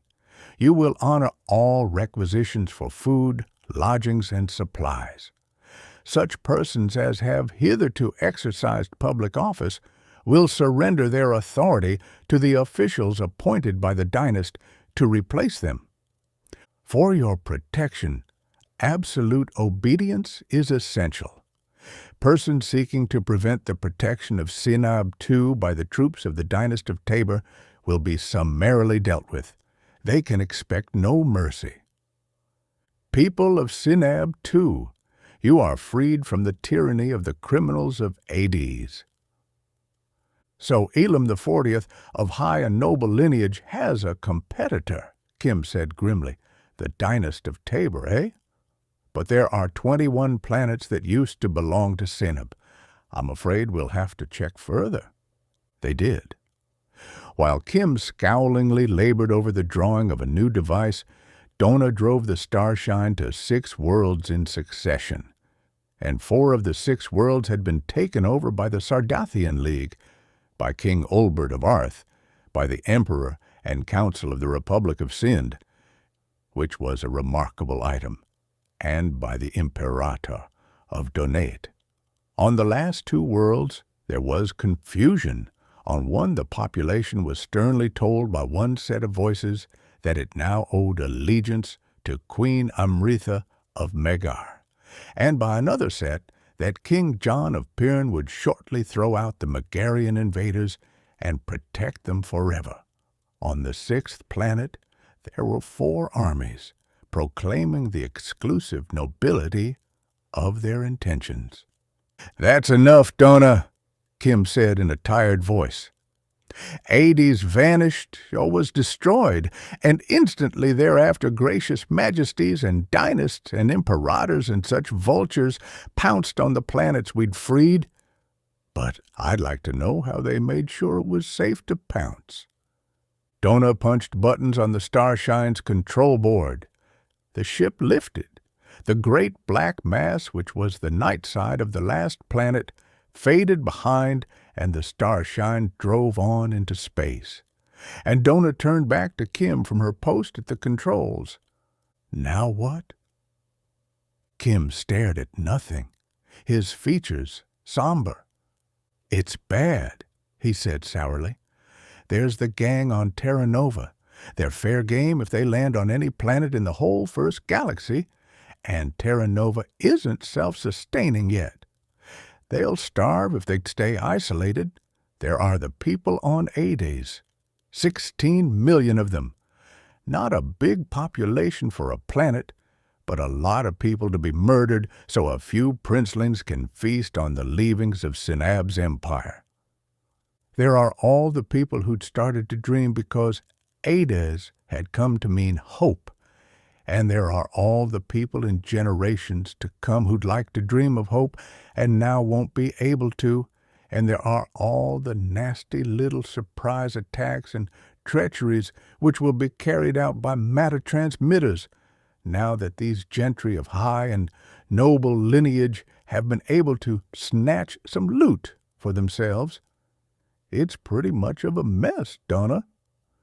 Donna gave an impatient toss of her head. "You're not responsible for it, Kim," she protested. "Maybe I should simply concentrate on finding a solution for Terra Nova, eh? Let decency as something to fight for go by the board and be strictly practical." "You shouldn't try to take all the problems of 2 galaxies on your shoulders," said Donna. Kim shook his head impatiently. "Look," he said in vexation, "there's some way out of the mess. I just contrived a way to make a very desirable change in all the governments of the first galaxy, given time. It was one of those problems that seemed too big to handle, but it worked out very easily. But I absolutely can't think of the ghost of an idea of how to find a friendly world for Terra Nova." Donna waited. "It occurs to me that I haven't slept for 40 hours, Kim said. "I doubt that you've done any better. I think we should go to bed. There's one puzzle on which all the rest is based, and it's got me. What the devil happened to A-Days? There's a whole planet, 7,000 miles in diameter, vanished as if it had never been. Maybe after some sleep, I'll be able to work it out. Let's go to sleep." The spaceship Starshine drove on through emptiness at mere interplanetary speed, its meteor repellers ceaselessly searching space for any sign of danger. But there was no danger. In the midst of space, between the stars, there was safety. Only where men were was their death. The ship swam in the void, no lights showing in any of its ports. Then, in the midst of the darkness inside, Kim sat up in his bunk. "But hang it, A-Des couldn't be destroyed," he cried in exasperation. Planet Spicus 5 was an industrial world.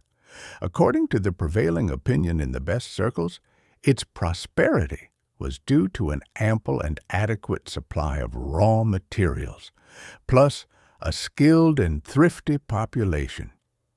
There were 16 matter transmitters on the planet, and their silvery films were never still.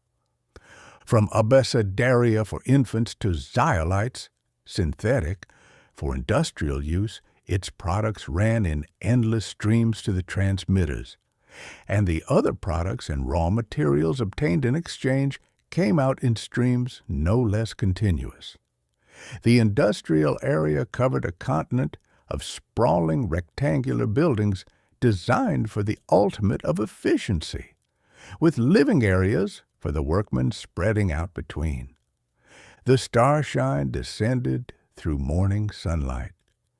Kim, newly shaved and rested, forgot to yawn as he stared through the vision ports at the endless vista of structures made with a deliberate lack of grace. From 100-mile height, they could be seen everywhere to north and south, to the eastward, where it was already close to midday, and to where shadows beyond the dawn hid them. Even from that altitude, they were no mere specks between the cloud masses. They were definite shapes, each one a unit. The ship went down and down and down. Kim felt uncomfortable and realized why. He spoke dryly.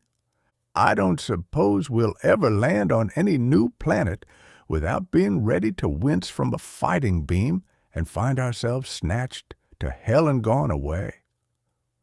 Donna did not answer. She gazed at the industrial plants as they swelled in size with the Starshine's descent. Buildings 2 miles to a side were commonplace. Great rectangles 3 and even 4 miles long showed here and there. And there were at least half a dozen buildings, plainly factory units, which were more than 10 miles in extent on each of their ground dimensions. When the Starshine was below the clouds, Donna focused the electron telescope on one of them and gestured to call Kim's attention to the site. This factory building enclosed great quadrangles with gigantic courtyards to allow, perhaps, of light, and within the courtyards were dwelling units for workmen. The telescope showed them plainly. Workmen in factories like this would have no need and little opportunity ever to go beyond the limits of their place of employment. The factory in which they labored would confront them on every hand at every instant of their life, from birth until death. "That's something I don't like, without even asking questions about it," said Kim. "He took the controls. The Starshine dived. He remembered to flick on the communicators. A droning filled the interior of the spaceship. Donna looked puzzled and tuned in. A male voice mumbled swiftly and without intonation through a long series of numerals and initial letters. It paused. Another voice said tensely, "Tip." The first voice droned again. The second voice said, "Tip." The first voice droned. Donna looked blank. She turned up another wavelength. A voice barked hysterically. The words ran so swiftly together that they were almost indistinguishable, but certain syllables came out in patterns. "It's something about commerce," said Kim, arranging for some material to be routed on a matter transmitter. None of the wavelengths carried music. All carried voices, and all babbled swiftly without expression, with a nerve-wracking haste. The Starshine landed before a gigantic building. An armed guard stood before it at a gateway. Kim trudged across to him. He came back. "He's stupid," he said shortly. "He knows what to guard and the name of the plant and where a workman may go to be received into employment. That's all. We'll try again." The Starshine rose and moved. She was designed for movement in space, with parsecs of distance on every hand. She was unhandy when used as now for an atmosphere flyer. She descended within a factory quadrangle. There was no one about. Literally no one. The dwelling units were occupied, to be sure, but no one moved anywhere. When Kim opened the airlock, there was a dull, grumbling rumble in the air. It came from the many-storied building which surrounded this courtyard and stretched away for miles. Kim and Donna stood blankly in the airlock door. The air had no odor at all. There was no dust. There was not a single particle of growing stuff anywhere. To people who had lived on Terra Nova, it was incredible. Then bells rang, hundreds and thousands of bells. They rang stridently in all the rooms and corridors of all the dwelling units which reached away as far as the eye could follow them. It was a ghastly sound, because every bell was in exactly the same tone and made exactly the same tintinnabulation. Then there was a stirring in the houses. Folk moved within them. Figures passed inside the windows. Now and again, briefly, faces peered out. But none lingered to stare at what must have been the unprecedented sight of a spaceship resting in the courtyard. After a little, figures appeared in the doors. Men and women swarmed out and streamed toward openings in the factory building, their heads turned to gaze at the ship, but they did not even slacken speed in their haste toward the sound of industry. Kim hailed them. They looked at him blankly and hurried on. He caught hold of a man. "Where will I find the leader?" he asked sharply. "The boss." "The government, the king, or whatever you have. Where?" The man struggled. "I be late," he protested unhappily. "I work. I be late." "Where's the government?" Kim repeated more sharply still. "The king, or nobles, or whoever makes the laws, or whatever the devil—" "I be late," panted the man. He twisted out of Kim's grasp and ran to join the swarming folk now approaching the great building. They hurried inside.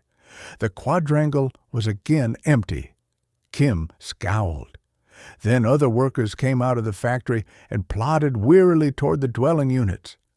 Kim waylaid a man and shot questions at him. His speech was slurred with fatigue. Dona could not understand him at all. But he gazed at the Starshine and groped heavily for answers to Kim's questions, and at the end trudged exhaustedly into a doorway. Kim came into the ship, scowling. He seated himself at the control board. The ship lifted once more. He headed toward the curve of the plant's bulging form. "What did you learn, Kim?" "This is the work continent," said Kim shortly. "The factories and the workmen are here. The owners live in a place of their own. I have to talk to one of the more important merchants. I need information." Time passed, and the ship went on over the rim of the planet. Orbital speed was impossible. The Starshine stayed almost within atmosphere and moved eastward at no more than 1,500 miles an hour. "Here it is," said Kim at last. The ship settled down once more.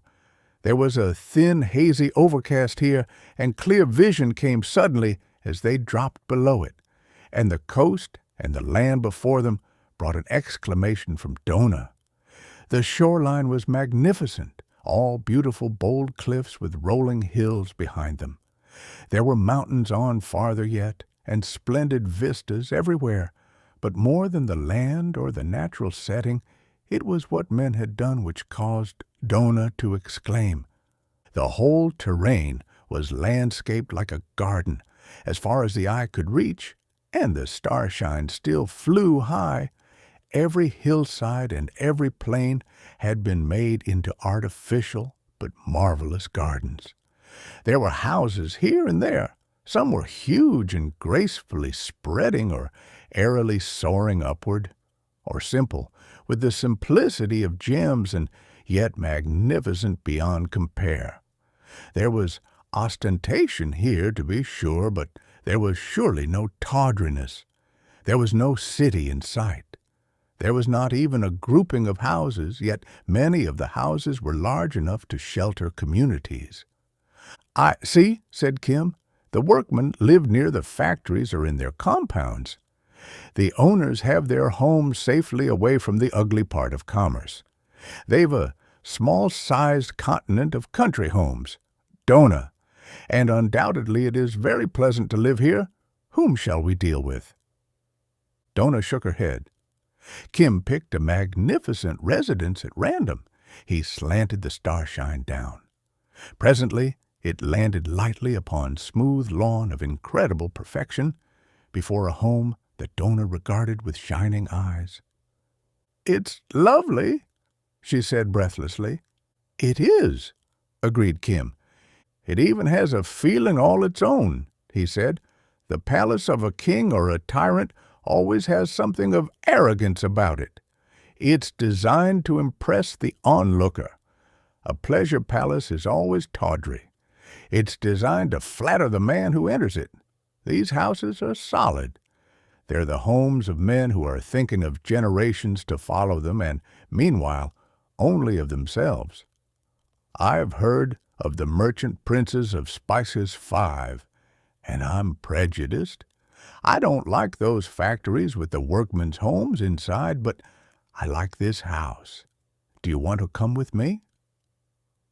Dona looked at the house, yearningly, at the view all about, every tree and every stone so placed as to constitute perfection. The effect was not that of a finicky aestheticism, but of authentic beauty and dignity. But after a moment, Dona shook her head. "I don't think I'd better," she said slowly. "I'm a woman, and I'd want one like it. I'll stay in the ship and look at the view. You've a communicator?" Kim nodded. He opened the airlock door and stepped out. He walked toward the great building. Donna watched his figure grow small in its progress toward the mansion. She watched him approach the ceremonial entrance. She saw a figure in formalized rich clothing appear in that doorway and bow to him. Kim spoke with gestures. The richly clothed servant bowed for him to go first into the house. Kim entered and the door closed. Donna looked at her surroundings. Dignity and tranquility and beauty were here. Children growing up in such an environment would be very happy and would feel utterly safe. Wide, smooth, close-cropped lawns with ancient trees and flowering shrubs stretched away to the horizons. There was the gleam of statuary here and there, rarely. A long way off, she could see the glitter of water, and beside it a graceful colonnade, and she knew that it was a pleasure pool. Once she saw two boys staring at the spaceship.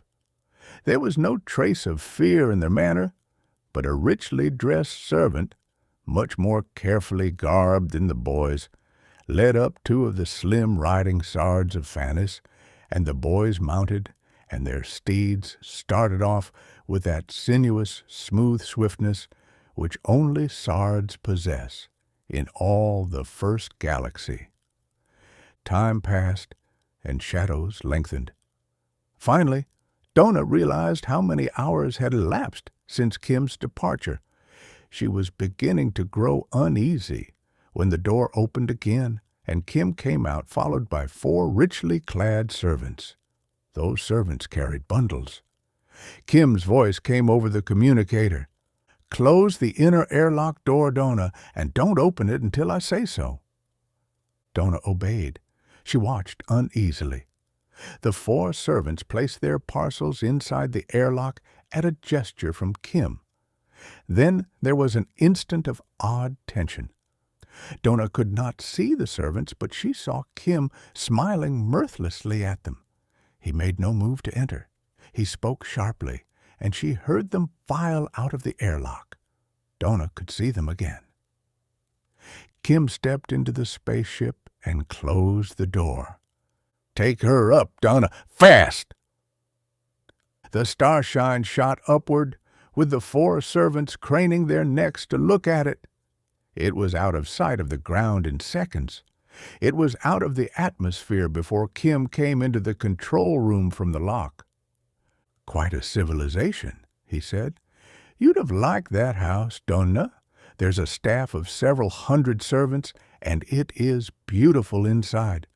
The man who owns it is also master of one of the bigger industrial plants. He doesn't go to the plant, of course. He has his offices at home with a corps of secretaries and a television screen for interviews with his underlings. Quite a chap." "Were those 4 men servants?" Donna asked. "No, they were guards," said Kim dryly.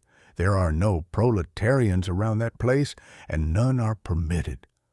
Guards stand watch night and day.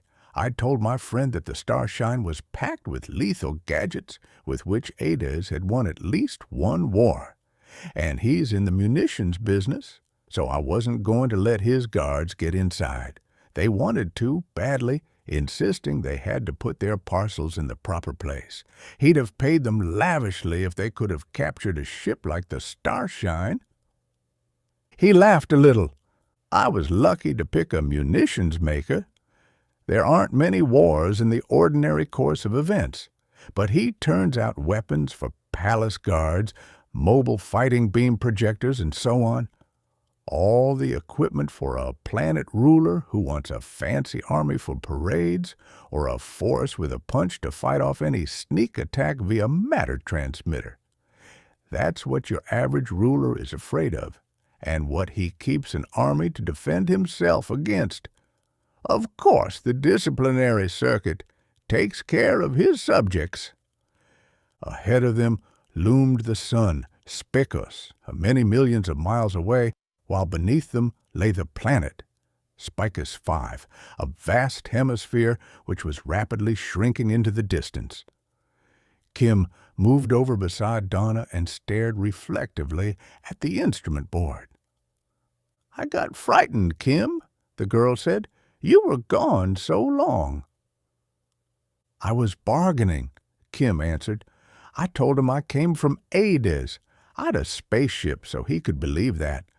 Then I told him what had happened. Selling munitions, he should have known about it beforehand, and I think he did. He doubted that I'd come from Hades as quickly as I said, though, until I recited the names of some of the gracious majesties who were making a grab of planets. Then he was sure. So he wanted to strike a bargain with me for Terra Nova. He'd supply it with arms, he said, in exchange for a star cluster of his own in the second galaxy. If I'd set up a private matter transmitter for him— Kim laughed without mirth. He could colonize a couple of planets himself and make a syndicate to handle the rest. He saw himself changing his status from that of a merchant princeling to that of a landed proprietor with half a dozen planets as private estates, and probably a crown to wear on weekends and when he retired from business on Speakus 5. There are precedents, I gather. "But Kim," protested Donna, "what did you do?" "I did one thing that's been needed for a long time," said Kim grimly. "It seems to me that I do everything backwards. I should have attended to the matter of Hades first, but I had a chance and took it. I think I put something in motion that will ultimately smash up the whole cursed system that's made slaves of every human being but those on Hades and Terra Nova, the Disiplinary Circuit. Back on Hades, we've talked about the need to free the people of this galaxy. It's always seemed too big a job, but I think it's started now. It will be a profitable business, and my friend who wanted to bargain for some planets in the second galaxy will make a pretty penny of the beginning, and it will carry on of itself. The planet below and behind was now only a globe. It soon dwindled into a tiny ball. Kim touched Donna on the shoulder. "I'll take over," he said. "We've got work to do, Donna." Donna stood up and stamped her foot. "Kim, you're misunderstanding me on purpose. What about Hades? Did you find out what happened to it?" Kim began the process of sighting the Starshine's nose upon a single distant minute speck of light which seemingly could not be told from a million other points of light, all of which were suns. "I think I found out something," he told her. "I thought a merchant planet would be the place to hear all the gossip of the galaxy. My friend back yonder put his research organization to work, finding out what I wanted to know. What they dug up looks plausible. Right now I'm going to get even for it. That's a necessity. After that we'll see. There were 16 million people on Hades. We'll try to do something about them. They aren't likely to be all dead yet." The sun of Hades swam in emptiness. For uncountable billions of years it had floated serenely with its single planet circling it in the companionability of bodies separated only by millions of miles, when their next nearest neighbors are light years away. A sun with one planet is a great rarity. A sun with no satellites, save for giant pulsing Cepheids and close-coupled double suns, is almost unknown, but for billions upon billions of years that sun and Hades had kept each other company. Then men had appeared. For 1,000 years, great spaceships had grimly trundled back and forth to unload their cargoes of criminals upon the chilly small world. Hades was chosen as a prison planet from the beginning.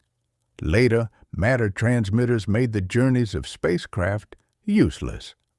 For 6, 7, 8,000 years, there was no traffic but the one-way traffic of its a specially contrived transmitter which would receive criminals from all the galaxy, but would return none or any news of them to the worlds outside.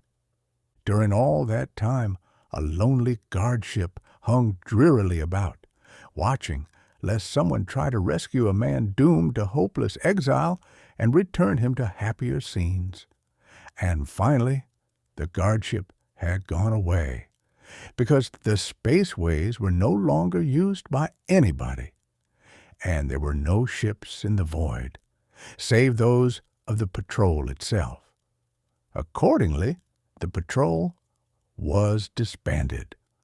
For hundreds of years nothing happened at all, and then Kim Rendall came in the Starshine, and shortly thereafter tiny ships began to take off from Hades, and they fought valorously on distant star systems, and at last a squadron of warcraft came to subjugate Hades for the beastly empire of Sinub.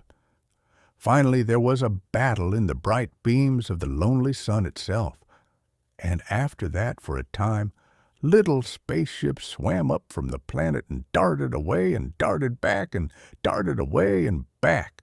But never before had there been any such situation as now. The sun, which had kept company with Hades for so long, now shone in lonely splendor amid emptiness, devoid of its companion. And that emptiness was bewildering to a small ship, sister to the Starshine, which flicked suddenly into being nearby. The ship had come back from a journey among the virgin stars of the second galaxy, with honorable scars upon its hull and a zestful young crew who wished to boast of their journeying. They had come back to Hades, so they thought, direct, not even stopping at Terra Nova. And there was no Hades. The little ship flashed here and there about the bereft sun in bewilderment. It searched desperately for a planet some 7,000 miles in diameter, which had apparently been misplaced, and as it hunted, a second ship whisked into sight from faster-than-light drive. The detectors of the two ships told them of each other's presence, and they met and hung in space together. Then they searched in unison, but in vain.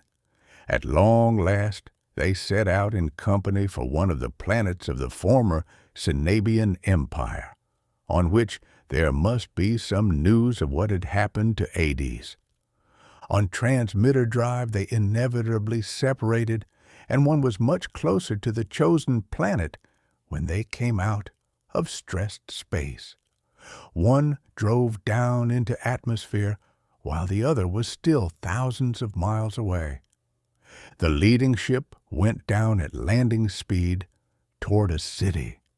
The other ship watched by electron telescope and prepared to duplicate its course. But the man of the second ship saw, and there could be no doubt about it, that suddenly the landing ship vanished from its place as if it had gone into intergalactic drive and atmosphere. There was a flash of intolerable, unbearable light, and then there was an explosion of such monstrous violence that half of the planet's capital city vanished or was laid in ruins. The crew of the second ship was stunned, but the second ship went slowly and cautiously down into atmosphere, and its communicators picked up voices issuing stern warnings that troops must be welcomed by all citizens, and that absolute obedience must be given to all men wearing the uniform of His Magnificence, the Despot of Lith. And then there was babbling confusion and contradictory shoutings, and a hoarse voice ordered all soldiers of His Magnificence to keep a ceaseless watch upon the sky, because a ship had come down from overhead, and when the fighting beams struck it to kill its crew, it appeared to have fired some devastating projectile which had destroyed half a great city. All ships seen in the sky were to be shot down instantly. His Magnificence, the Despot of Lith, would avenge the outrage. The lonely surviving ship went dazedly away from the planet, which once had been friendly to the men of Hades.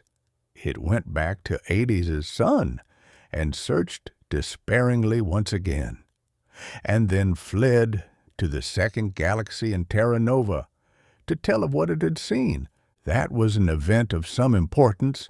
At least all of one planet had been rocked to its core from the detonation of a spaceship which flashed into collision with it at uncountable multiples of the speed of light, and was thereby raised to the temperature of a hot sun's very heart.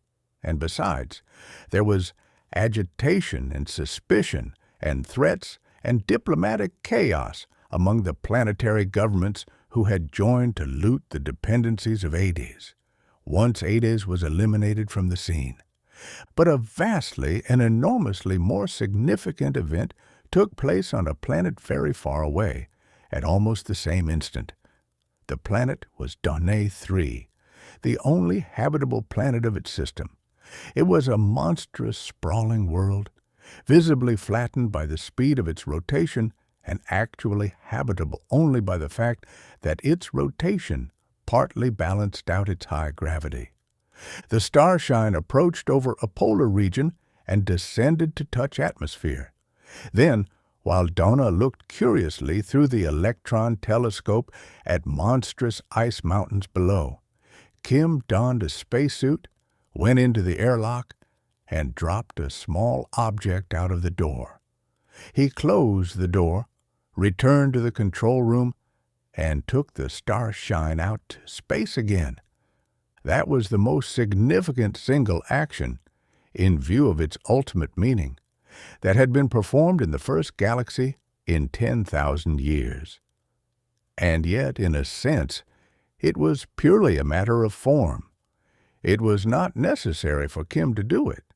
He had arranged for the same effect to be produced in time yet to come upon every one of the 300 million inhabited planets of the first galaxy. The thing was automatic, implicit in the very nature of the tyrannical governments sustained by the Disiplinary Circuit. Kim had simply dropped a small metal case to the surface of Donné III. It was very strong, practically unbreakable. It contained an extremely simple electronic circuit. It fell through the frigid air of the flattened pole of Donné III, and it struck the side of a sloping ice mountain and bounced and slid down to a valley and buried itself in snow, and only instants later the small hole left by its fall was filled in and covered up completely by a snow riding on 100-mile gale. It was undiscoverable. It was irretrievable. No device of man could detect or recover it. Kim himself could not have told where it fell. Kim then sighted the Starshine on another distant target and found the planet Arth, and dropped a small metal object into the depths of the humid and festering jungles along its equator. Human beings could live only in the polar regions of Arth. Then he visited a certain planet in the solar system of Tabor, and a small metal case went twisting through deep water down to the seabed of its ocean. He dropped another on the shifting desert sands which cover 1/3 of Sind, where an emperor and council rule in the name of a non-existent republic, and yet another on a planet of Magar, where an otherwise unidentified Queen Amritha held imperial power, and others. He dropped one small metal case, secured from a merchant prince on Spicus V, on each of the planets whose troops had moved into the planets left defenseless by the vanishment of Hades. I wanted to do that myself, because what we've got to do next is dangerous, and we may get killed, he told Donna dryly. But now we're sure that men won't stay slaves forever, and now we can try to do something about Hades. I'm afraid our chances are pretty slim. In spite of his pessimism, Kim settled down to the fine calculations required for a voyage to a blue-white dwarf star not readily distinguished from others. Most inhabited planets, of course, circled Sol-type suns. Light much different from that in which the race had developed was apt to have produced vegetation inimical to humanity, and useful vegetation did not thrive. And of course, Sol-type stars are most readily spotted by space navigators. As he checked his course with star charts, Donna spoke softly. "Thanks, Kim." "For what?" "For not wanting to put me in safety when you're going to do something dangerous. I wouldn't let you, but thanks for not trying." Said Kim. "You're too useful." He lined up his course and pressed the transmitter drive stud on the control panel. Space danced a momentary saraband, and there was a blue-white dwarf 200 million miles away, showing barely a planet-sized disk, but pouring out a pitiless white glare that hurt the eyes. "That's it," said Kim. "That's the sun Alice. There should be 4 planets, but we're looking for number 1. It goes out beyond 2 at aphelion, so we have to check the orbit, if we can find it, before we can be sure. No, we should be able to tell by the rotation very slow." "And what are you going to do with it?" demanded Donna. There were bright spots in emptiness, which the electron telescope instantly declared to be planets. Kim set up cameras for pictures. Alice 1 is the only really uninhabitable planet in the galaxy that's inhabited, he observed painstakingly. It belongs to Pharos III. I understand it's the personal property of the king. It has no atmosphere in spite of an extremely high specific gravity and a reasonable mass. But the plutonium mines have been worked for 5,000 years. "Plutonium mines with that half-life?"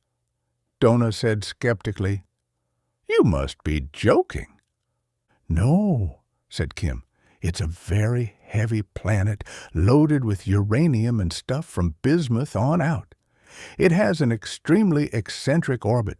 As I told you, at aphelion, it's beyond the orbit of Pharos II.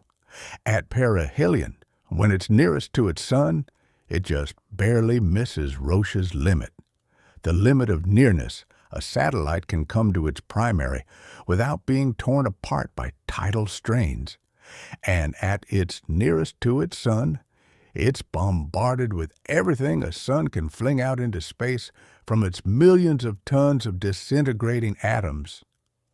Alpha rays, beta rays, gamma particles, neutrons, and everything else pour onto its surface as if it were being bombarded by a cyclotron with a beam the size of a planet's surface. You see what happens?" Donna looked startled. "But, Kim, every particle of the whole surface would become terrifically radioactive. It would kill a man to land on it." "According to my merchant prince friend on Spicus 5, it did kill the first men to set foot on it. But the point is that its heavy elements have been bombarded, and most of its uranium has gone on over to plutonium and americium and curium. In ancient days, when it went out on the long sweep away from its sun, it cooled off enough for men to land on it at its farthest out point. With shielded spacesuits, they were able to mine its substance for 4 to 5 months. Before heat and rising-induced radioactivity drove them off again. Then they'd wait for it to cool off once more on its next trip around. They went to it with spaceships, and the last space line in the first galaxy ran plutonium and americium and the other radioactives to a matter transmitter from which they could be distributed all over the galaxy. But it wasn't very efficient. They could only mine for 4 or 5 months every 4 years. All their equipment was melted and ruined when they were able to land again. A few hundred years ago, however, they solved the problem. Donna stared out the vision ports. There were 2 planets which might be the one in question, but there were only 3 in sight. "How did they solve it?" Donna asked. "Somebody invented a shield," said Kim as dryly as before. "It was a force field. It has the property of a magnetic field on a conductor with a current in it, except that it acts on mass as such. A current-carrying conductor in a magnetic field tends to move at right angles both to the current and the field. This force field acts as if mass were an electric charge. Anything having mass entering the field tries to move sidewise. The faster it moves, the stronger the sidewise impulse. Neutrons, gamma particles, met rays, and even electrons have mass. So has light. Everything moving that hits the shielding field moves sidewise to its original course. Radiation from the sun isn't reflected at right angles. So, with the shield up, men can stay on the planet when it is less than 3 diameters from its sun. No heat reaches it, no neutrons, no radiations at all. It doesn't heat up, and that's the answer. For 3 months in every 4-year revolution, they have to keep the shield up all the time. For 3 months more, they keep it up intermittently, flashing it on for fractions of a second at a time, just enough to temper the amount of heat they get. They live on great platforms of uranium glass, domed in. When they go out mining, they wear shielded spacesuits and work in shielded machines. The whole trick was worked out about 500 years ago, they say, and the last space line went out of existence because they could use a matter transmitter for all but 6 of our months of that planet's year. "And did you find out how it's done?" asked Donna. "Hardly," said Kim. "The planet belongs to the king of Pharos III. Even 500 years ago, the governments of all the planets were quite tight corporations. Naturally, Pharos wouldn't let the secret get out. There are other planets so close to their primaries that they're radioactive. If the secret were to be disclosed, there'd be competition. There'd be other plutonium mines in operation, so he's managed to keep it to himself. But we've got to find out the trick." There was silence. Kim began to check over the pictures the cameras had taken and developed. He shook his head. Then he stared at a photograph which showed the blue-white dwarf itself. His face looked suddenly very drawn and tired. "Kim," said Donna presently, "it's stupid of me, but I don't see how you're going to learn the secret." Kim put the picture on the enlarger for examination in a greater size. "They made the shield to keep things out," he said wearily. "Radiation, charged particles, neutrons, everything. The planet simply can't be reached, not even by matter transmitters when the shield is up. But by the same token, nothing can leave the planet either. It can't even be spotted from space because the light of the sun isn't reflected. It's deflected to a right-angled course.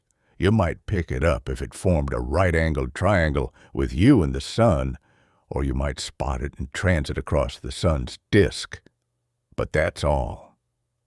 "Yes, the shield was a special job," said Kim, "for a special purpose. It was not a weapon. But there were all those planets that could be grabbed if only 80s were knocked out. So why shouldn't King Pharaoh sneak a force field generator onto 80s? When the field went on, 80s would be invisible and unreachable from outside, and the outside would be unreachable from it. Spaceships couldn't get through the field. Matter transmitters couldn't operate through it. If a few technicians were sneaked to 80s as supposed exiles and promised adequate reward, don't you think they'd hide out somewhere and turn on that field and leave it on until the folk on Ades had starved or gone mad. Horrified, Donna stared at him. She went pale. Oh, horrible! The sky would be black, always, never a glimmer of light, no stars, no moons, no sun. The plants would die and rot, and the people would grow bleached and pale, and finally they'd starve. All but the little gang hidden away in a well-provisioned hideout, said Kim grimly. I think that's what's happened to Ades, or is happening. And this is the solar system where the little trick was worked out. I'd hoped simply to raid the generator and find out how it worked, which would be dangerous enough. Look! He pointed to the projected image of the sun. There was a tiny dot against its surface. It was almost, it seemed, bathed in the tentacular arms of flaming gases flung up from the sun's surface. There's the planet, said Kim, at its closest to the sun, with the shield up so that nothing can reach its surface, nothing, and that includes spaceships such as this. And at that distance, Donna, the hard radiation from the sun would go right through the Starshine and kill us in seconds, before we could get within millions of miles of the planet. If there's any place in the universe that's unapproachable, there it is. It may be anything up to 3 months before the shield goes down, even for fractions of a second at a time. And my guess is that the people on Ades won't last that long. They've had days in which to grow hopeless already. Want to gamble? Donna looked at him. He regarded her steadily. Whatever you say, Kim.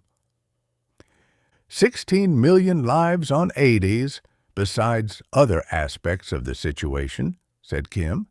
The odds against us are probably about the same, 16 million to 1. That makes it a fair bet. We'll try. He got up and began to tinker with the radiation-operated relay which turned off the transmitter drive. Presently, he looked up. I'm glad I married you, Donna, he said gruffly. As the Starshine moved closer in, the feeling in the control room grew tense. The little ship had advanced to within 20 million miles of the blue-white sun, and even at that distance there was a detectable X-ray intensity. Kim had turned on a Geiger counter, and it was silent simply because there was no measurable interval between its discharges. A neutron detector showed an indication very close to the danger mark, but Kim had the Starshine's nose pointed to the intolerably glaring sun. The electron telescope showed the sun's surface filling all its field, and because the illumination had been turned so low, raging sunstorms could be seen on the star's disk. Against it, the black silhouette of the planet was clear. It was small. Kim estimated its diameter at no more than 6,000 miles. The Starshine's gyros hummed softly, and the field of the telescope swayed until the planet was centered exactly. There was a little sweat on Kim's forehead. I don't mind taking the chance myself, Donna, he said, dry-throated. But I hate to think of you. If we miss, we'll flash into the sun. And never know it, said Donna, smiling. It'll be all over in the skillionth of a second if we miss. But we won't. We're aiming for the disk of the planet, he reminded her. We have to go in on transmitter speed to cut the time of our exposure to hard radiation. That speed will make the time of exposure effectively zero. But we have to move at a huge multiple of the speed of light, and we have to stop short of that planet. It may not be possible. Do you want me to press the button, Kim? Donna said softly. He took a deep breath. I'll do it. Thanks, Donna.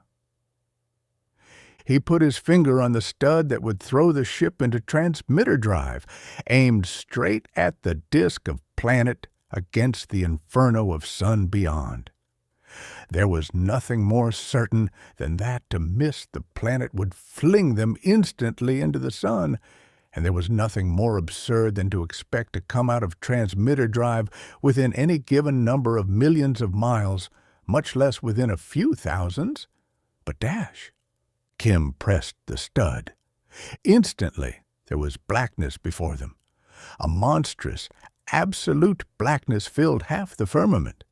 It was the force-field-shielded planet, blotting out its sun and half the stars of the galaxy. Kim had made a bull's-eye on a target relatively the size of a dinner plate at 1,100 yards.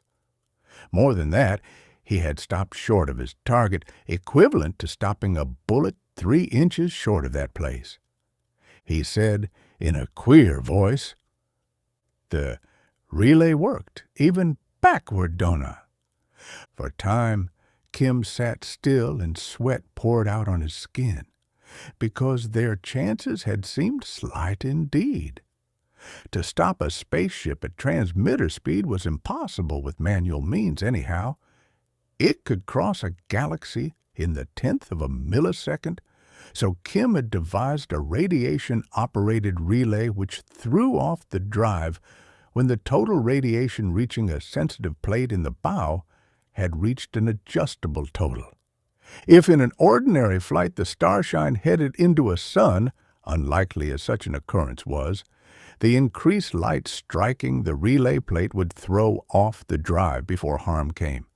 But this time, they had needed to approach fatally close to a star, so Kim had reversed the operation of the relay. It would throw off the drive when the amount of light reaching it dropped below a certain minimum. That could happen only if the ship came up behind the planet, so the sun was blacked out by the world's shadowed night side. It had happened. The glare was cut off. The transmitter drive followed. The Starshine floated within a bare few million miles, perhaps less than 1 million, of a blue-white dwarf star, and the 2 humans in the ship were alive, because they had between them and the sun's atomic furnaces a planet some 6,000 miles in diameter. "We don't know how our velocity matches this thing," said Kim after an instant. "We could be drifting toward the edge of the shadow. You watch the stars all around. Make sure I head directly for that blackness. When we touch, I'll see what I can find out." He reversed the ship's direction. He let the Starshine float down backward. The mass of unsubstantial darkness seemed to swell. It engulfed more and more of the cosmos. A long, long time later, there was a strange sensation in the feel of things. Donna gave a little cry. "Kim, I feel queer. So queer." Kim moved heavily. His body resisted any attempt at motion, and yet he felt a horrible tension within him, as if every molecule were attempting to fly apart from every other molecule. The controls of the ship moved sluggishly. Each part of each device seemed to have a vast inertia. But the controls did yield. The drive did come on. A little later, the sensation ended. But both Kim and Donna felt utterly exhausted. "It was getting dark, too," said Donna. She trembled. "When we tried to move," said Kim, "our arms had a tendency to move at right angles to the way we wanted them to, at all the possible right angles at once. That was the edge of the shield, Donna. Now we'll see what we got." He uncovered the recording cabinet. There had been no need to set up instruments especially for the analysis of the field. They had been a part of the Starshine's original design for exploration. Now, Kim read the records. "Cosmic ray intensity went down," he reported, studying the tapes. "The dielectric constant of space changed. It just soared up. The relationship of mass to inertia. That particular gadget never recorded anything significant before, Donna. In theory, it should have detected space warps. Actually, it never amounted to anything but a quantitative measure of gravitation on a planet one landed on. But it went wild in that field, and here. Look! He exultantly held out a paper recording. Glance at that, Donna. See? A magnetometer. To record the strength of the magnetic field on a new planet. It recorded the ship's own field in the absence of any other, and the ship's field dropped to 0. Do you see? Do you? I'm afraid not, admitted Donna, but she smiled at the expression on Kim's face. It's the answer, said Kim zestfully. Still, I don't know how that blasted field is made, but I know now how it works. Neutrons have no magnetic field, but this thing turns them aside. Alpha and beta and gamma radiation do have magnetic fields, but this thing turns them aside too. And the point is that it neutralizes their magnetic fields, because otherwise it couldn't start to turn them aside. So if we make a magnetic field too strong for the field to counter, it won't be able to turn aside anything in that magnetic area. The maximum force field strength needed for the planet is simply equal to the top magnetic field the sun may project so far. If we can bury the Starshine in magnetic flux that the force field can't handle. He grinned. He hugged her. And there's a loop around the Starshine's hull for space radio use, he cried. I'll run a really big current through that loop and we'll try again. We should be able to put quite a lot of juice through a 6-turn loop and get a flux density that will curl your hair. He set to work, beaming. It took him less than half an hour to set up a series-wound generator in the airlock, couple in a thermocell to the loop, so it would cool the generator as the current flowed and thereby reduce its internal resistance. Now, he said, we'll try once more. The more juice that goes through the outfit, the colder the generator will get, and the less its resistance will be, and the more current it will make, and the stronger the magnetic field will be. He flipped a switch. There was a tiny humming noise. A meter needle swayed over and stayed. The Starshine ventured into the black globe below. Nothing happened. Nothing happened at all. The stars are blotted out, Kim, Donna at last said uneasily. But you feel all right, don't you? He grinned like an ape in his delight. Why, yes. I feel unusually good, said Kim happily. The vision screens were utterly blank. The ports opened upon absolute blackness. Blackness so dead and absorbent that it seemed more than merely lack of light. It seemed like something horrible pressing against the ports and trying to thrust itself in. And suddenly a screen glowed faintly, and then another. Then there was a greenish glow in the ports, and Donna looked out and down. Above was that blackness, complete and absolute. But below, seen with utter clarity because of the absence of atmosphere, lay a world. Nothing grew upon it. Nothing moved. It was raw, naked rock with an unholy luminescence. Here and there, the glow was brighter where mineral deposits contained more highly active material. The surface was tortured and twisted in swirled, stained writhings of formerly melted rock. They looked. They saw no sign of human life, nor any sign that humans had ever been there. But after all, even 5,000 years of mining on a globe 6,000 miles through would not involve the disturbance of more than a fraction of its surface. "We did it," said Kim. "The shield can be broken through by anything with a strong enough magnetic field. We won't disturb the local inhabitants. They undoubtedly have orders to kill anybody who incredibly manages to intrude. We can't afford to take a chance. We've got to get back to Ada's." He pointed the Starshine straight up. He drove her slowly at the ceiling of impenetrable black. He worked upon the transmitter drive relay. He adjusted it to throw the Starshine into transmitter speed the instant normal starlight appeared ahead. The ship swam slowly upward. Suddenly, there was a momentary impression of reeling, dancing stars. Kim swung the bow about. "Now for Ada's," he said gleefully. "Did you know, Donna, that once upon a time the word Ada's meant hell?" The stars reeled again. They found Hades, knowing how now it was not too difficult.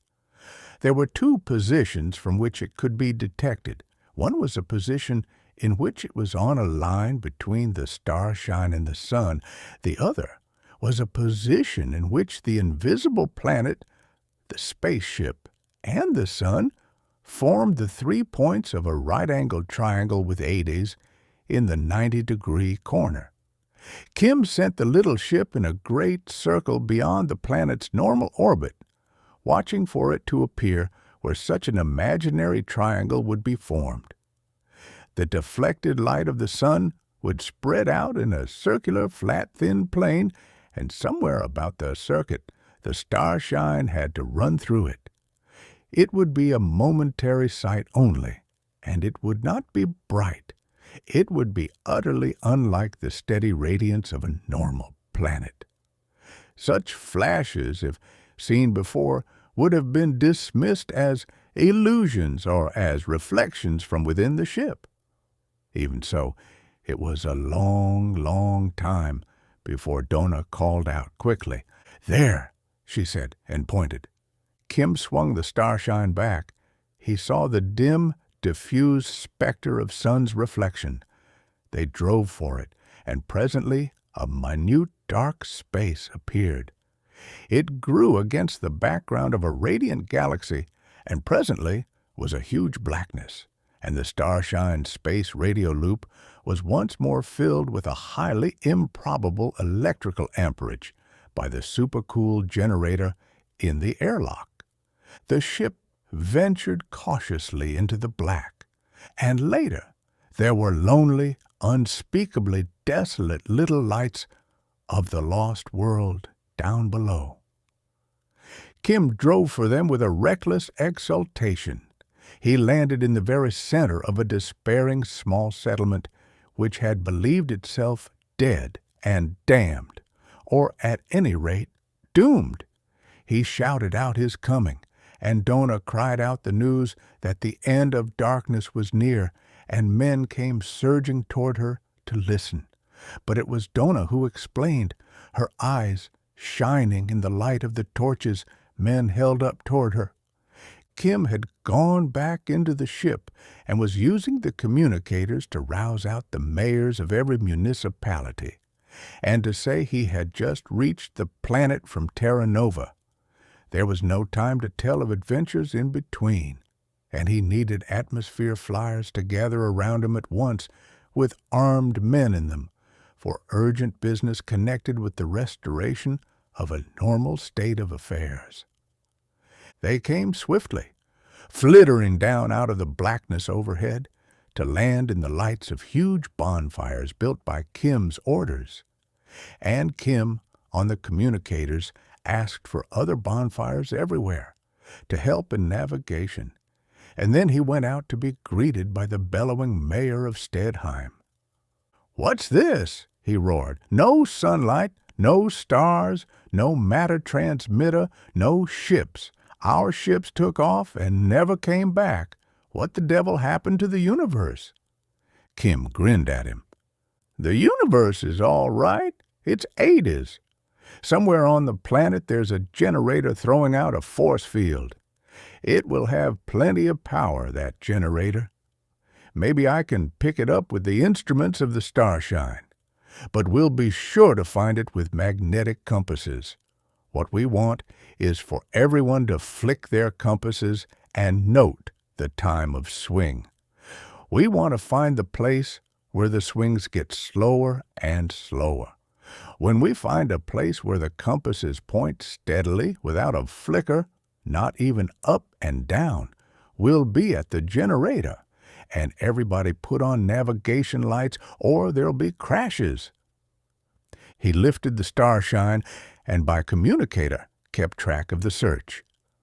Toward the polar regions was the logical hiding place for the generator, because there the chilly climate of Adas became frigid and there were no inhabitants. But it was a long search. Hours went by before a signal came from a quarter-way around the globe. Then the Starshine drove through darkness but cautiously with atmosphere flyers all about. And there was an area where the planet's magnetic field grew weaker and weaker, and then a space in which there was no magnetic field. But in the darkness they could find no sign of a depot. Grimly, Kim set the Starshine on the ground, in the very center of the dark area, and started the generator in the airlock. When it worked at its utmost and nothing happened, Kim threw in the leads of the ship's full engine power. There was a surging of all the terrific energy the ship's engines could give. Then the radio loop went white-hot and melted, with a sputtering arc as the circuit broke. Abruptly, the stars appeared overhead, and simultaneously came the leaping flame of a rumbling explosion. Then followed the flare of fuel burning savagely in the night. The Starshine's full power had burned out the force field generator, an instant before the loop melted to uselessness.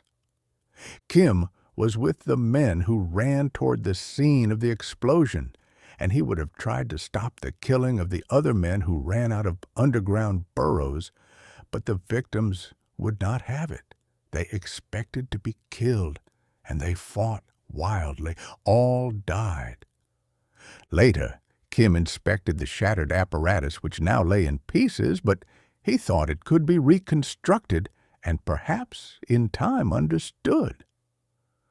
"Night's nearly over," he announced to those who prowled through the wreckage. "It shouldn't be much more than an hour until dawn. If I hadn't seen sunlight for a week or more, I think I'd go for a look at the sunrise." In seconds, the first atmosphere flyer took off. In minutes, the last of them were gone. They flew like great black birds beneath the starlight, headed for the east to greet a sun they had not expected to see again. But the mayor of Stadeheim stayed behind. "Ha!" he said, growling. "It's over my head. I don't know what happened, and I never expect to understand. How are my sons in the new galaxy?" "Fine when last we heard," said Dona, smiling. "Come into the ship." He tramped into the living space of the Starshine. He eased himself into a seat. "Now tell me what's going on and what's happened and why," he commanded dictatorially. Kim told him as well as he could. "The mayor of Stadeheim fumed. Took over the 21 planets, eh?" he sputtered. "We'll attend to that. We'll take a few ships, go over there, and punish 'em."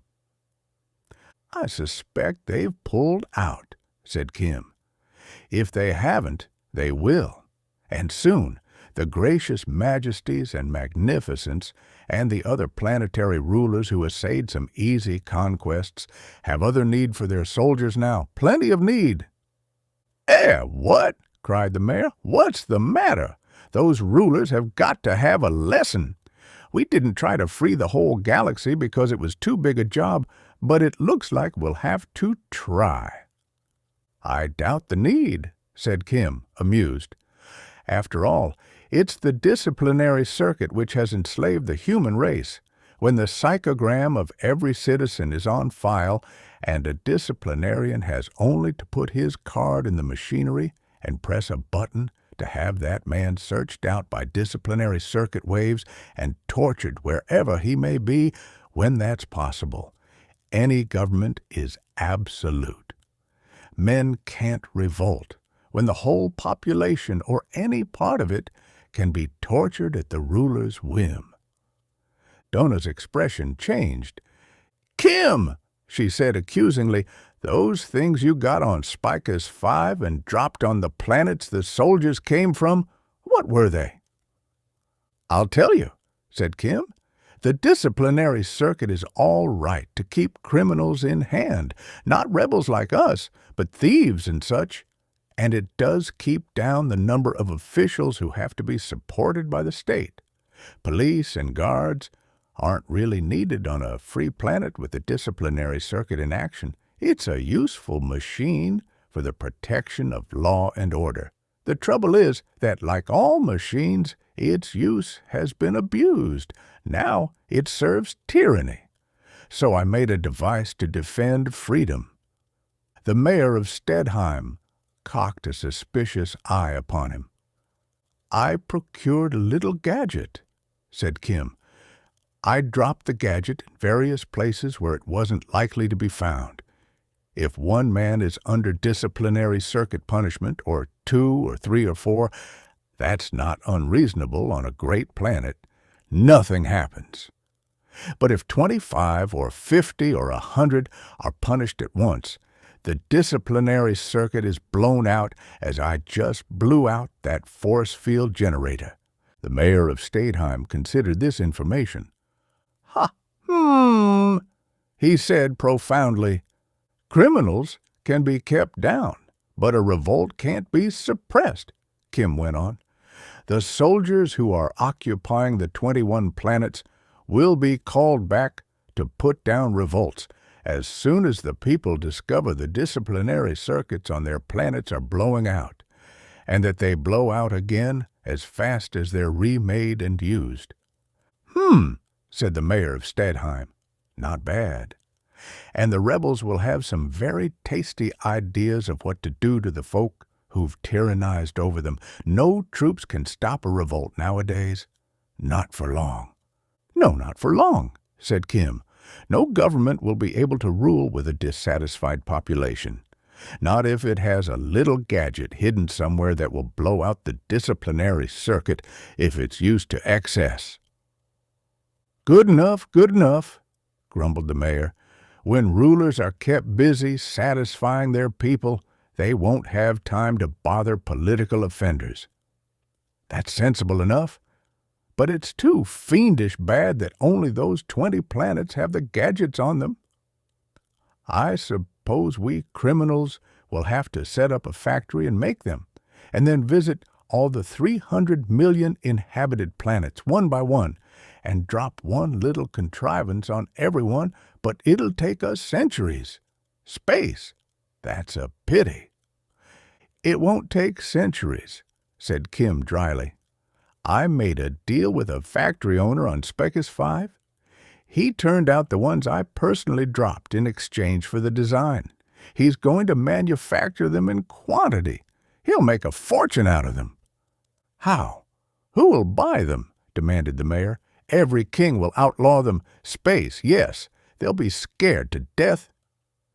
The kings, said Kim more dryly than before, the kings and despots and emperors will be the ones to buy them. They'll want them to drop in their neighbors' dominions. Every king or ruler will buy a few to put where they will weaken his enemies.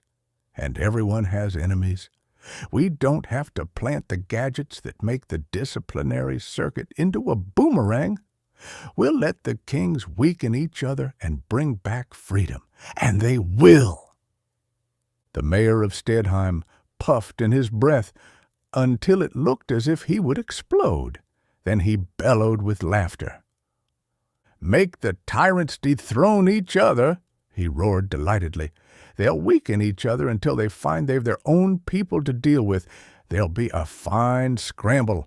I give it 5 years, no more, before there's not a king in the galaxy who dares order an execution without a jury trial first. A consummation devoutly to be wished, said Kim, smiling. I rather like the idea myself. The mayor heaved himself up. Ha! He said, still chuckling.